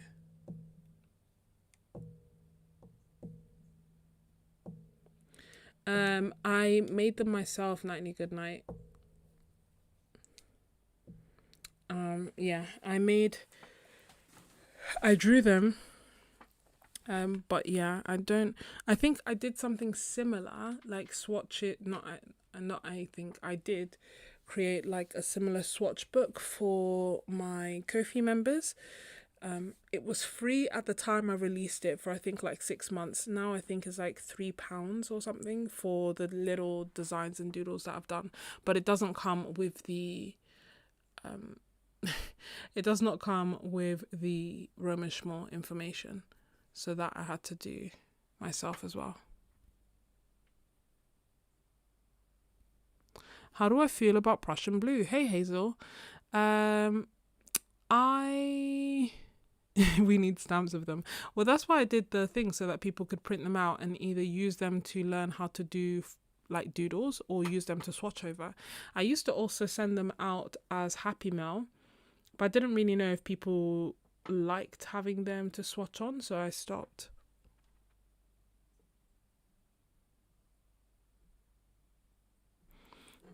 So your first pan looks like where's Cobalt Blue Light? Yeah, no, Cobalt Blue Light is not the hue that I have. The hue that I have for Cobalt Calling Blue is like royal blue. I can't get, so this is Cobalt Blue Light. This right here is Cobalt Blue Light. That's not the hue that I see. This is more similar to this for me.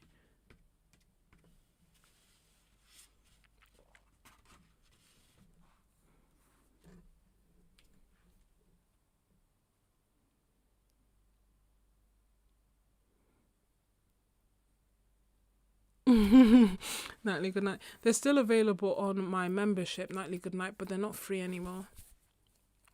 I usually do like different resources or things that are free for the members that are in there as they're in there, if that makes sense. So the longer you're in, the more every month you get something free, in addition to like the membership, as opposed to, and then if you join the membership you can still access it but for a lower price, kind of as a thank you for those who stay.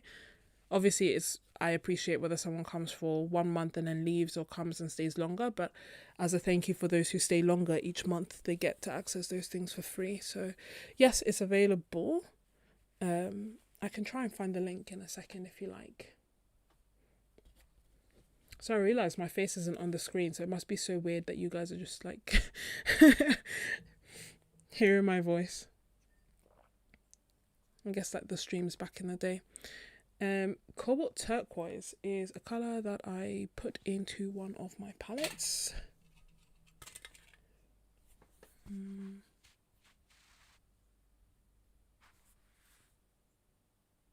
But yeah, I didn't stamp them, I drew them. Initially I drew them by hand, I either drew them by hand in a lot of the old ones, and then I was like, I can't do this 200 times. And then the next time I think I drew them on the iPad and I printed them out, and that's what I've been doing since, unless like I just have a few colors to do, because then it's just quicker for me to draw them than to like go to the computer and pick out the ones that I want and you know, swatch them. Hey MB Fleur, too many distractions. You've been stalking the live stream. You're welcome to do so. You know, back in the day, I was very much a lurker, as they call them. So I would watch, but I would never comment. So I don't judge people who do that, because I completely understand. It's just nice sometimes having something in the background to listen, to read, to enjoy, without, you know, actually talking. That's equally fine, don't worry. But I'm glad that you said hi. This is Cobalt Turquoise PB36. I actually bought an extra one of this because I just thought it was so nice. So when this one finishes, I will have an extra one. Whoops, making gigantic swatch. Then we have Cobalt Green Deep. Now, is this one of the ones? I believe it is. That Dare would let me know was actually one of the new ones. Let me just make sure.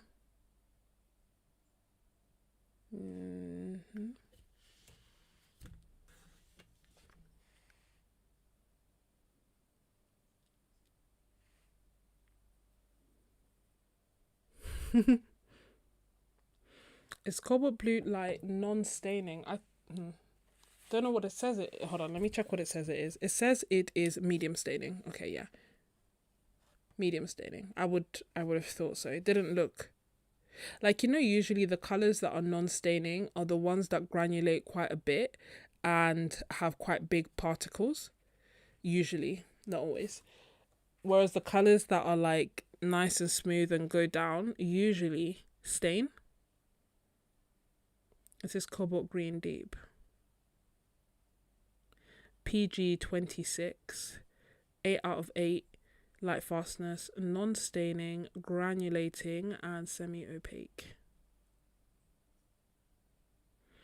So yeah, I mean, I don't know if it's fully legit in terms of the way that I think of it, but a lot of the time with the colors that granulate, they have quite big pigments that, you know, don't that kind of settle in the grooves like of the paper, if that makes sense. They're bigger particles, and so because they're bigger and they don't quite soak into the paper, they granulate, and then that means that you can also lift them because they haven't soaked into the paper. Whereas the ones that are like synthetic and are quite thinly ground tend to be like, you know, the quinacridones, the phthalos, they tend to be quite thin, soak into the paper, be quite small particles, thus be nice and smooth, and thus be harder to lift. And that's why a lot of the time, like say if you have pigments that are hand mold, so handmade, they will granulate because they're bigger, they haven't been crushed down quite as much. But also naturally some pigments will be, sorry, I hope you could see that, some pigments will granulate more than others. Let me do a second pass at that. Random side tangent over. I know, I haven't even checked the time. Part of me honestly wanted to be able to finish this, but we're about halfway through, which I think is insane. Viridian. Where are you? Viridian is... Oh. Okay, I had cobalt green deep. Uh-oh. Does that mean that I swatched the wrong colour? Oh no. Hold on. This is, I think I swatched the wrong colour here. This is actually cobalt green deep. Yeah, I swatched the wrong colour, my bad. Cobalt green deep is up here.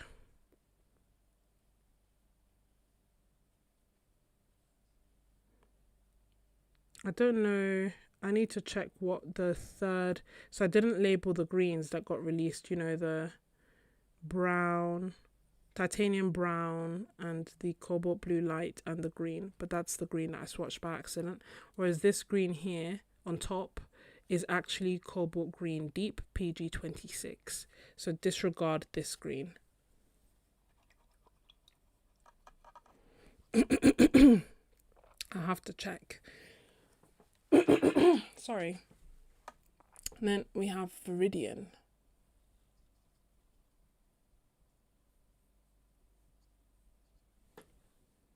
PG18. Oh, it's very low tinting. It's so funny because the first Viridian that I got, I think, was actually a phthalo green. And so I thought that was what Viridians were supposed to look like. And I was very confused about all Viridians that followed suit. That followed thereafter. So this is PG18. It is 8 out of 8 light fastness. It's staining, granulating, and transparent. I don't know if it's going... It doesn't look like it's stained, but apparently it will. Then next we have transparent turquoise, which is PB15:3 and PG7. This is very green leaning of a turquoise. It's definitely leaning more towards the phthalo green side. So much so I've triple checked that I didn't accidentally take phthalo green, and I did not.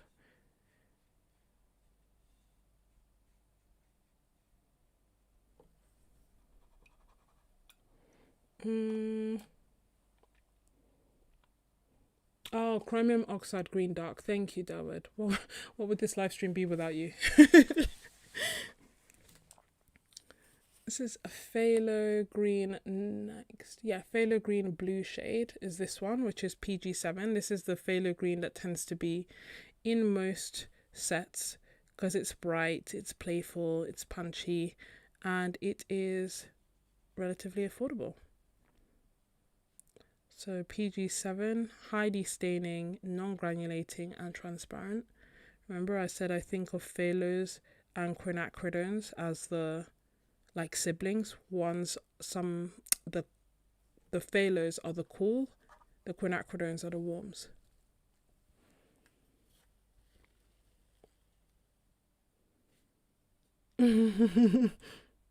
Thank you, Potato Pirate.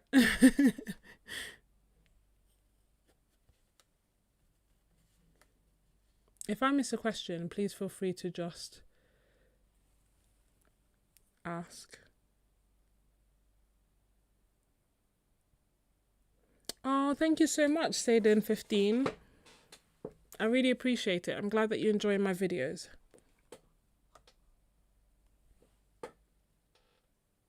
Yeah, they're my faves as well, estradiol, phthalos and quinacridones. For that reason, they're just bright, playful, pretty colours. Okay, so this is cobalt green deep. This one, as Derwood has advised me, is actually chromium oxide green dark. Let me just write it down. Chromium oxide green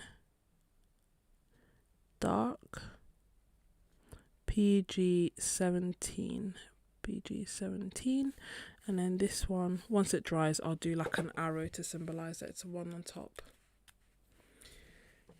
Then phthalo green yellow shade.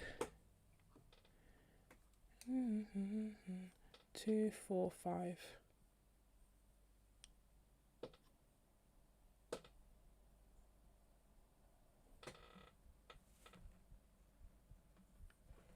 Okay, just checking I'm getting the right one.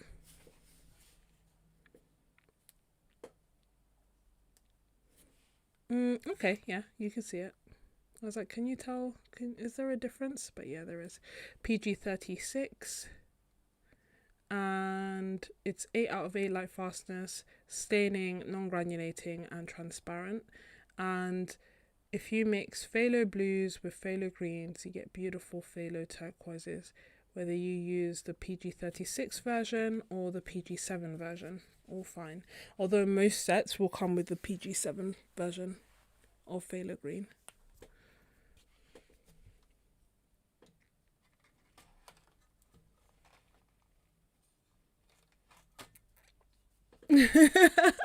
MB Flo, you're like, where are Sketches? I'm having a live stream withdrawal.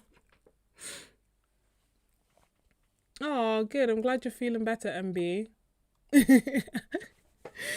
Honestly, my intention was, I thought like, oh yeah, I'll be able to like make a video, edit it during the symposium. Absolutely not. Like I was so exhausted because it's actually quite full on. Even if you're not part of the main, even if you're not a paid participant, you're still going out and sketching all the time. I was walking a lot more, hanging out with people a lot more. And then I'm one of those, like a child, I don't want the night to end. So I would stay in the hotel and just chat with some of the people there until like midnight to 2 a.m. and then go to bed and wake up at 8 and do it all over again. Cobalt green light is the next color, which is cobalt green light is PG50. 2, 4, 6. So 2, 4, 6. So at a point I was like, oh, let me try and stay up and do a video. And I was like, let me just live my life. I can't. I was too tired. It wouldn't have been a good video anyway, so why force it? Why not instead enjoy the experience, rest up, and then make a great video when I get back? And then when I got back, or when I was there, I saw there was a Roman Szmal sale, so I was like, okay, let me let you guys know. And then I was like, oh, I might as well do this live stream so that we can go through the colours together as I got some of the extras. Green Earth is the next one. So cobalt green light is PG50, 8 out of 8 light fastness, non-staining, medium granulating, and semi-opaque.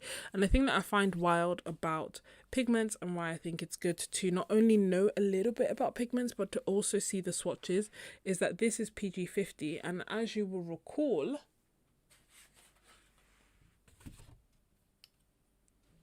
so is this PG50 cobalt teal, PG50 cobalt green light. So it's swatches. Looking at swatches is also very important, rather than just looking at the pigment list and thinking they're going to be the same.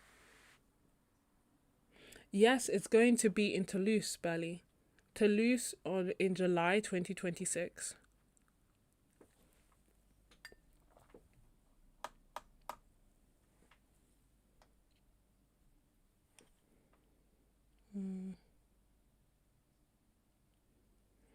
No, Nightly. I think there isn't.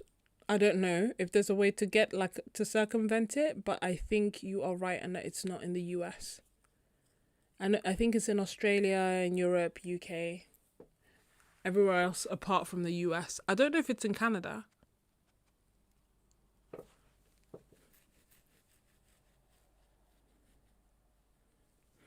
Green Earth, PG23.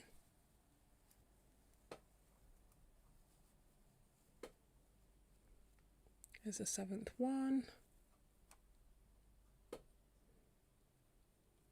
So green earth is usually one of the low tinting colours, PG23. Earth pigment, low tinting, 8 out of 8 light fastness, medium staining, non-granulating.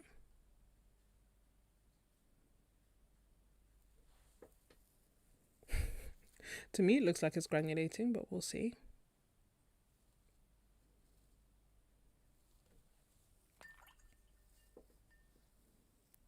Oh, Canada has a sale. Fantastic.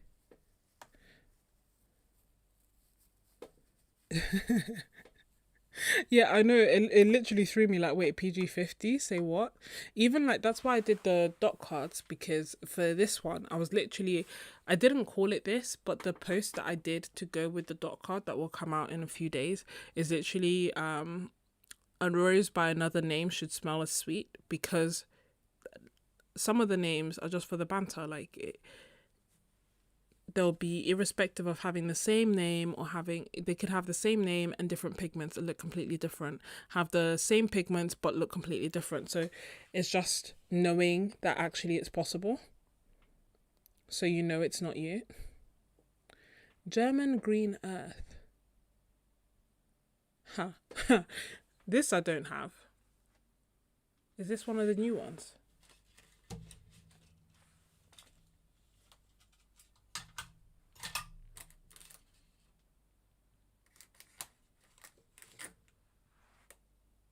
Ah, yeah, it's one of the new ones. I was like, no, I do not have this color.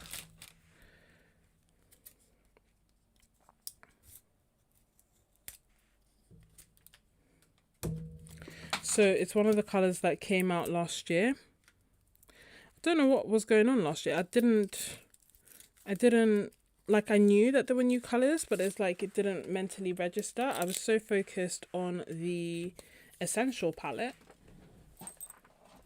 that I showed no love or attention to the rest of the colors that were actually released at the same time.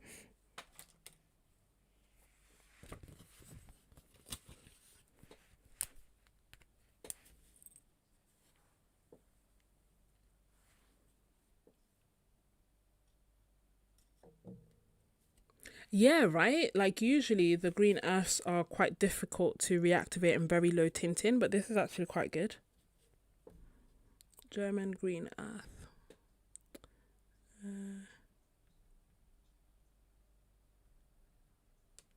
German green earth. And it is PG23. Roman Szmal.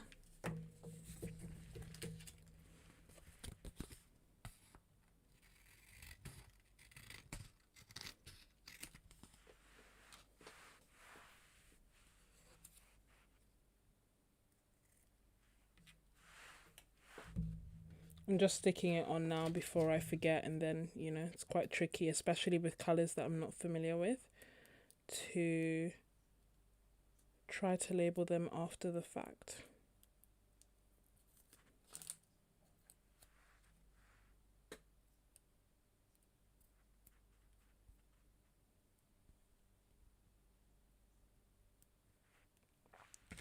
So that's done. Okay.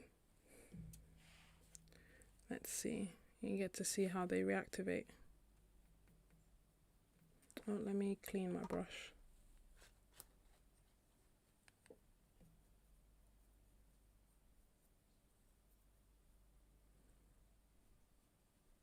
So this is less tinting.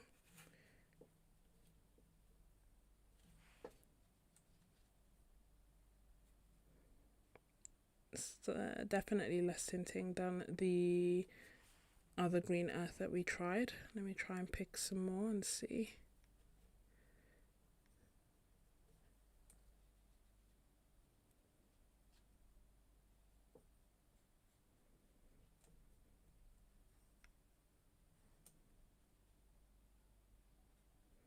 Yeah, this almost looks like, you know, the low tint that you would expect from the green earth, whereas the green earth is more tinting than usual.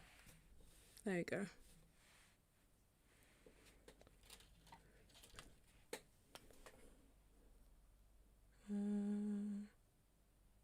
Michelle. And so the International Sketches, Friends of Sketches Watercolor Railroad began.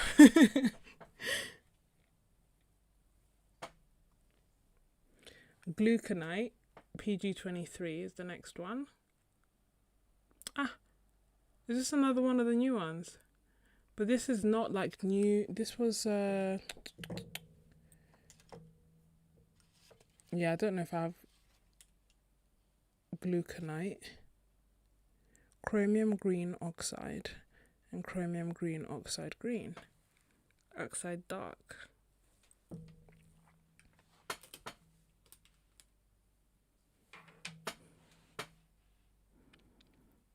Okay, I'm going slightly out of order. This is chromium green oxide dark that I swatched in the wrong place before, just so that I have it down. And then I need to go and look for gluconite. The name sounds familiar, but I don't feel like it's in this palette. I don't know why I would have it in a different palette. And the chromium green oxide is also here. Where are you?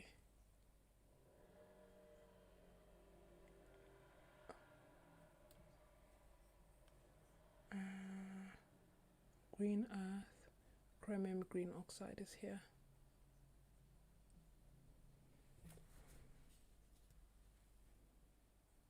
Ooh.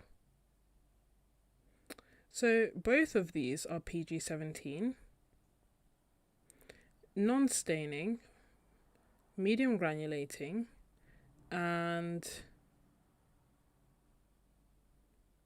semi-opaque, with the chromium green oxide dark being granulating versus medium. Sorry, my hand was squarely in the way, wasn't it?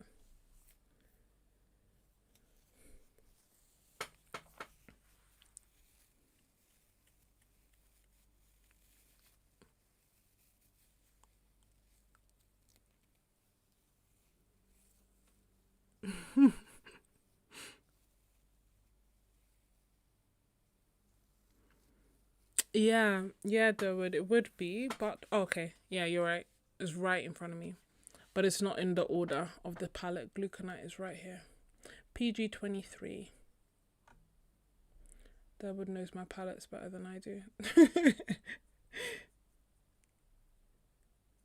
I don't know why I did it in this funny order though. I have it with the greens, as in like further down. So this is PG23 gluconite. Another low tinting color. It's PG23, I guess, so it makes sense. So green earth, German green earth, and gluconite are all the same pigment.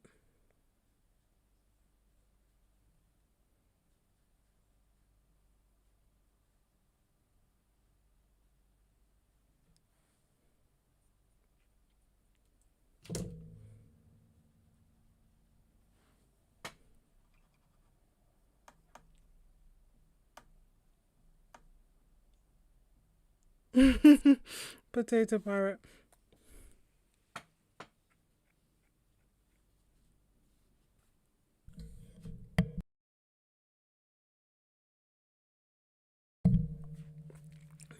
Yeah, I agree, David. This really granulates in a beautiful way.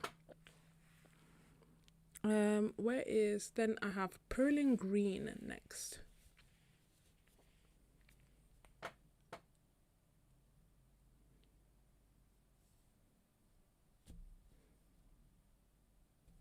Which is PBK31.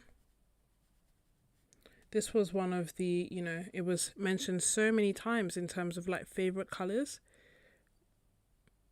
So it's in the top 30. Oops.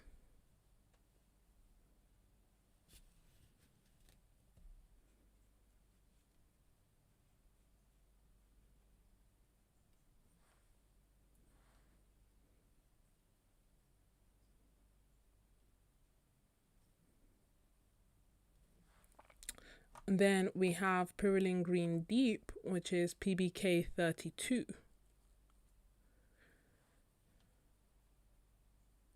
And is that more olivey?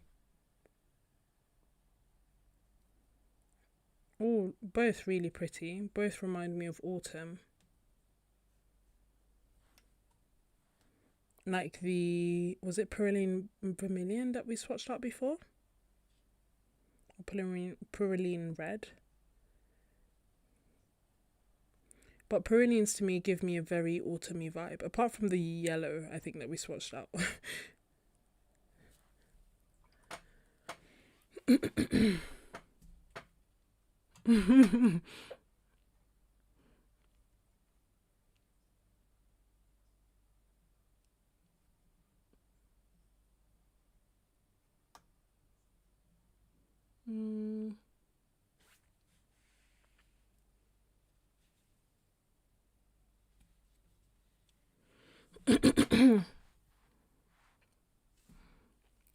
Potato Pirate, I have no preference. Hold on, let me look at them as I answer that question. Whoopsie. PY110, is that Indian yellow normally?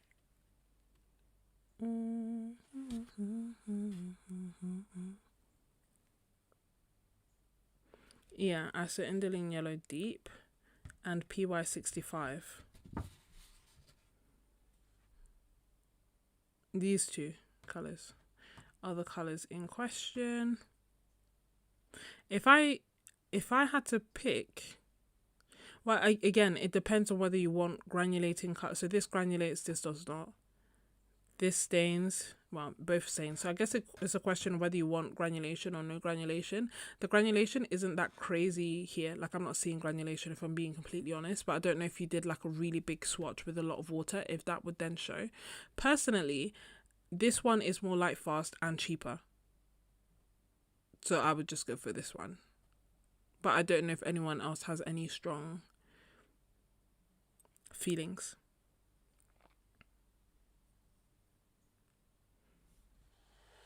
Buff Titanium is right here. This bad boy right here. Third colour that we swatched. That's so good. I have that palette. I need to swatch it out. I even wrote out, like, I printed out the names and stuff. I just don't think... It's funny because I tried to do this before, didn't I? And I didn't finish. And yet in my head I was like, I could finish this time. Totally legit. Totally doable. This is Forest Green.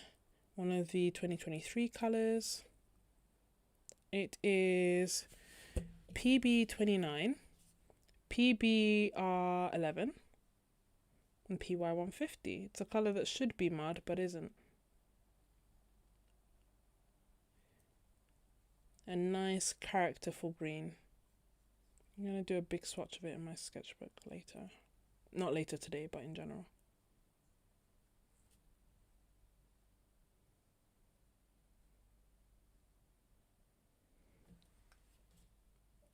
Welcome, Mrs. McCoy.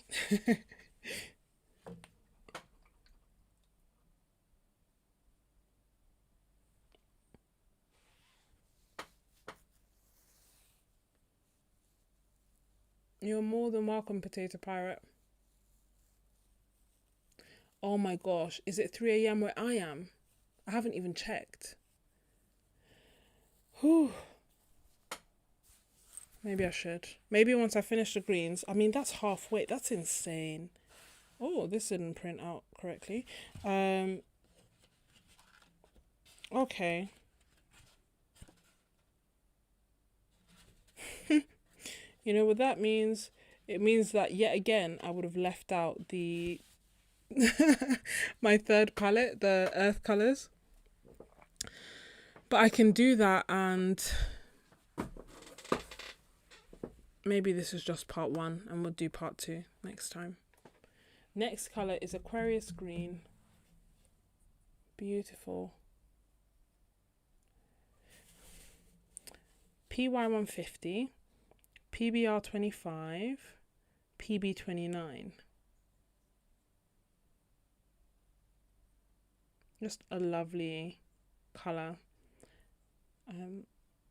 I like greens that are special and characterful, as much as I also enjoy mixing my own greens. But greens like this, just like you put them down and then it looks like you did all this effort and all this great mixing. Meanwhile, the color just did it itself. Then Hooker's Green, which is so with the Roman Szmal sap greens, I find them a bit too bright, probably because they have PG7 inside. So I actually love using the Hooker's Green instead, which is this one, as my sap green. Like, to me, this is what sap green should look like. I don't know what it actually looked like originally, but I just think it's beautiful. It does have PY150 and PB27, but despite that, and I say PB27 being Prussian blue, but despite that, it is rated 8 out of 8 light fastness and staining, non-granulating, and transparent. And the reason that I mentioned that is that there's some question marks about the light fastness of Prussian blue, because sometimes it disappears and then it comes back, and this is like PB27 in general as opposed to the Roman Szmal one. This one is sap green, so this is what I mean by the sap green is a bit too bright for me. This one, I prefer these two, so I'll quite often just replace the sap green and sap green light with a Hooker's Green or an Aquarius Green. And then I like them because they both have PY150, which is what I use to mix my greens anyway, and PB29 in terms of Aquarius, which is what I use to mix my greens. It means that when I use, like, I can add those colors. I'm not making them more more muddy. I'm not adding a whole bunch of extra colors. I'm just kind of moving the color one way or another with pigments that are already inside it. Then we have sap green light. 2, 3, 4, 5.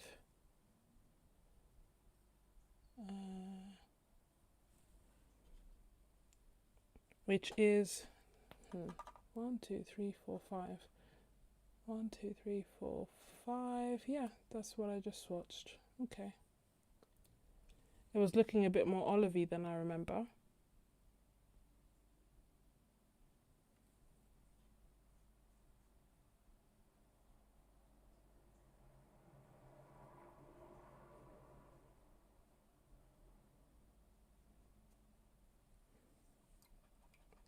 And then we have permanent green light. Sorry, sap green light is PY110 and PG7. And then permanent green light is PY154 and PG7. So it's the PG7 that's making them seem so bright. Although this is kind of like a nice spring green, you know. Mrs. McCoy, I love Hooker's Green. Me too. Potato Pirate, beautifully put. Roman Szmal makes convenience colours like greens and purples an absolute necessity. That's exactly what it feels like.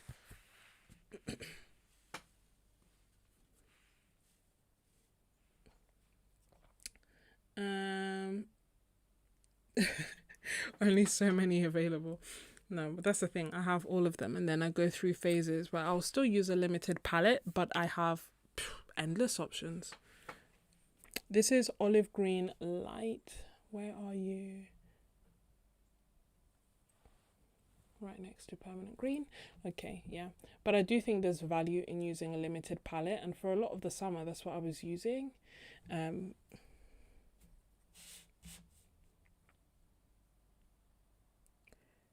That said, I'm using limited palettes but bouncing between the palettes, if that makes sense. So one palette may have a limited color palette, but I myself, I'm usually using quite a few different palettes at a time.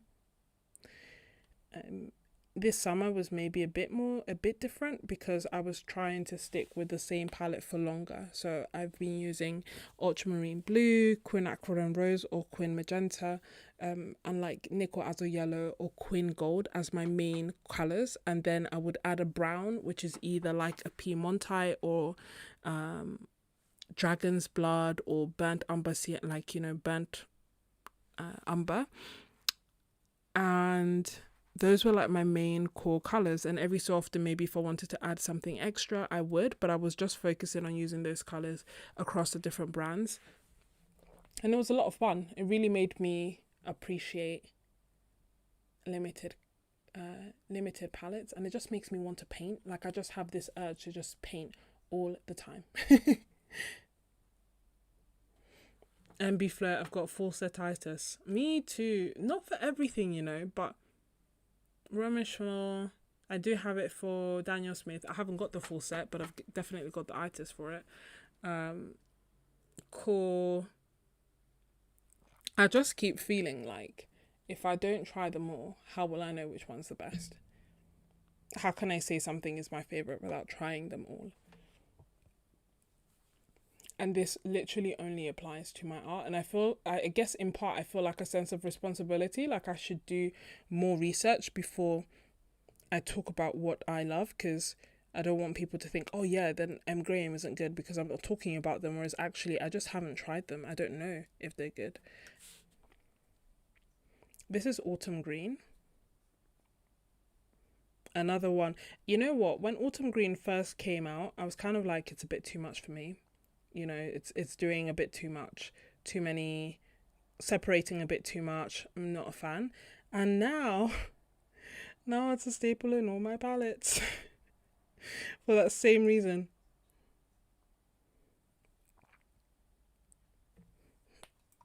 It's doing the most. PG26, PY150 and PR122. It's 8 out of 8 light fastness, medium staining, very granulating, and it is semi-transparent. Then we have, let me just check. No, Louis, they're starting on the 29th of August. That's the issue. Though that's the rabbit hole I went down, try everything. That's literally where I find myself. I think also because I'll get like questions like, oh, what about Mission Gold? I'm like, I don't know. Like I've used a few of their colours, but I don't know. Or My Merry Blue, I'm like, okay, I've tried 10 of their colours, so I feel like I've got a good idea, but then I'll get asked about a colour that I don't know, and I'm like, I don't know.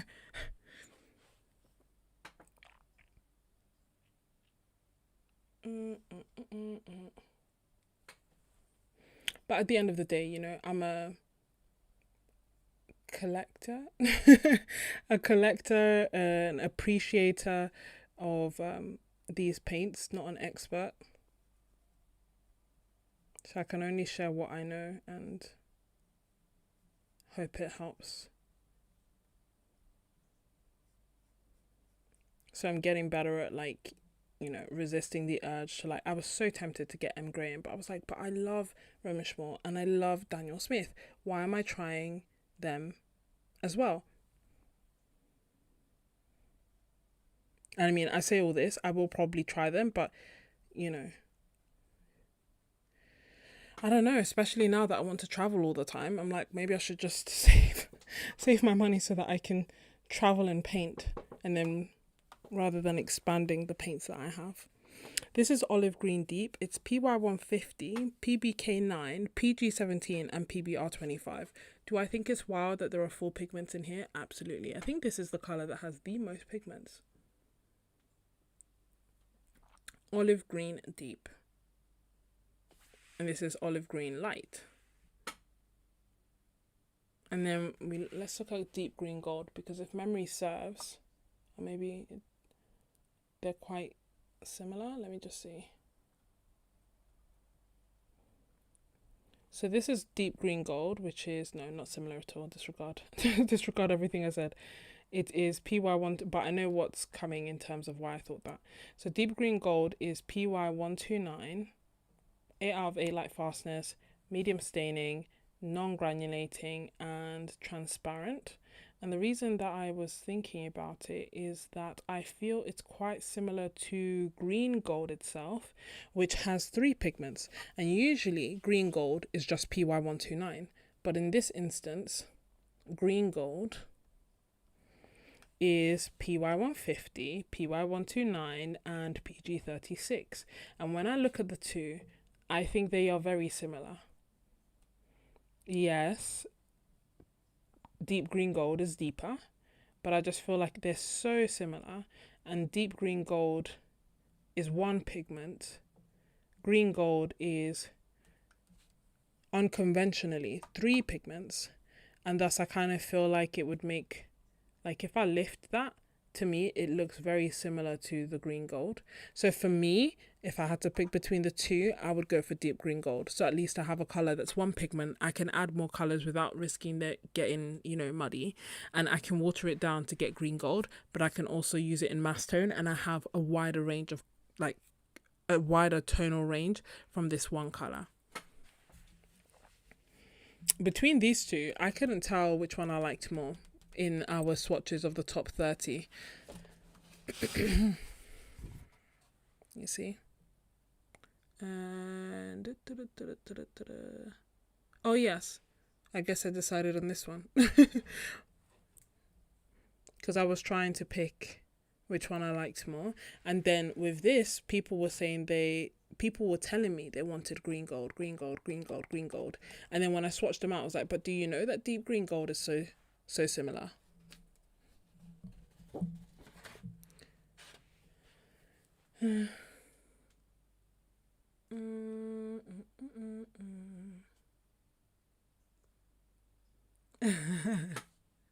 There went exactly that. I do as well. Like, it's even when we were, when I was at the symposium and people would like open up the supplies and I'd be like, oh, I see you have this sketchbook or that. And someone was like, oh yeah, this is my Hannah Muller sketchbook. And I was like, no, that's a Moleskine. And I was like, what? I was like, that's a Moleskine sketchbook. And he looked and he was like, oh yeah, you're right. And it's like, okay, I'm not trying to look crazy, but but when it comes to art supplies, I got that down. Let me see, because I think that the next colour that I have is Nickel as a Yellow, but if memory serves, I put them inside this palette.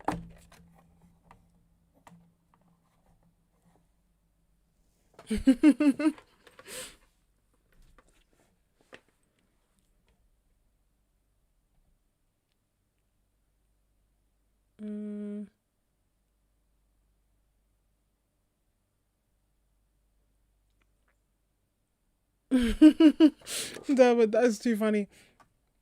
If only we're that simple. Just get it as part of like medical treatment. Prescribe myself some art supplies. This is Nickel as a Yellow, PY150. PY150 is my favourite yellow across brands. It's just beautiful. It is transparent. It has range. It makes beautiful greens. It makes great oranges. It makes peaches. This is Bay. It's also the yellow that is in the mixes that we make Quinn Gold.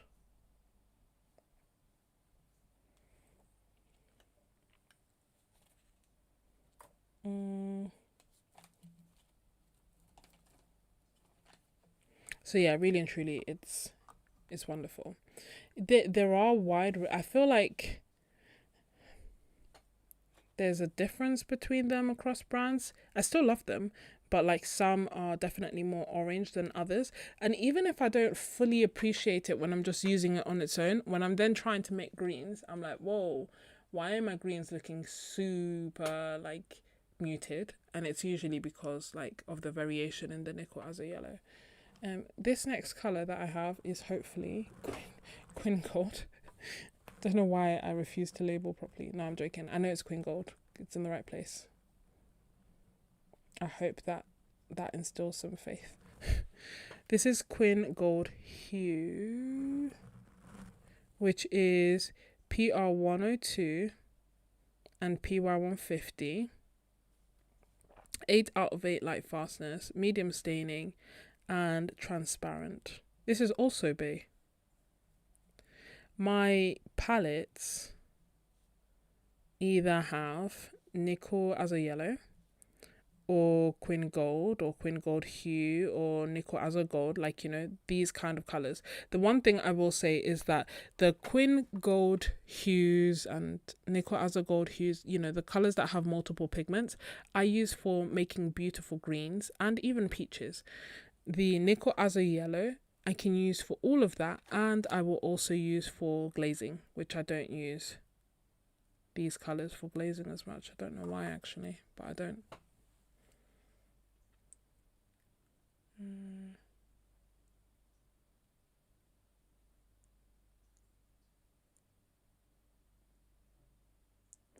That is pretty clever, Burley. That's a clever way to do a palette.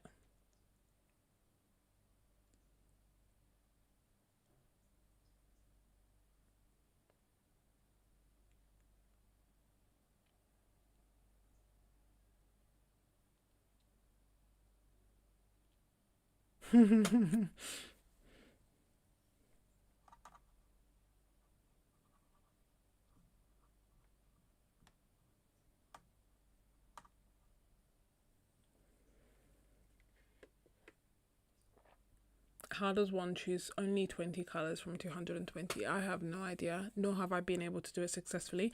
But part of me was going to do that. I was like, okay, I'm going to curate a palette of my favorites, and then at least, I know, I mean, favorites for now. Maybe I'll do it like favorites by year, like favorites of 2025, 2026, you know? And some colors will be the same, but some colors will change, because honestly what I like changes so drastically.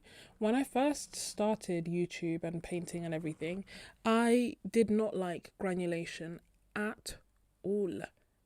Not like, I didn't get it. And even now, it's not like I'm in love with granulation. I appreciate granulation. I enjoy, sorry, my hand. I appreciate granulation. I enjoy granulation, but it's not like I'm like, oh my gosh, you know? But when I started it, I wasn't feeling it at all. I was all about like Holbein paints because they didn't granulate. I loved Core because a lot of them didn't granulate. Like, I just wanted bright colors that weren't granulating. When the Schmincke super granulating colors came out, I didn't feel one ounce of temptation, which I'm grateful for, to be fair, because I think that a lot of the colors I could have mixed myself, but didn't feel it. And now I'm like, oh, I really like granulation. All those videos back in the day when I'm like, I hate granulation, have changed. They're no longer as valid as they were then. This color that I just swatched out now is Quin Gold, PY150 and PO48. So this one is the one that's getting discontinued. It is 8 out of 8 light fastness, non-granulating and staining. And I think that's one of the key differences. This new one granulates, but also it, like, looking at the hue, it's slightly different. I love both, and I've come to accept that this is getting discontinued, so, you know, one way or another, fall in love with this one. Or there's the alternative, which is similar but not the same. Where are you? My grandma and your grandma were sitting by the fire. My grandma got your grandma. Oh, Michelle, you've made it to the top. And I set this place on fire, talking about hey now, me. I've already made a hole in my nickel as a gold in my new palette, and I'm like, why? Take it easy. So this is nickel as a gold, which is one of the colors that was released. Whoops, let me clean that. One of the colors that was released last year. It's also in the Essential palette. It is PY150 and PR102, just like the Quin Gold hue, but it is stronger in mass tone. It's definitely more like orange leaning in mass tone. It is 8 out of 8 light fastness, staining and non-granulating, as opposed to the Quin Gold that is medium granulating. So yes, I love all of these. My grandma and your grandma were sitting by the fire.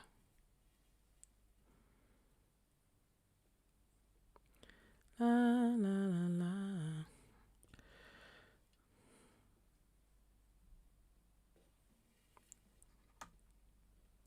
Why would Bismuth Orange be so far down?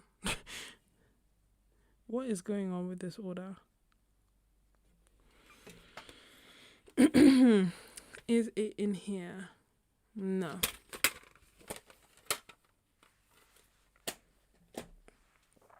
I don't even know where I would have put Bismuth Orange.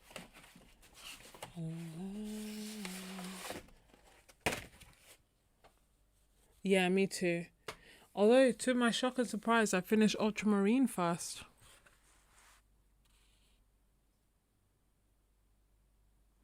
I have no idea. Is Bismuth Orange like an earth color? Like, is it me? Hold on. Uh-oh. Okay.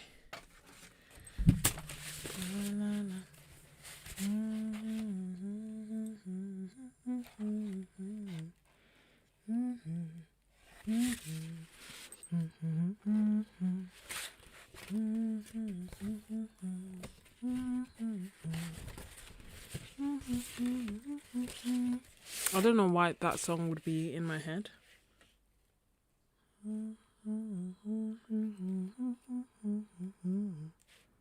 I'm just looking for Bismuth Orange. The name does not ring a bell, but I remember Bismuth Yellow, which we've done. But does it not ring a bell because it's new? Because it's maybe 2 a.m.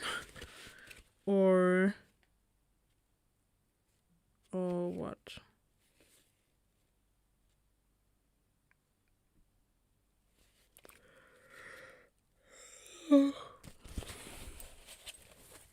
I just want to finish this page, and then the rest will be for next time.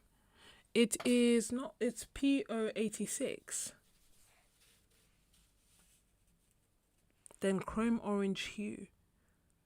These don't ring a bell. So are they the 2023 maybe? Yes, 2023. I think it's 2023. They're not as fresh in my mind, Yes, it's 2023 release, that's why.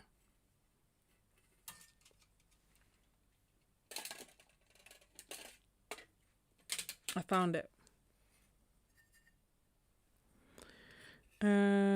Bismuth Orange. I don't know why this would be here. Is this an earth color?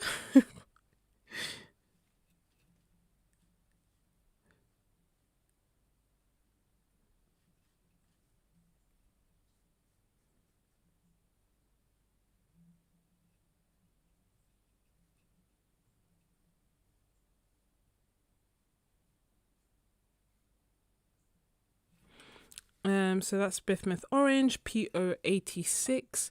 It is 7 to 8 out of 8 light fastness, medium staining, medium granulating, and semi-opaque.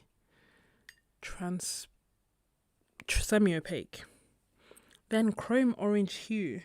Is this one of the new ones as well?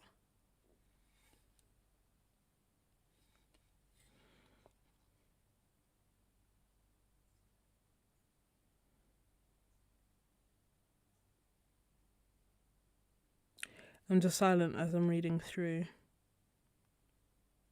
I don't think so. Chrome Orange Hue is P082.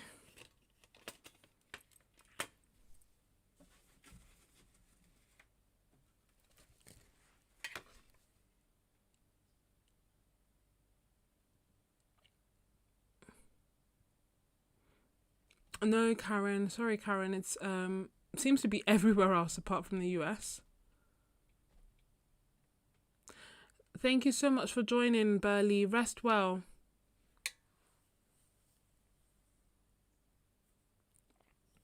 Yeah, I'll let you know. Honestly, I'm considering it. I just looked at Skyscanner to find the cheapest flights, and then I'm trying to match that up with the cheapest hotels. And if I can find somewhere that I can go to, then I will.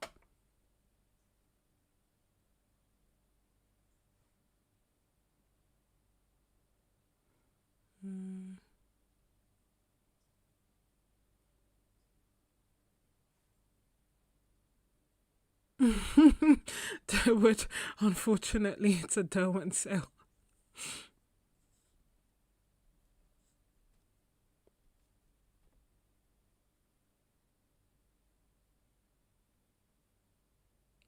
Ah, so do I not have this chrome orange hue? Naples yellow light. Oh no, I found it. It's because I put it with my orange palette, as one would expect, but in the order it comes as a, like in the earth color range as we're seeing. But it's actually my previous palette. PO82. It's a pretty color. It's like a pretty gentle color. Don't know why I was expecting something brighter. I quite like this though.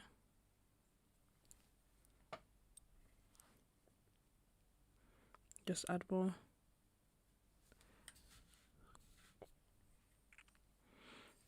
Then we have Naples yellow light. Naples yellow light up here.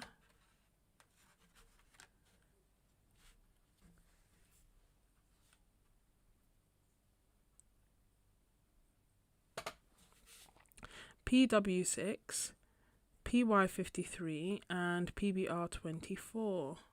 Again, another nice, light, gentle colour. Reminds me of the coast. Like maybe the shadows of the coast. Can't explain it. I quite like it. Wish it wasn't 3 pigments, but what can one do? Then we have Naples yellow reddish.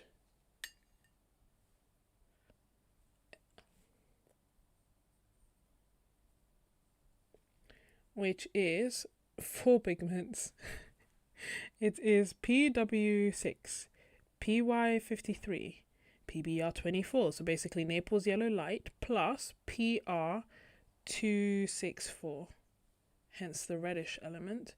It is 8 out of 8 light fastness, medium staining, non-granulating, and semi-opaque. Like all the ones we swatched so far. Then we have the tint. The tint is a surprising one. I can't explain why I like the tint, only that it's in my Italy palette and I use it quite a bit. It is PW6, PY42 and PR264. And I don't know why, but I use it like in buildings. I used it quite a lot like when I was by the beach. It's just a surprisingly helpful colour. It is semi-opaque. So it does tend to be like the kind of colour that I use towards the end as opposed to towards the beginning. But even like, I drop a little bit inside my sand and it looks like, has a little bit of interest. It's non-granulating, medium staining and semi-opaque.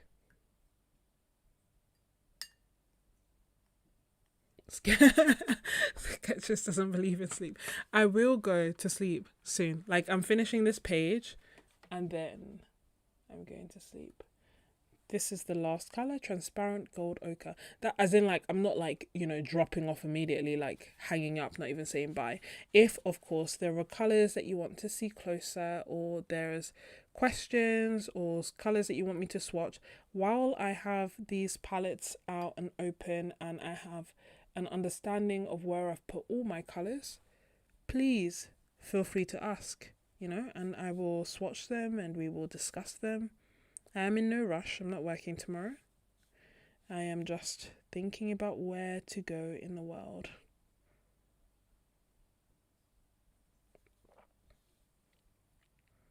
This is transparent ochre PY43. And just like my last live stream, that leaves, so we have 3 pages left, but like 2.5 pages.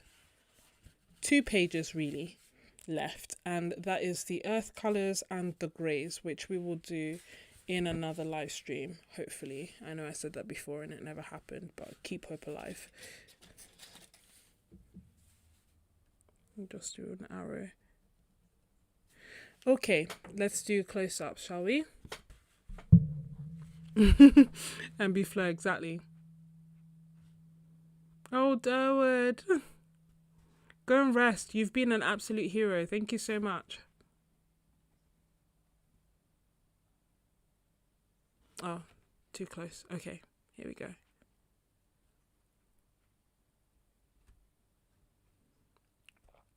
I will probably just do like a video where I show like the final, small entire range, just so that if you are interested in seeing this and having this easily, having this easily accessible, you can do that without watching a 5-hour live stream.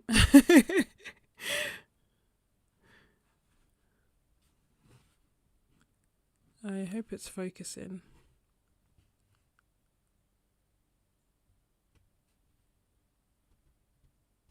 And the forest green, permanent green light, sap green.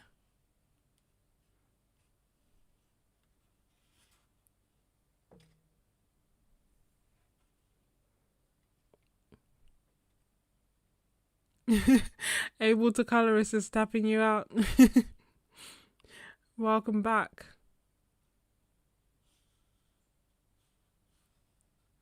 Yeah, I will go to bed soon, Louis. Just to check, are there any other colours that you want me to swatch out? Of the ones that we swatched, which are the yellows, the reds, the greens, the blues, the purples.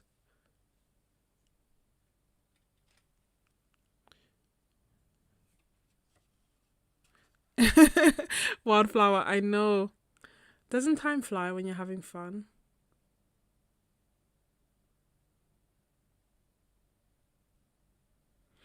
Oh, just to check, this is the chromium oxide green dark. Remember, I swatched it in the wrong place earlier, but yeah.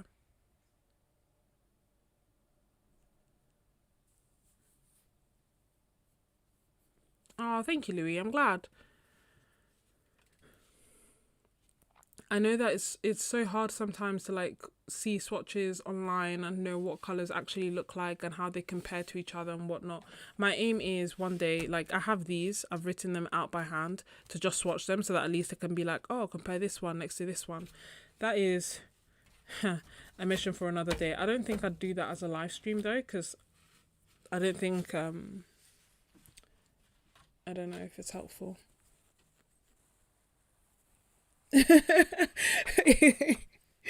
I know. No one should be shocked or surprised. Oh, let me show you some of the other swatches I have. So let me lift this up because I've been doing some swatches in here and I did big swatches of, so I already showed you, but just in case you missed it because it has been 5 hours, this is, I wish I could show it, it's more blue, but this is the Symposium 2025 original colour that Roman Szmal made for the Urban Sketching Symposium. It has PB29 and PR122. So it almost looks like, the thing that I love is that it's literally almost like created its own sky. These are the other colours that actually came in a set because you couldn't buy it individually. It was only available in a set. So let me put this to the side for a second. Then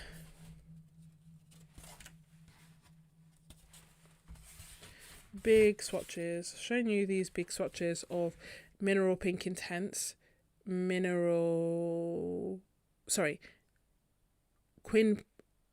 Magenta Intense, Mineral Pink, and Aquarius Violet.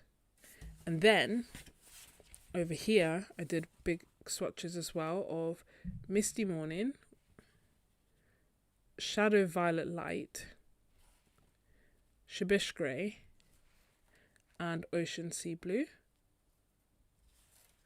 And then the greens, this is Autumn Green, which is why I love it. And then this is Aquarius Green.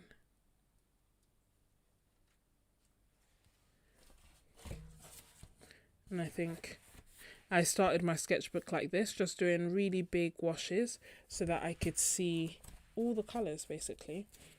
And you've got like a little sneak peek of the colours that the paintings that I did at the symposium. This is a swatch of the 12 colours, sorry, of the 8 colours that come in the Urban Sketching mini set that has the watercolours inside it.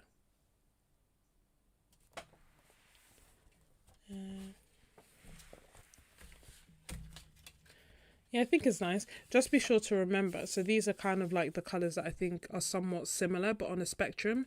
Misty Morning, then Shadow Violet Light, Shadow Violet, and finally Shabish Grey.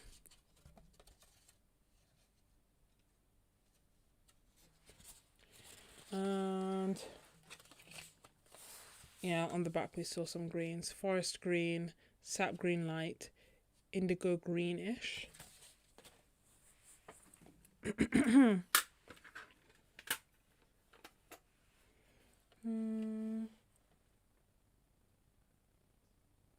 Oh, I'm so glad, Derwood. I'm glad that you were here and not just because you were helping me massively.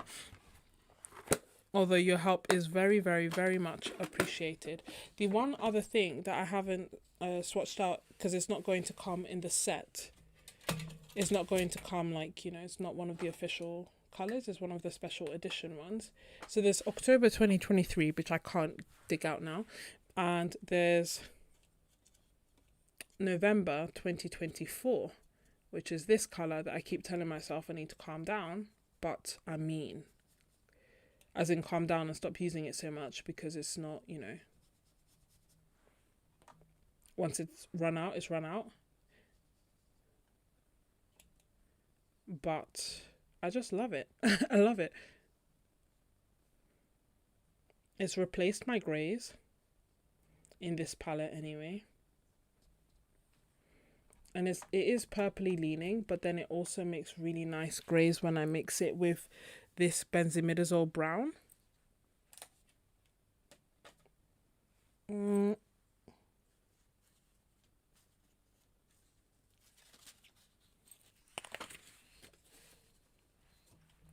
So this is benzimidazole brown that I have here, which is like this.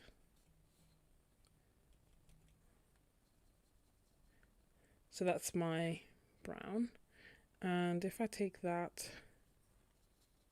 and I mix it with this, then I start getting some nice like neutrally kind of purpley colour.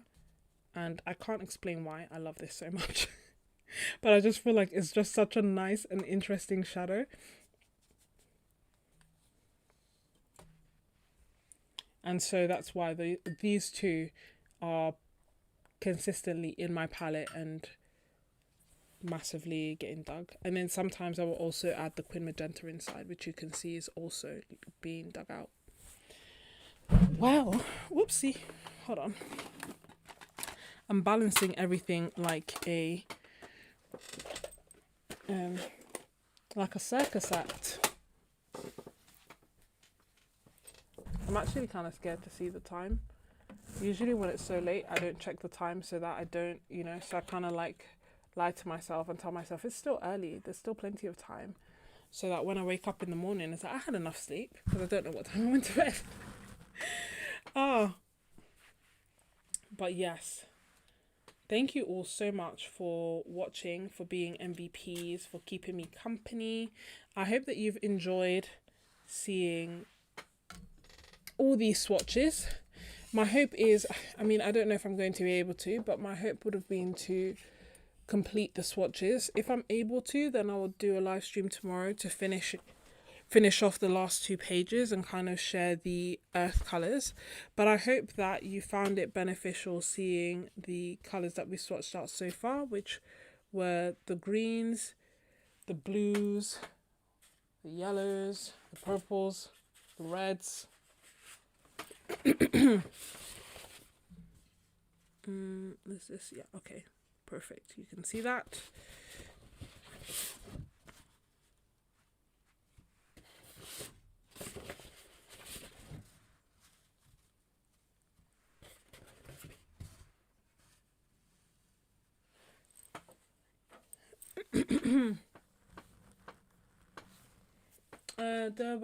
Yeah, and wait, did I miss? You walked away for a second. Yeah, it was November 2024 that I swatched out, and then I mixed it with benzimidazole brown, which is the brown I've been using in my palette. It's still drying, but yeah, this is November 2024. I don't know what pigments are in it. I don't even know if we're given the information. I don't think we are. What I know is that I love that color.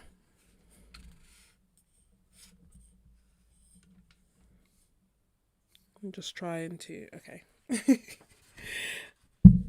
Cool, but yeah, I hope that you've enjoyed this and that this is helpful.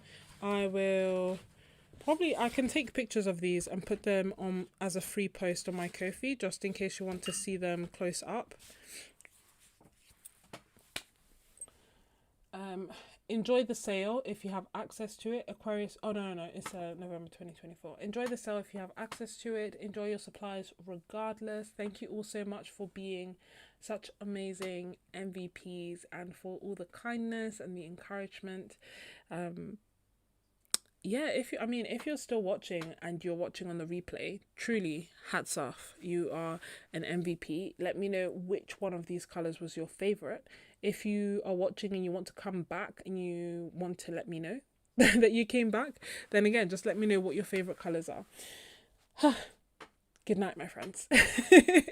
And thank you for a wonderful evening as always. I will catch up with you later. I'm just gonna, go to sleep. But yeah, like the video, all that good stuff. Thank you for being awesome. And I will see you next time. Bye.